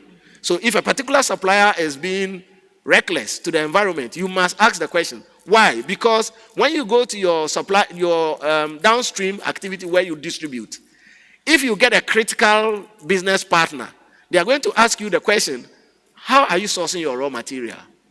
How much damage does your raw material cause to the environment? And whether or not such a company is happy to deal with a company that has negative environmental impact and some negative footprint. So these 3 levels will give you an idea of what it is you want to do. Now, once you have done this, you ask yourself the question about social. And I went to Takoradi one time. We don't have a lot of time, but I went to Takoradi one time and I entered the hotel. And then there were a bevy of ladies. Where? Takoradi. Where in the hotel? Oh, take time. Why are you so interested in this conversation? And some of them were as young as 13, 14. And I asked myself, what kind of business is this that wants to destroy the future? And they allow it because it brings them business. To what extent is a small business willing to compromise our values just because we have to make some tickets? And then the last one of it, please continue. Thank you so much. Thank you very much. The conversation has become very interesting because the discussions are bringing up views and knowledge and other things, but because of our time, we want to wrap up. But I want our guests to scan the QR code so that we can take their questions in the next few minutes. So, before I just come in, I just want to say something on the small businesses. There's the whole idea is that you should be able to sell the risk to them. There's one key thing that nobody talks about. It will get to a point, if you don't integrate sustainability so well, you will not even get insurance. Why? Because you might have a warehouse at a low-lying area around Accra. You go to the bank assurance within any of the banks, you want it to be insured. But they want to look at your resilience against things like floods. If you're not resilient, that bank, either your premium will be so high or they will decide not to insure it. Now, you intend to use that warehouse to maybe do business with a company like Unilever. Unilever, for them to also do business with you, one key criteria they want to see is that do you have insurance for your warehouse? And you don't have it, so you lose that business. So we need to be able to sell it and let it come close to them. Once it happens like that, they are happy. Let's use another simple example in every office. ACs. When you use something like an inverter AC, it scales down your cost, internal cost, by 40%. You sell that to them because any office, you need a cooling system. And that's one of your major cost profiles. So if you sell it and you ask you, but how do I go and buy inverter ACs? You trade the idea that when one breaks down, replace it with an inverter AC. When the other breaks down, so you stagger it over a period and you are able to replace all your ACs from the traditional ones to an inverter AC. Then he knows that it's practical. Other than that, they always think that it's not doable. Okay, thank you very much.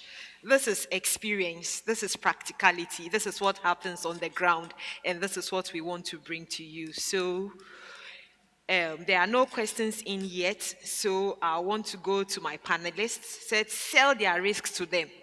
Tell them they can do it. Stagger the investments. You don't go full hog, stagger it and it will work. So I want to go to my guests for their final words. ESG, where do we see Ghana? They say 2030, right? And we are in 2023. In 7 years, where do we see ourselves? Are we ready? Is there a demand from corporate Ghana for ESG? Is there a willingness to do that? As So for Ghana, it's Prof. too Hensing. far. You know, we are just normal people who work for normal organizations. So let's just stay with the firm level discussions. All right. As for Ghana, when you get the other big people, then we are the normal. Then, yeah, you know, the other panel had big people working. Yeah, we are normal businessmen. Professor Baole is my boss. So look, I will focus on firm level adoption, and I'll go back to an old framework called the McKinsey 7S. And the McKinsey is old, but it's useful for just explaining typologies. Structure, strategy, system, skills, style, staff, and shared values. If you are in this room and you don't have a green strategy for 2024, you must repent now. If you are in this room, you haven't seen a sustainability plan or report before, you must repent now. So you need to go back and start building systems for mainstreaming these things and ensuring that you have milestones, you have benchmarks. And his example about the AC is so profound because these seem like little things, but they all add up. So if you build a sustainability plan for next year with clear deliverables, after you've done a solid audit, you've done your materiality test, then you can have quarterly trackers from next year. And you really start getting feedback on the performance of your green and your sustainability programs. I really think it's important. But more profoundly, the C-suite must lead by example. Because I found by experience, more than what you say, people copy what you do. So if there's solid C-suite leadership, there's a clear strategy, there's a monitoring team in place, there are reporting mechanisms, we are using solid dashboards, then we can begin to really inculcate sustainability into what we do. Without these clear strategic moves, it will just be wishful thinking and really will not do too well. Thank Professor you Baole. very much. So just 30 seconds, please. Right. My final words will be that when we talk so much, people get confused. But for all business people, I think what it is that ask yourself the question, what can we do now? So please make that intentional decision that we want to do something now and begin small. For example, we don't want to buy packs of plastic bottled water anymore. We want to have a dispenser that cuts away a lot of waste already. We don't want to print every other thing now. We want to get that cuts away a lot of things already. We want to use buses to convey our staff rather than everybody driving in. That cuts away a lot of waste already. We want to have automatic lighting system. When people are out of the room, the lights go off by themselves. So begin gradually. Take one step at a time and ensure that you bring all the people who work with you to appreciate that we need to make change. Because if it's just the dream of the CEO or the top executive, I tell you, you are 90% of the time not in the business. You are outside, and people behave and actually pull you back when you are not there. And so you must get everybody on board and gradually, one step at a time. It doesn't take so long to do a strategy for being green. And it can be very small, focus on one thing at a time. And then you can, a little bit of money, you see, we don't charge some galamsey, small galamsey. Thank you, Professor Mahoney. Thank you so much. One thing at a time. Yes. So for me, I'll start with, if you watch boxing or mixed martial arts, when the announcers are, they want to announce the people partaking in the bout. In boxing, they will tell you, now get ready to rumble. When you go to the mixed martial arts, the guy will tell you, the buffer, the announcer will, now is the time. So now is the time for every business to do it right. And the key thing is that if you sit in this room, and one way to make sure that you move leadership alongside is to make sure that you report. You start introducing sustainability reporting. Why do you need to report? Because this year, you need to report on leadership commitment. What from the ESCO, from the board level is being done. ESCO level is being done. From the employee side, what is being done? Health and safety, you need to report on it. How are you being transparent? How diverse and inclusive that you are. Then you look at the operational thing. So you set a target and say, my energy consumption, I'm reducing it by 20%. Water consumption, 10%. If you report on all of these things, next year you cannot publish the same kind of metrics. You need to demonstrate progress. And that's the only way you carry management along. Because when you go into an ESCO meeting and you say, oh, last year we talked about 10, but this year we are going to publish, and the numbers are still around 10. Immediately they will approve, because from a reputational standpoint, everybody wants to look good in the eyes of the customer, their suppliers, and critically, investors. So one trick that works at the corporate level is that always, if you're a sustainability person, push and make sure that sustainability reporting is done. If you're an ESCO member or you're leading a board, once you let them do it, everybody will be forced to get along, because year on, year out, you need to report on your performance and you need to demonstrate progress. So that is the catch. If you don't remember anything as you leave this room, please ensure that you report and you just move everybody along. And the reporting, you realize that there are some you can do it alone, cross-functional.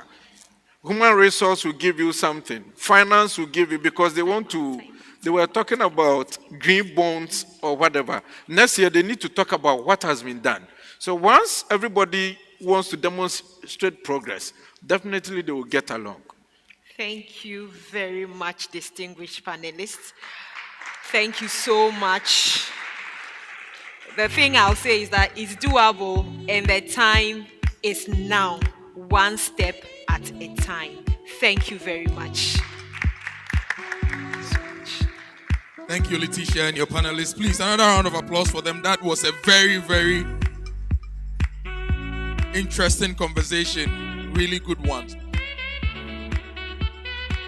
When he mentioned ACs and smart ACs and life with smart ACs, I was like, why do we need ACs in this country? Why do we need ACs? We're in the tropics, rainy season, dry season, the wind blows nice. But we are building like we're in the temperate area. So every house is fixing a lot of ACs. And it's putting a lot of stress on the national power grid. And it's driving us into doom. So SMEs that need the power to produce are not getting power. So maybe banks, when people come to you for mortgages and project support for structures, we should look at how the buildings are being designed and built to fit our climate. And I think one of the biggest challenges we have in this country is housing and the stress it puts on the environment. Aside the fact that the larger environmental design is bad and it's dusty in our neighborhoods and very noisy as well, if we manage to remove those two, we don't need ACs as much. We have our louvers, the wind blows through, no dust. We manage those noise makers a bit too, so that I have a peace of mind. And we can reduce the power demand on the national grid by about 30%, which power can go into industry. And SMEs want me to tell you that when it comes to sustainability, we are articulating a major motive against an inarticulate minor motive. We are trying to put a lot of the national stress on SMEs. Now, when they come, you know, obviously, somebody mentioned the warehousing in flooded areas. When you want to buy land or get land to build a warehouse in a proper area, you have to spend hundreds of thousands of dollars. So sometimes there are these bad areas SMEs can get and small businesses that don't have money. We should have a strategy to see how we can support these businesses and lift them up. I'll give you an example. If you want to farm right now, anywhere an hour within Greater Accra, you won't buy land for less than 30,000 cedis per acre. So if you're a young business who decides to go into farming and you needed 10 acres, you need 300,000 cedis to buy land for 10 acres.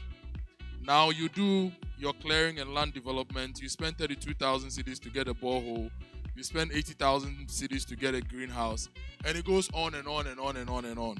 So I think that, like Prof said, academy has to curate courses, lead thought leadership, so that we create solutions that fit our environment. So that we also stop the greenwashing a bit, because you go around Accra and you see buildings that are not climate friendly, but they have the edge sign posted on them. There's a building I work in. You just enter the building and there's one switch for a whole floor. So whether you're at work or not, your lights are on. Nobody changes them, but these people have edge signs and all that. So it was a very great conversation. And Julian, I know you are very progressive. Fidelity is very progressive. Some of the SMEs tell us that some of the requirements we need from small businesses, sometimes it's a bit too much. It's a major requirement for a minor benefit for them. So we should look at those things so that we can help take them along. So we are going to go for lunch, but I want you to do something for me. Whoever has this name tag has a QR code on it. If you scan it, you get the person's contact. Because the final conversation is about collaborative action, you need to know new people from this place. So walk to about 3 people, scan their name tags and get their numbers. Interact with them and build a relationship with them, so that post this Fidelity Bank Sustainability Conference, you'd have built a good network to help us drive the change we need. If you don't have your name tag, you can pick it from the registration desk. After lunch, we'll do it again. So we'll go for lunch. The ushers will direct you. Enjoy the food. It's really delicious food. But please, eat fast so that you come back on time for the next session to begin. We have 1 hour to have lunch. If you don't want to have lunch like me, you can join us for the carbon footprint session, which is happening at the back. We also have the upcycling workshop. You can join us as well. So those who don't want to have lunch, or those who can eat within 10 minutes and join us, please do that and join us, so that together we think about how to take advantage of the carbon credits and all the opportunities, and also how to learn about new upcycling ways to keep our environment cleaner and better. Thank you all very much. Scan the QR codes. Let's enjoy lunch. We are back in an hour. Thank you.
higher. I will forever be intertwined with you. Where the sun never goes down and time has slowed down. Would it be too crazy if we decided to stay forever? Decided to stay forever, forever.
You gotta put your past behind you. Look, kid, bad things happen, and you can't do anything about it, right? Wrong. When the world turns its back on you, you turn your back on them. That's not what I was told.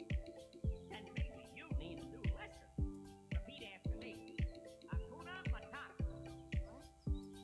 Hakuna Matata. It means no worries.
Since so many of them come, want me just play pretend.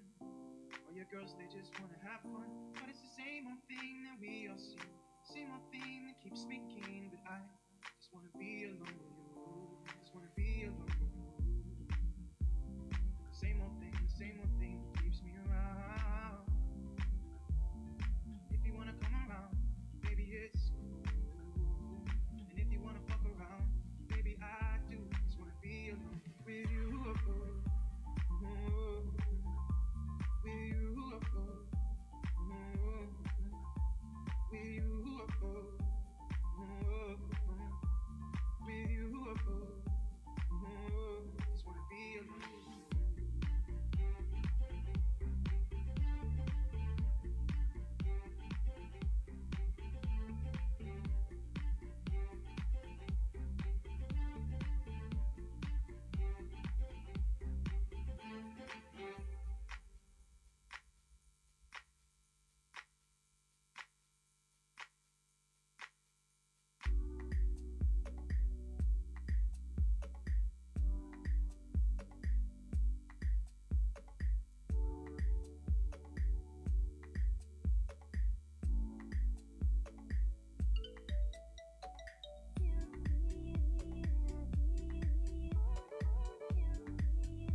world today, we face unprecedented environmental and social challenges where the future of our planet hangs in the balance. From global challenges posed by climate change to environmental degradation, we have a collective responsibility to take action and build a more inclusive, environmentally conscious future. As a socially responsible institution, Fidelity Bank is embarking on a journey to a greener future, emphasizing our unwavering commitment to sustainability and inspiring change in our communities along with our clients, partners, and stakeholders. Our board has made sustainability a core value. Responding to global awareness and trends, we recognize the importance of aligning with evidence-based environmental, social, and governance concepts, driven by our internal business agenda, increasing stakeholder expectations, and regulatory demands. The board of Fidelity Bank is committed to executing a sustainable agenda which sets a powerful example for the entire banking industry in Ghana. Our commitment includes consciously integrating good environmental, social, and governance practices into our day-to-day operations and lending activities. We go further through our charitable activities to improve basic education infrastructure across the country. As a bank, we serve as a beacon of responsible banking practices, influencing industry peers to follow suit. Our actions inspire other banks to recognize the importance of environmental, social, and governance considerations in their decision-making processes.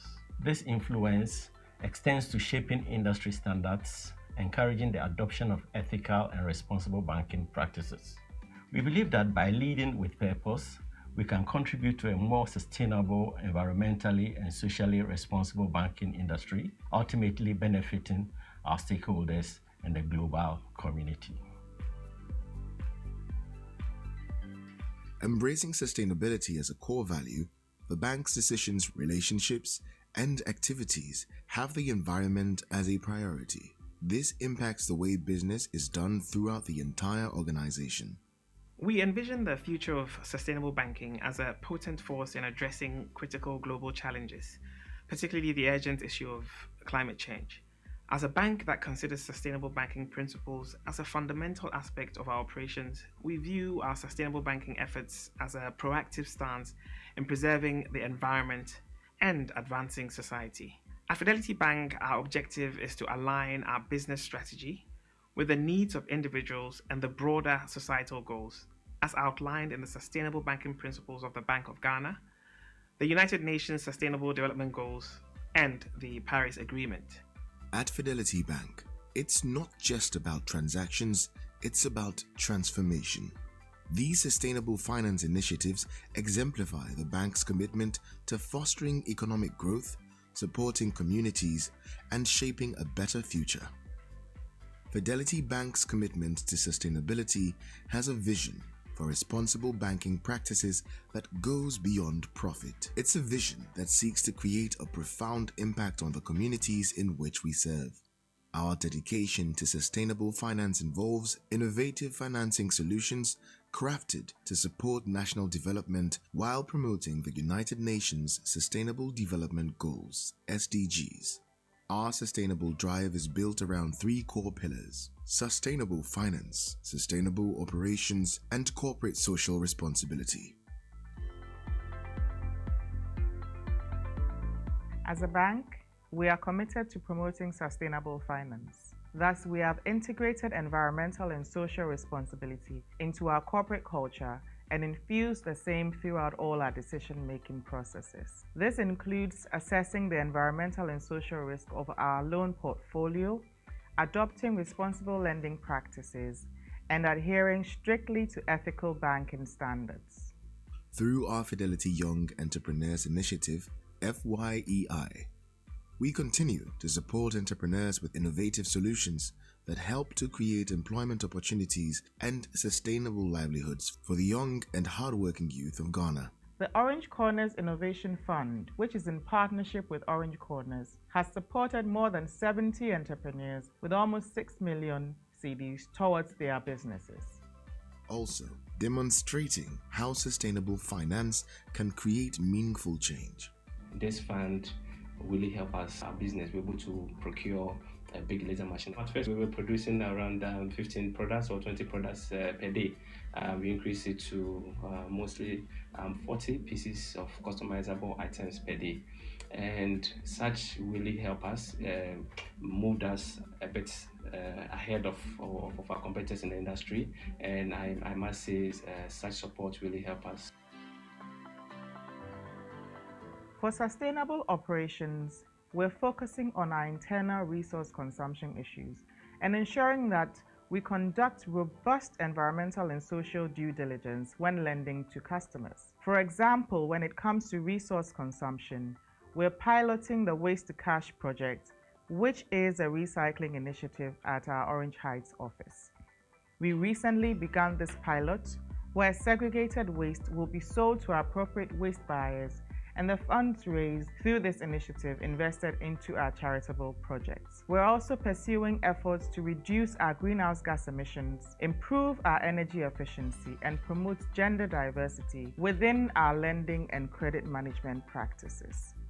Fidelity Bank aims to align itself with global climate and biodiversity targets. Fidelity Bank, as a key partner, we have been in support in ensuring that their environmental and social management system has been transformed. Why this is because we continuously provide them with the support for them to not just integrate ENS into their credit operations, but also being in a great position to develop sustainable finance products so that we can deploy green financing products to their SMEs, as well as exploring other products like biodiversity financing and also gender mainstreaming across their portfolio. Together, we want to build a more sustainable Ghana so that we drive into the national development agenda of Ghana. Giving has long been a part of the bank's culture. Giving to causes the bank believes in further cements the role of Fidelity Bank as a champion of sustainability, be it donating towards organizations at the forefront of the fight against environmental degradation, or supporting the teaching of green principles in school. The bank's social responsibilities are tied to the environment in increasing measure. As part of the Orange Impact Initiative, we reached out to our staff to give us an indication of areas in which we could support. It came about as a result of a referral from one of our own members of staff in Wa Branch, who was from the community, who told us the challenges under which the children were learning. This included learning in mud huts and also under trees. Our staff members undertook the due diligence and identified the fact that these were challenges that we could address. We've decided, therefore, to make Drose our flagship project under the Orange Impact Initiative. We strive to set an exemplary standard in responsible banking, demonstrating that it can profoundly impact a sustainable future. For us, we are talking about long-term positive impact. We need to create the right kind of value in society. So as we're supporting education, health, economic empowerment, or environmental awareness, we expect that we'll deliver a long-term change in the lives of the people that we engage with. And that is the focus of our CSR. Fidelity Bank's unwavering commitment to sustainable finance aims to catalyze transformative change across the banking industry, contributing significantly to global efforts in combating climate change and addressing critical challenges. We have decided to dedicate a month every year to put a spotlight on our sustainability initiatives. What we will do throughout the month will include, but not be limited to, Meatless Mondays, webinars on sustainability issues across our industry. We will also reward stakeholders with various prizes for participating in Thursday Trivia, and we will have Green Fridays, where we distribute seedlings to our customers. On the same Fridays, we will have our staff wearing a touch of green. As a bank, our aspiration is to become pioneers and lead by example, demonstrating that responsible banking practices can significantly impact the journey towards a sustainable future. We firmly believe that our unwavering commitment to sustainable finance will act as a driving force for transformative change within the banking industry. Ultimately, this will make a substantial contribution to global efforts to combat climate change and pressing environmental and social challenges. Fidelity Bank. Believe with us.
That takes you higher.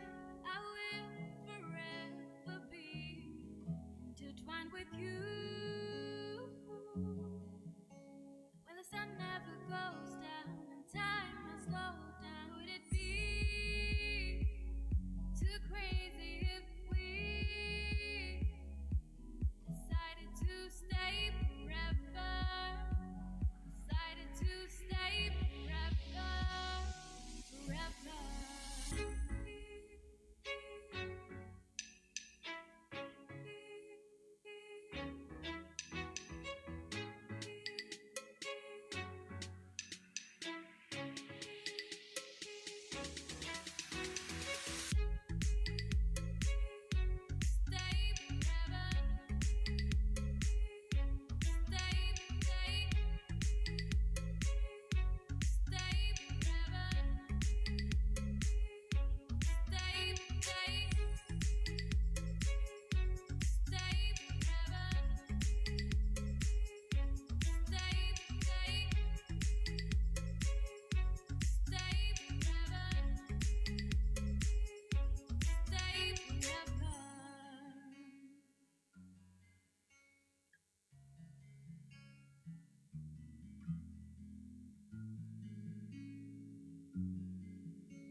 trees dance.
You gotta put your past behind you. Look, kid. Bad things happen, and you can't do anything about it, right? Wrong! When the world turns its back on you, you turn your back on them. That's not what I was told.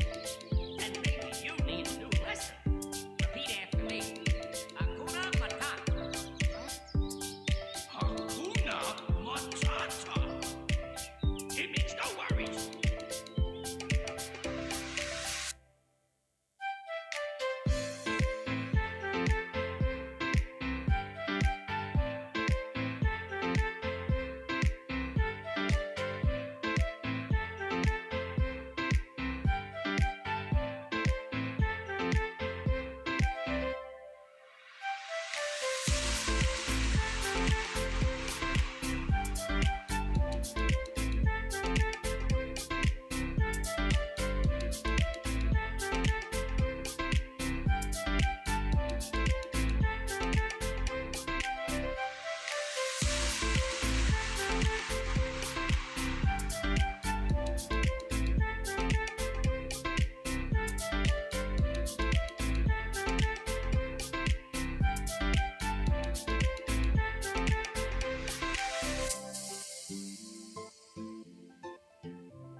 Just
wanna be alone with you.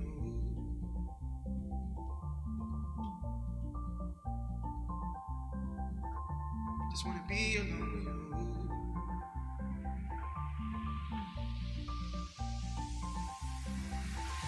Just wanna be alone with you. Same old thing that keeps me around. If you wanna come around, baby, it's cool. And if you wanna fuck around, baby, I do. Just wanna be alone with you. With you. With you. With you. Just wanna be alone.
Hello.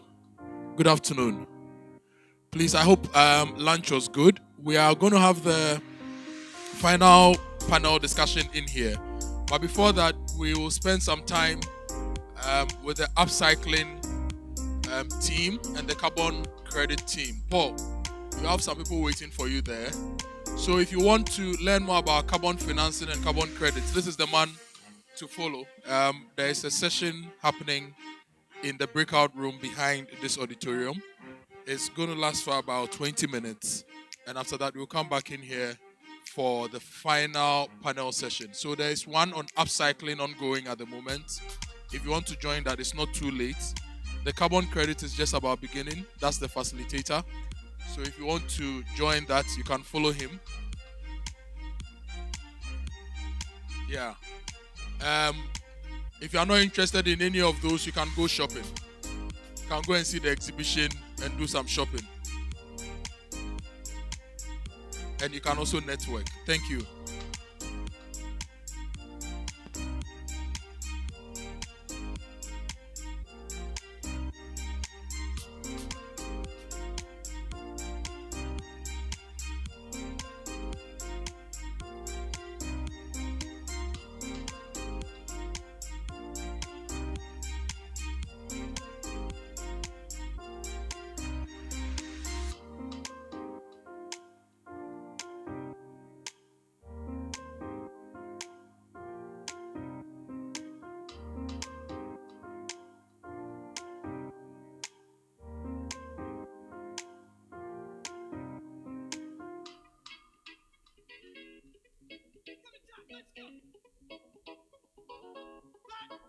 Here we go now. Batman scoop on the mic. Mix in the mix on the road to steel.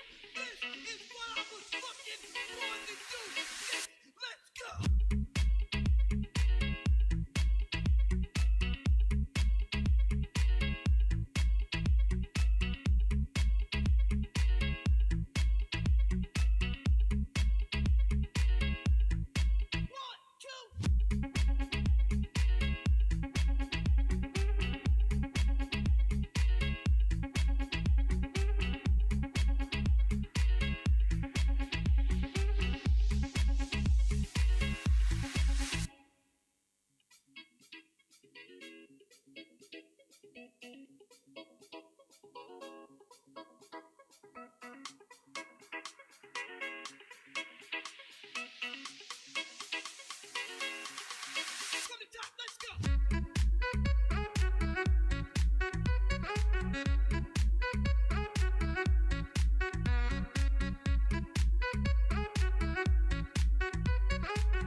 wait on their affirmation.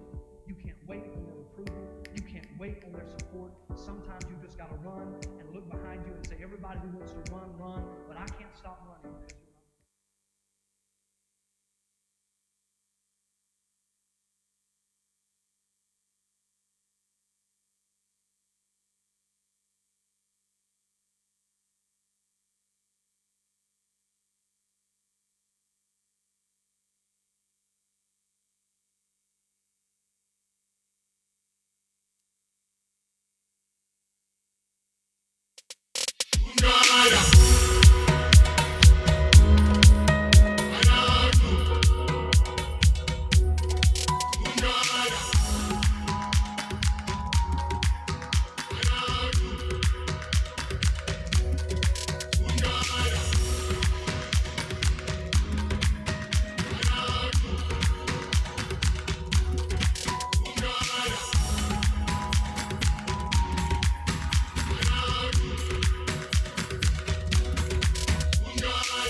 Hello? Good.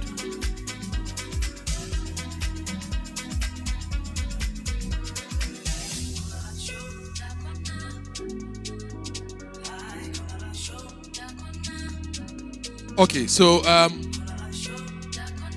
we are done with the other sessions. So we are going to have the final session in here before we wrap up for the day.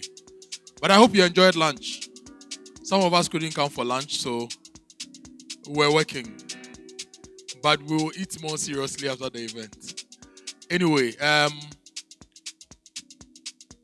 the upcycling workshop is done. The carbon footprint session is also done.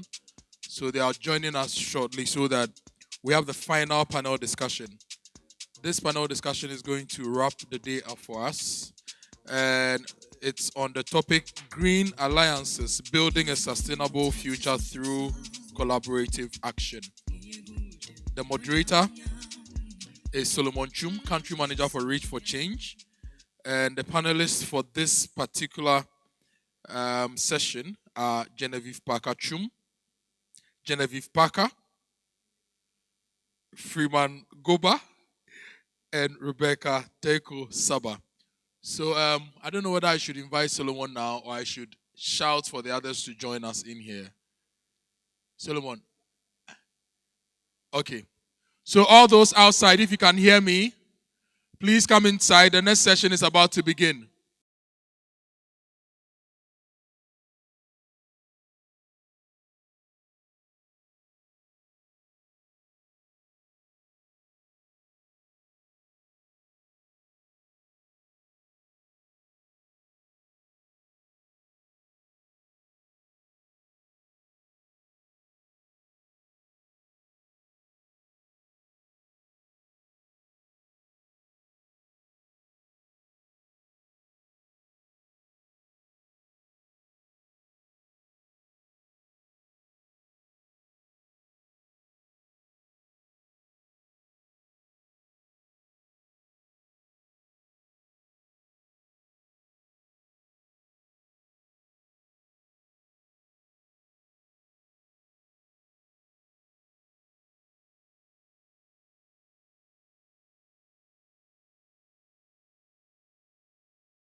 spearheaded by Yvonne, of course, the other ones. We see how all of us are working towards achieving something in a space of sustainability. But how do we bring all of this together?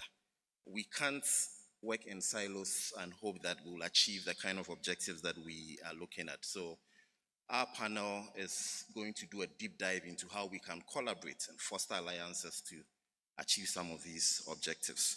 So without wasting much time, I would quickly introduce our speakers. The first speaker is someone who joined and set up the Ghana operations of Pencils of Promise in September 2012 as the first local country director at the time. Now he's in a global leadership role. And under his leadership, Pencils of Promise has initiated and built over 199 school projects, trained and supported over 2,000 public school teachers, and also educated over 53,000 learners in Volta, Oti, and eastern regions of Ghana. He's also supported the inclusion of 4 colleges of education and their partner schools into the social and emotional learning programs. Ladies and gentlemen, let's welcome Freeman Goba. And please keep applauding till he takes his seat. I need some energy in the room.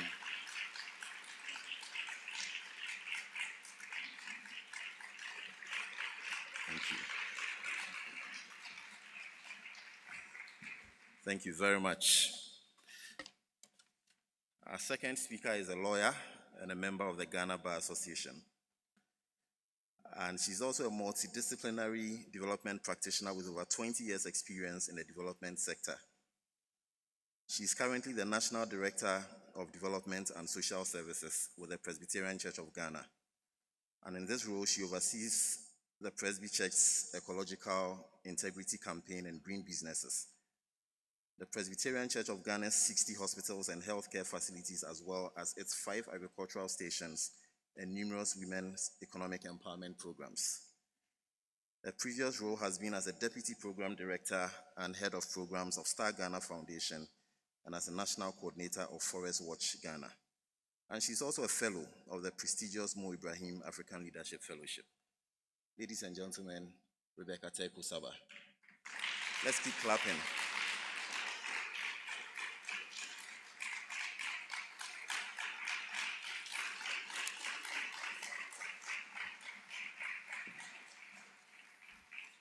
Thank you. And finally, our third speaker is also an experienced enterprise development consultant with a strong focus on supporting social and environmental impact entrepreneurs. Her passion lies in fostering opportunities for impact and innovation that drive positive change for both people and the environment. With a proven track record in designing and managing incubation and acceleration programs, access to finance initiatives and market linkages for SMEs in various sectors, including agriculture, wash, and renewable energy. She's committed to driving sustainable growth and development of micro, small, and medium businesses. This in the person of Genevieve Parker-Chum.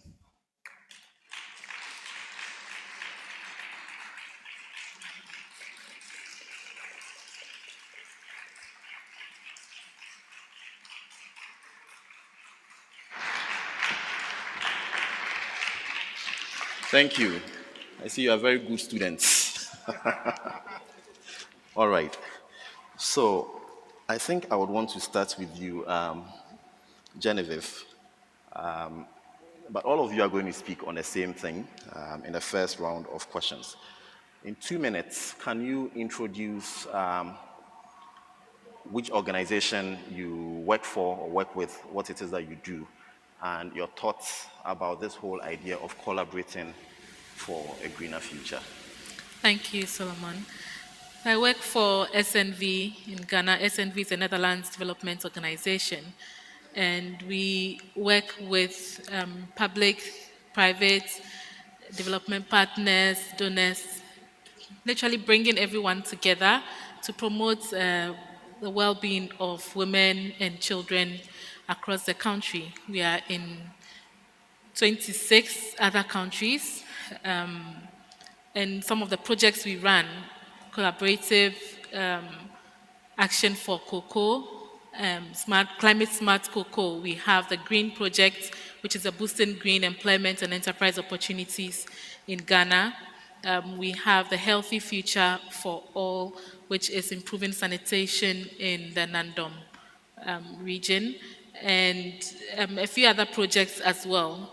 Basically, for us, the focus of our projects is to drive systems change, looking at how we promote sustainability, how we promote the well-being, health, changing food systems, changing the way that we consume products and things like that across the country.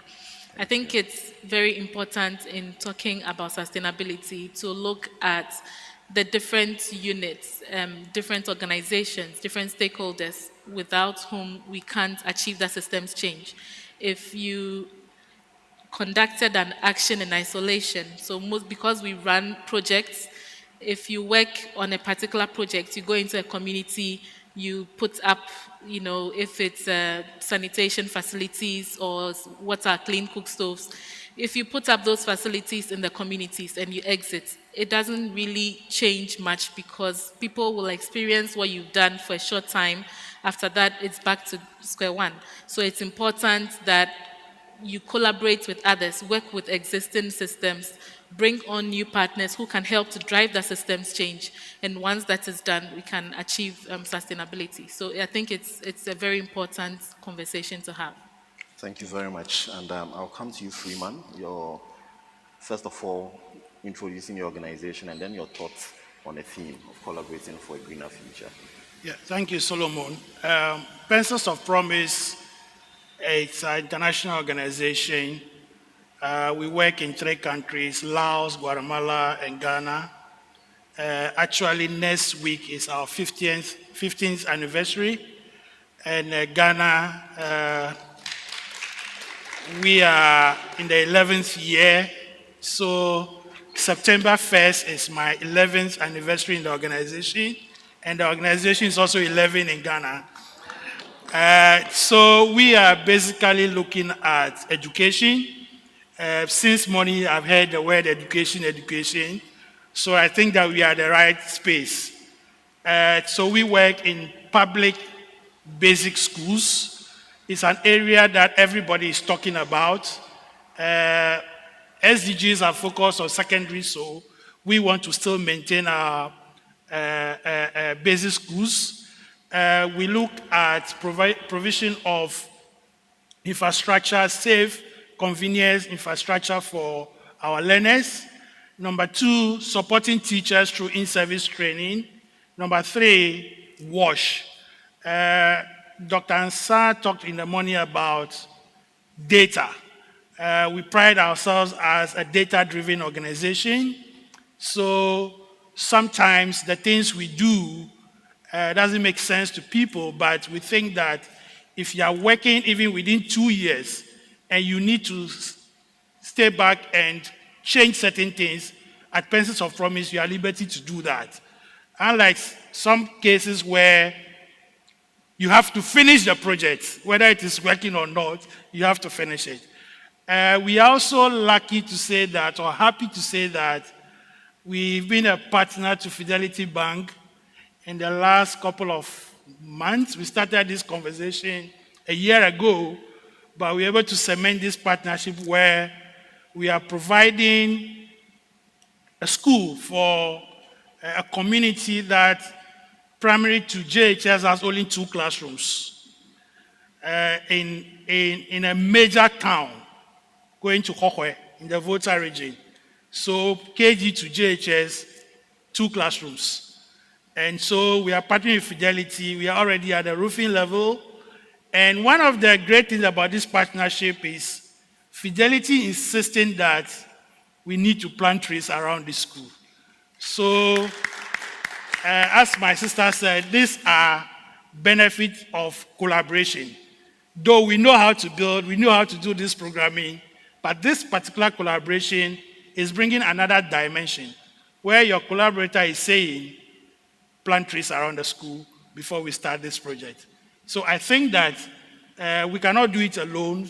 We've been doing this 11 years, but this collaboration is bringing another dimension to our work, and we also know that Fidelity is also learning from us. So I think that It's a good way to be able to help others go green.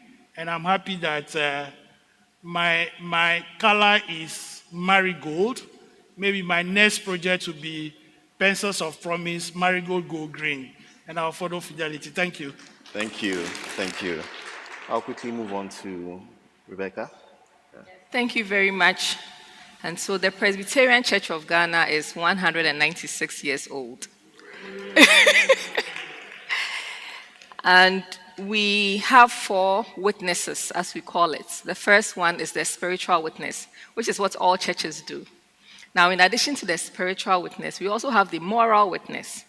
Now, the moral witness is what we do in our schools. And as you know, we have more than 3,000 basic schools. I just realized that we collaborated on some school projects with Pencils of Promise.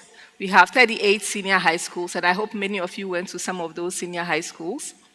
We have 2 universities. We have 3 colleges of education. We have 4 nursing and midwifery training colleges.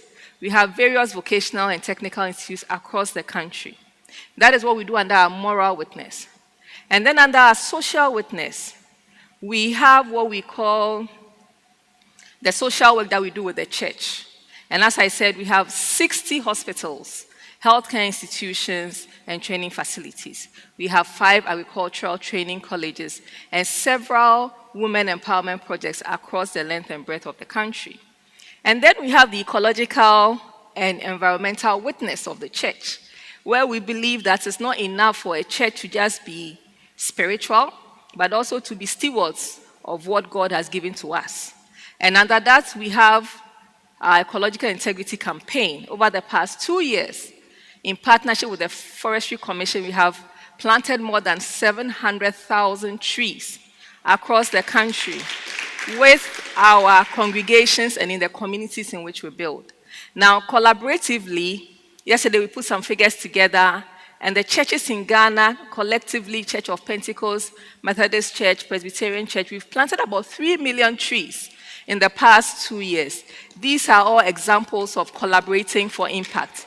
And within our schools, within our health facilities, we have partners that we are working with. I'm grateful. I'm sitting to my left is a partner that we've been working with our women's empowerment projects in the Ashanti region and the Western region. And to my right is another partner that we are working with in our schools. And this is the work that the Presbyterian Church of Ghana does in Ghana. Thank you. Interesting. And to your extreme right is someone you'll be working with very soon. Very well.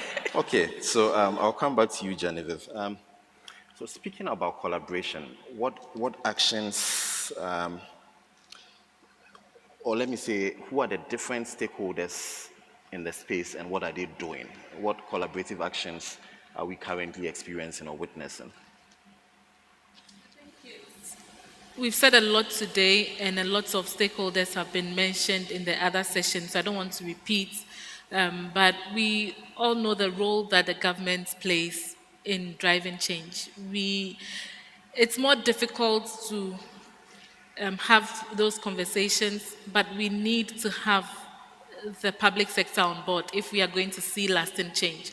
If we want to ensure that whatever we are doing is sustained, then we need someone, at the pivot of it who is going to lead that change. We don't see so much of that, but then it's also not something the private sector can do. And so it's an all hands on deck activity.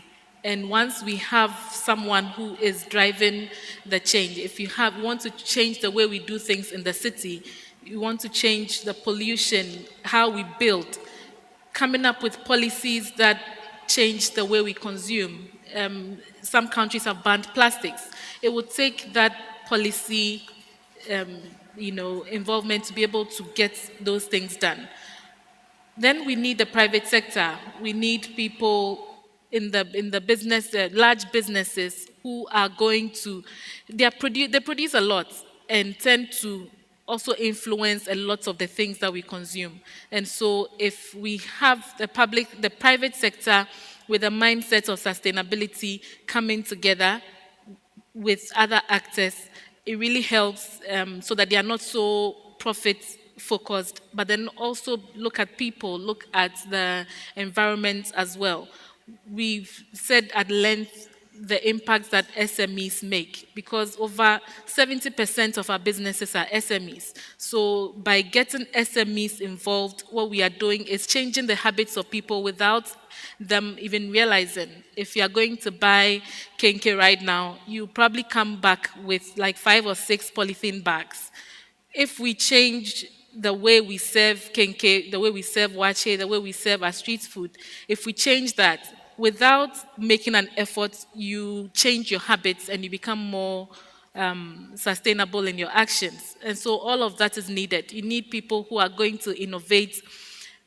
Now we realize that we can't take plastics out of the conversation totally.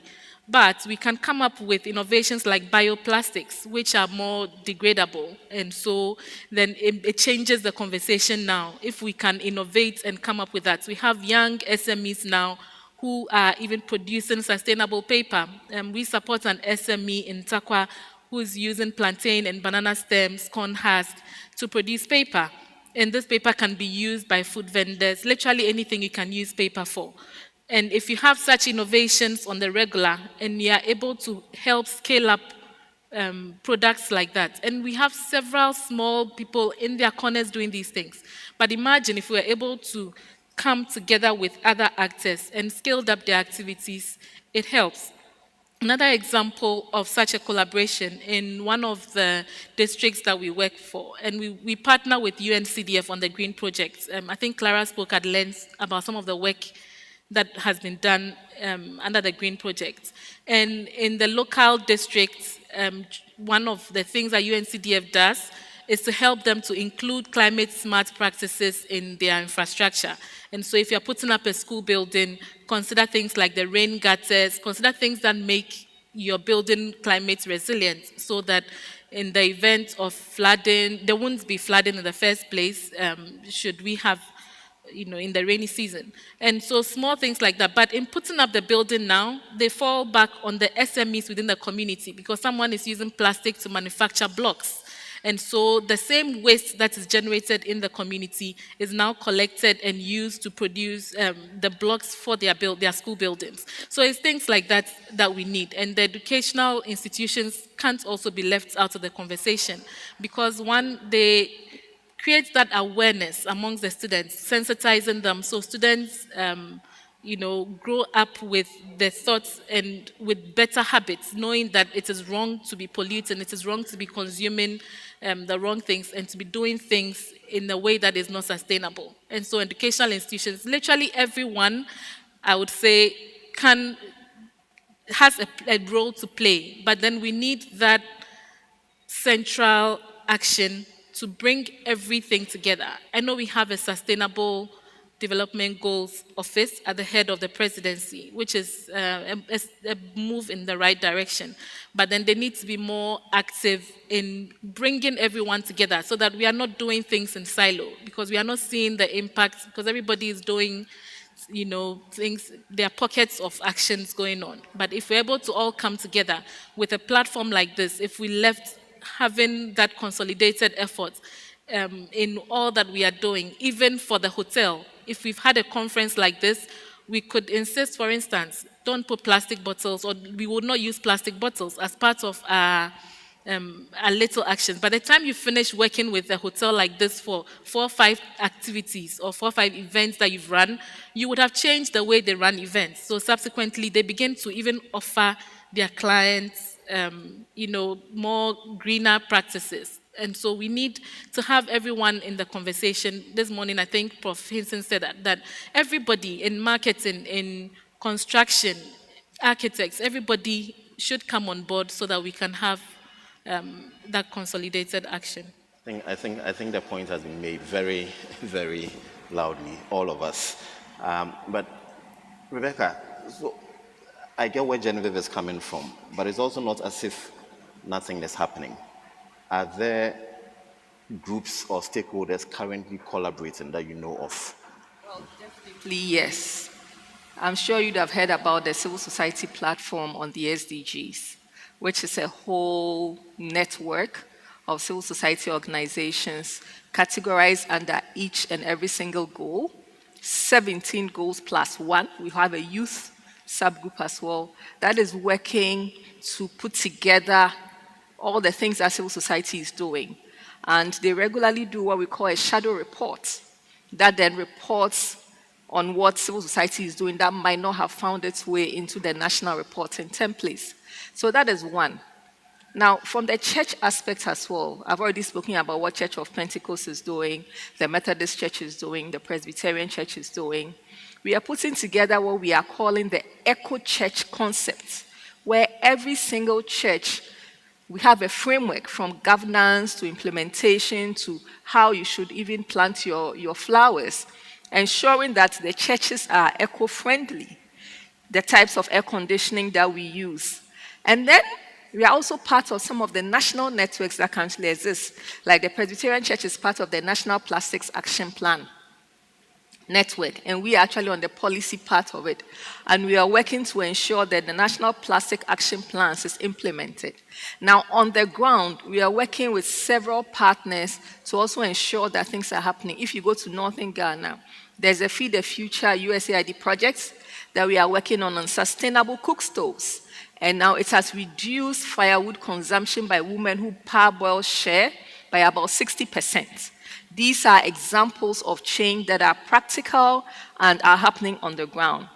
At the Pan-African level, there's also the All-African Council of Churches, and they are actually working towards being represented at COP28. And so the church itself, intra-church collaboration is happening. Church and state, church and civil society collaborations are also happening to be able to ensure that what we want to say and our voices are heard at the very highest level of policy making. Now, when you go to COP, what happens then is that COP is a conference of parties, and so it's the states talking to each other. Civil society then gets stuck in side events and side meetings, and in many instances, we have to find ways to get our voices heard. That is where I think the challenge is. But as Genevieve said, a lot of things are happening in Ghana. We still need to be more conscious about putting together our stories. We still need to be more conscious about sharing them. If you look at the data, we need Africa needs $3 trillion to bridge the gap, financing gap for climate, for the SDGs, as we discussed in the morning. All this work that we are doing, how do we get support to finance this in a sustainable manner? And I think that is where one of the questions that I want to leave for us to discuss is. Thank you. Thank you. Thank you very much. So a lot is happening, but a lot more needs to be done. Freeman, I'm going to put you on the spot. We've seen the church doing something. We've seen private sector also pitching in, state institutions, corporate sectors like Fidelity, Bank, etc., etc. As an individual, in your daily professional and personal life, how are you also working to sustain our environment? What are you doing at the personal, micro level to support this? Yeah, one thing professionally, as I lead this organization, Pencils of Promise, one, we are also collaborating with other organizations and also as an organization to innovate and use technology in the classroom. Yes, somebody will say, what about that? I've heard a lot about technology this morning. If we do that, we are limiting the use of paper. I think Fidelity have also demonstrated that this morning. Otherwise, we would have had 3 pages of program printed for everybody in this room this morning. That is what we also want to do. So you go to most of these schools that we operate in, these are public rural schools. They are using tablets. They are using Kindles that have books. We are able to create about 365 short story books, textbooks, government approved, that are on tablets, that these ones that may not even have seen a tablet before are using in those schools. You come and see how excited they are when they hold these things and they are on the streets and moving about. These are the kinds of things that we are doing. The other one has to do with plastic pollution. Yes, you go to this school, as one speaker said. If we come here this morning, we all give it like a cup or something, go and fetch water from one source. I'm sure we'll leave here with biodegradable cups, and then we'll not have all these bottles on our tables. So that's what we are doing. You go to most of the schools that we are supporting, we are placing there a filter. So take your cup, go to the filter, fetch water, drink. And what is surprising is that a lot of children are bringing bottles from home and fetching water from these filters and taking it home because they don't even have good drinking water at home. So coming to the SDGs again, you are providing clean drinking water to these young ones. Somebody will say, all this technology innovation come with waste. Yes, this morning a lot has been said about waste for money. We were concerned initially about what did we do with the waste? But gladly, we have found a way out where if we use these tablets and candles for a number of years, we can return it to an agency and make money out of it. So we used to have piles of these tablets in our office. Now immediately we know they are run down, send it and let's take some money. So that's something that we're also doing to keep the environment clean. We're also talking about sanitation. In most of our schools, I was just discussing it with them this morning that why is it that most of our schools in rural communities, or even in Accra here, do not have toilets? It's strange. And I was sharing an experience with them where I was in a school where there are 3,000 children on one campus without a toilet. So imagine your child going to school and there are 3,000 in a school. And there's no single, even a hole that you call toilet. Look at what will happen in that school or community. And so you see the joy when you just go and build 25 whole toilets for that school. So you are solving a sanitation problem, and then at the end of the day, you are addressing an issue. Menstrual hygiene. Look at the waste that comes with it. It's a basic thing, but you go to rural communities and you ask them the kinds of materials that are used. Sometimes cloths are put in rubber and used, right? So what we are promoting now is reusable parts. Don't frown your face. That is key. We may have to go to the olds where our grandmothers were using the cloth and washing and drying and using it again. Unlike all that we have now, that goes with a lot of plastic, and they are not able to, they are non-biodegradable. And I just thought of something. I remember I went to a school where you finish building a project, and they'll come and tell you, you've saved us from destroying the environment. Maybe we've not thought of that. Because every year, that community will have to cut trees to build, or the thatches to build a shade for their kids. But you have put up a permanent structure that will last for years. So they don't need to go and cut the trees every year. So that is something that just came to my mind. That yes, you go and put up a building, but you are also saving the environment at the long run. So for me, professionally, or using Pencil from as an example, these are the things that we are doing in our communities. And invariably, these things, as you do them, it reflects at home, right?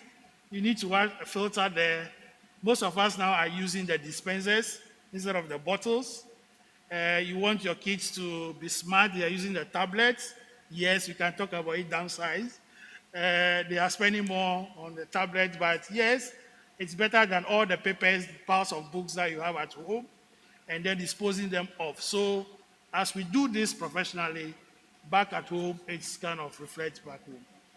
Thank you very much. I know that there are some burning questions. I am going to give my panelists a minute each to give us a call to action. I think they've said enough, and we see how obviously collaborating would help all of us to journey far and achieve these objectives. So before I take some time for you to ask questions, I would come round to you again in a minute if you can share what your call to action will be.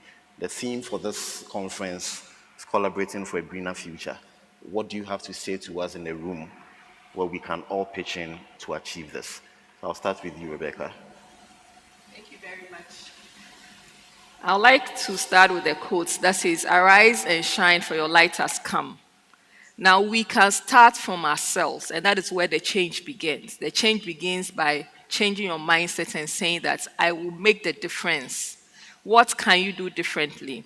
What can you do in your home differently? What can you do in your office differently? And that, I believe, is what will move it forward. Let us be intentional in how we work, in what we do, and how we live our lives. Now, at the policy level, we need to focus and ensure that the policies that are implemented, that have been promulgated around carbon financing, around SDGs, around the monies that are supposed to come to communities, around all these things are actually implemented. How many of us here even understand the carbon footprint if we hadn't gone for the training today? We need to be conscious. We need to educate ourselves about what we are doing. There's only 2% change in temperature, and we are all gone. Why are we sitting down and not thinking about what can we do? You have Twitter at your disposal. You have Facebook. Instead of sharing memes, please say something about the environment. Plant a tree. I would really, really want you. Next year, make sure you plant a tree. Fidelity has started by giving us these lovely trees. Let's come back next year with the photos of the trees that we've planted and how they've grown. And I believe that is the beginning for moving us forward. Thank you. Thank you. And instead of sharing memes, you can also turn to the QR code behind your name tags and send in your questions. Thank you. Genevieve, your call to action. Thank you. I wanted to say that we need to come up with localized solutions. I think the conversation around sustainability tends to be westernized, but in Africa, less than 3% of the world's emissions, is generated by Africa. What we suffer from is a result of the effects of their carbon emissions. And so we need to look at how to become resilient and find local solutions. If we apply the westernized solutions here, it doesn't work. And that's why people feel removed from taking responsibility, because it seems a bit up in the clouds when we talk about it. However, some of the local activities that we have, when we were growing up, taking a bag to the market, instead of taking all the plastic, using water bottles, simple solutions like that. I think if we go back to those practices, it will really help us to drive the change that we want to see. In putting up our buildings, let's consider local materials. When we use earth, you know how it keeps the rooms cool and everything, so that we don't need all the air conditioning and everything. So we need to have localized solutions that help us to drive and sustain the change and not look so much to Western solutions, which seem a bit up in the clouds for us. And then the final thing I want to say is we need to find ways of measuring the impacts that we make, because that's how we demonstrate the progress we've made. We can say a lot about what we are doing, but once we are not measuring, it's difficult to track the progress we are making.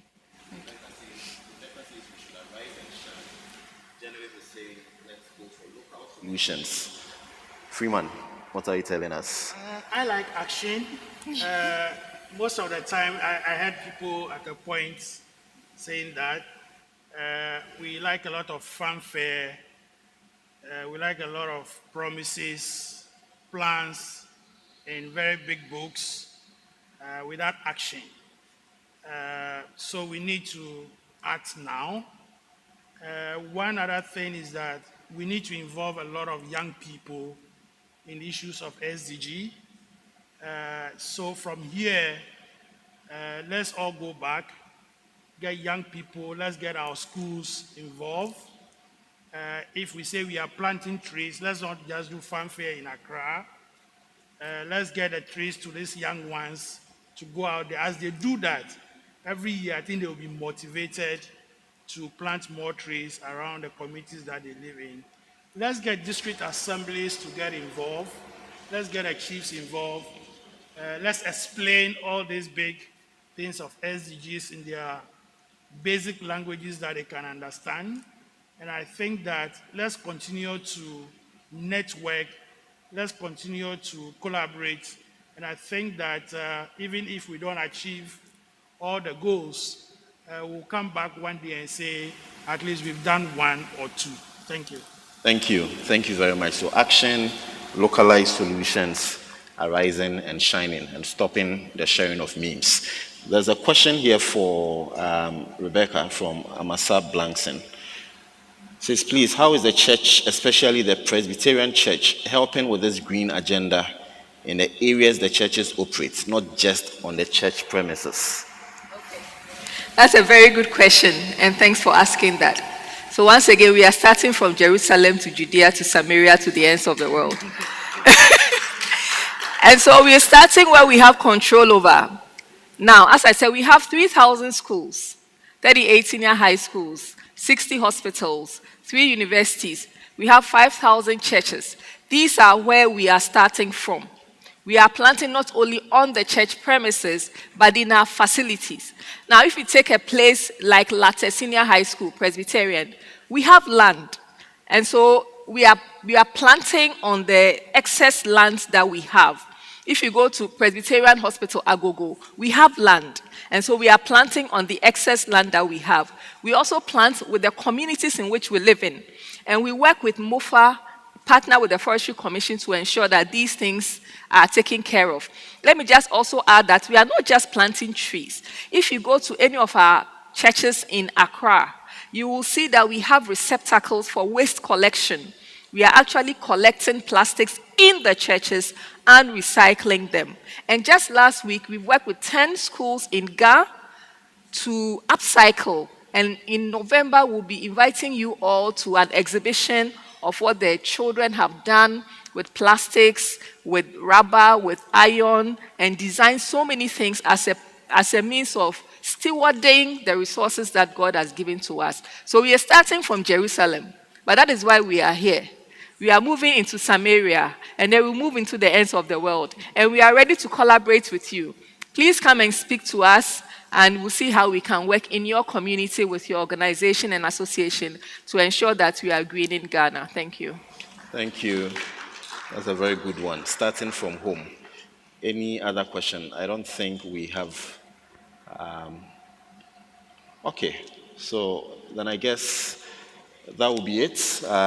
Before we take leave of you, I would want to acknowledge once again Rebecca Teko Saba, who is the National Director of Social Development and Social Services with the Presbyterian Church of Ghana.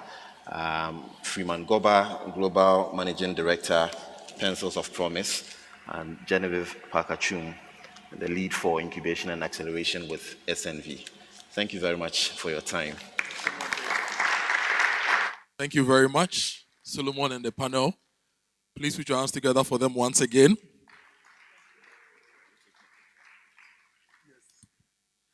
You know, when Rebecca was talking about starting from Jerusalem to Samaria and all that, I think one of the examples of sustainability in the Bible was when Jesus took the bread and the fish.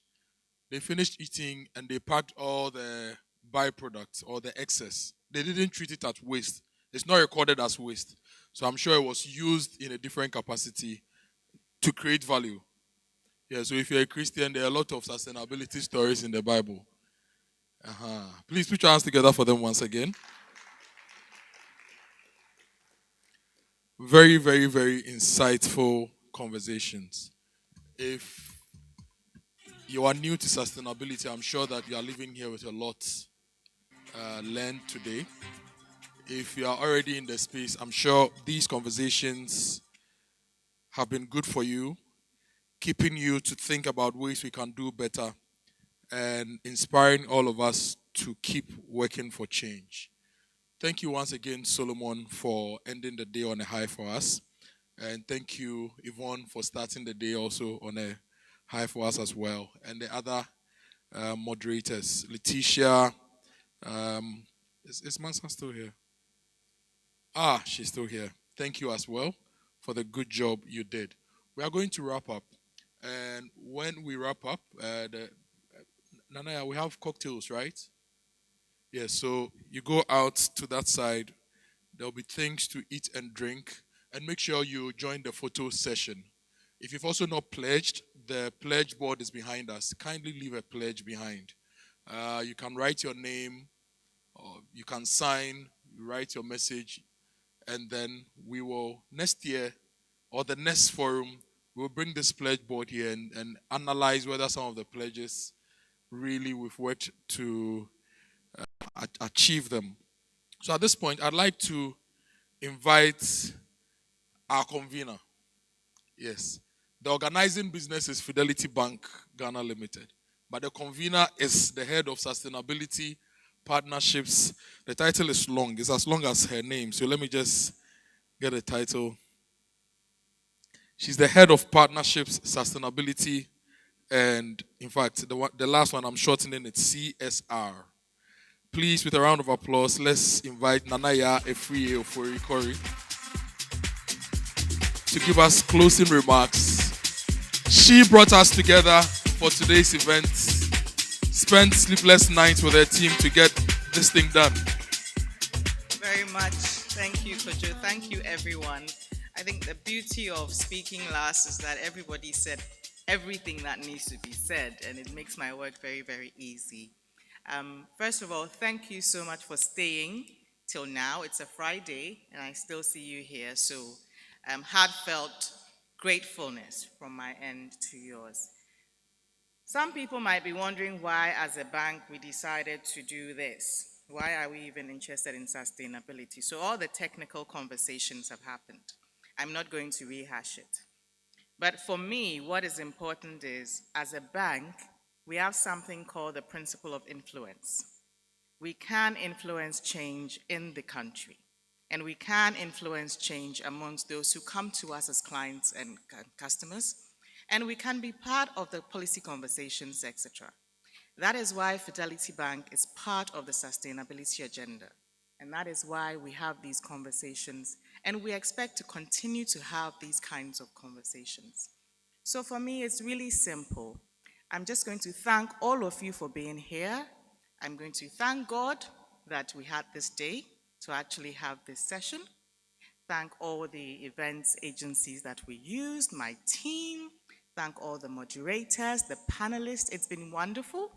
You know, sometimes you have a vision of what you want to do, and when it comes to life, it's just brilliant. We're hoping that this becomes an annual event, because this is now a journey that Fidelity has started.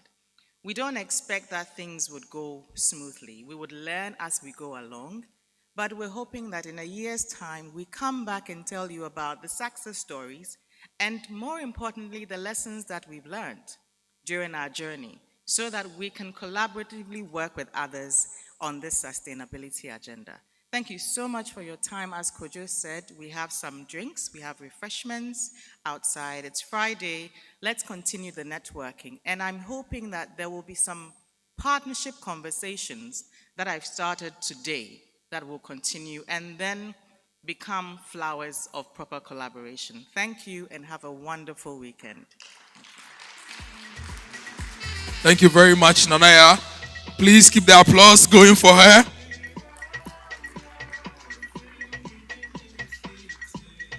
So it's a Friday. One of the things we can do with policy and law is that on Fridays, people should close at 4 and eat a lot of Ghanaian food and drink a lot of Ghanaian drinks to put money in the pockets of farmers. It's 4:30, so please, let's go and eat seriously, drink seriously, and network seriously, and make sure you take some photos. Now, the plants on your tables, they are yours to keep, so please take them home and then about our daily activities as people, not even as businesses. There are 3 principles: efficiency, Optimize your time and all the resources at your disposal. Consistency. Don't create any waste. Whatever you do, whatever byproduct you have in your life, upcycle it and create value from it. And subsistency. Less is more. Less is more. The more material or materialistic you are, the more resources are extracted from the earth to give you your material needs. So try to use what you have and use it consistently and efficiently so we extract fewer materials from the earth and we keep our biodiversity going. Once you're able to do this on your own, you can transfer it to your community, to your business, to your town, and we'll build together. So enjoy the weekend, make friends, network, let's do this together. And thank you all for coming. My name is Kojo Akoto Boateng. I'm a farmer and I love doing this and I hope to see you next year. Bye-bye.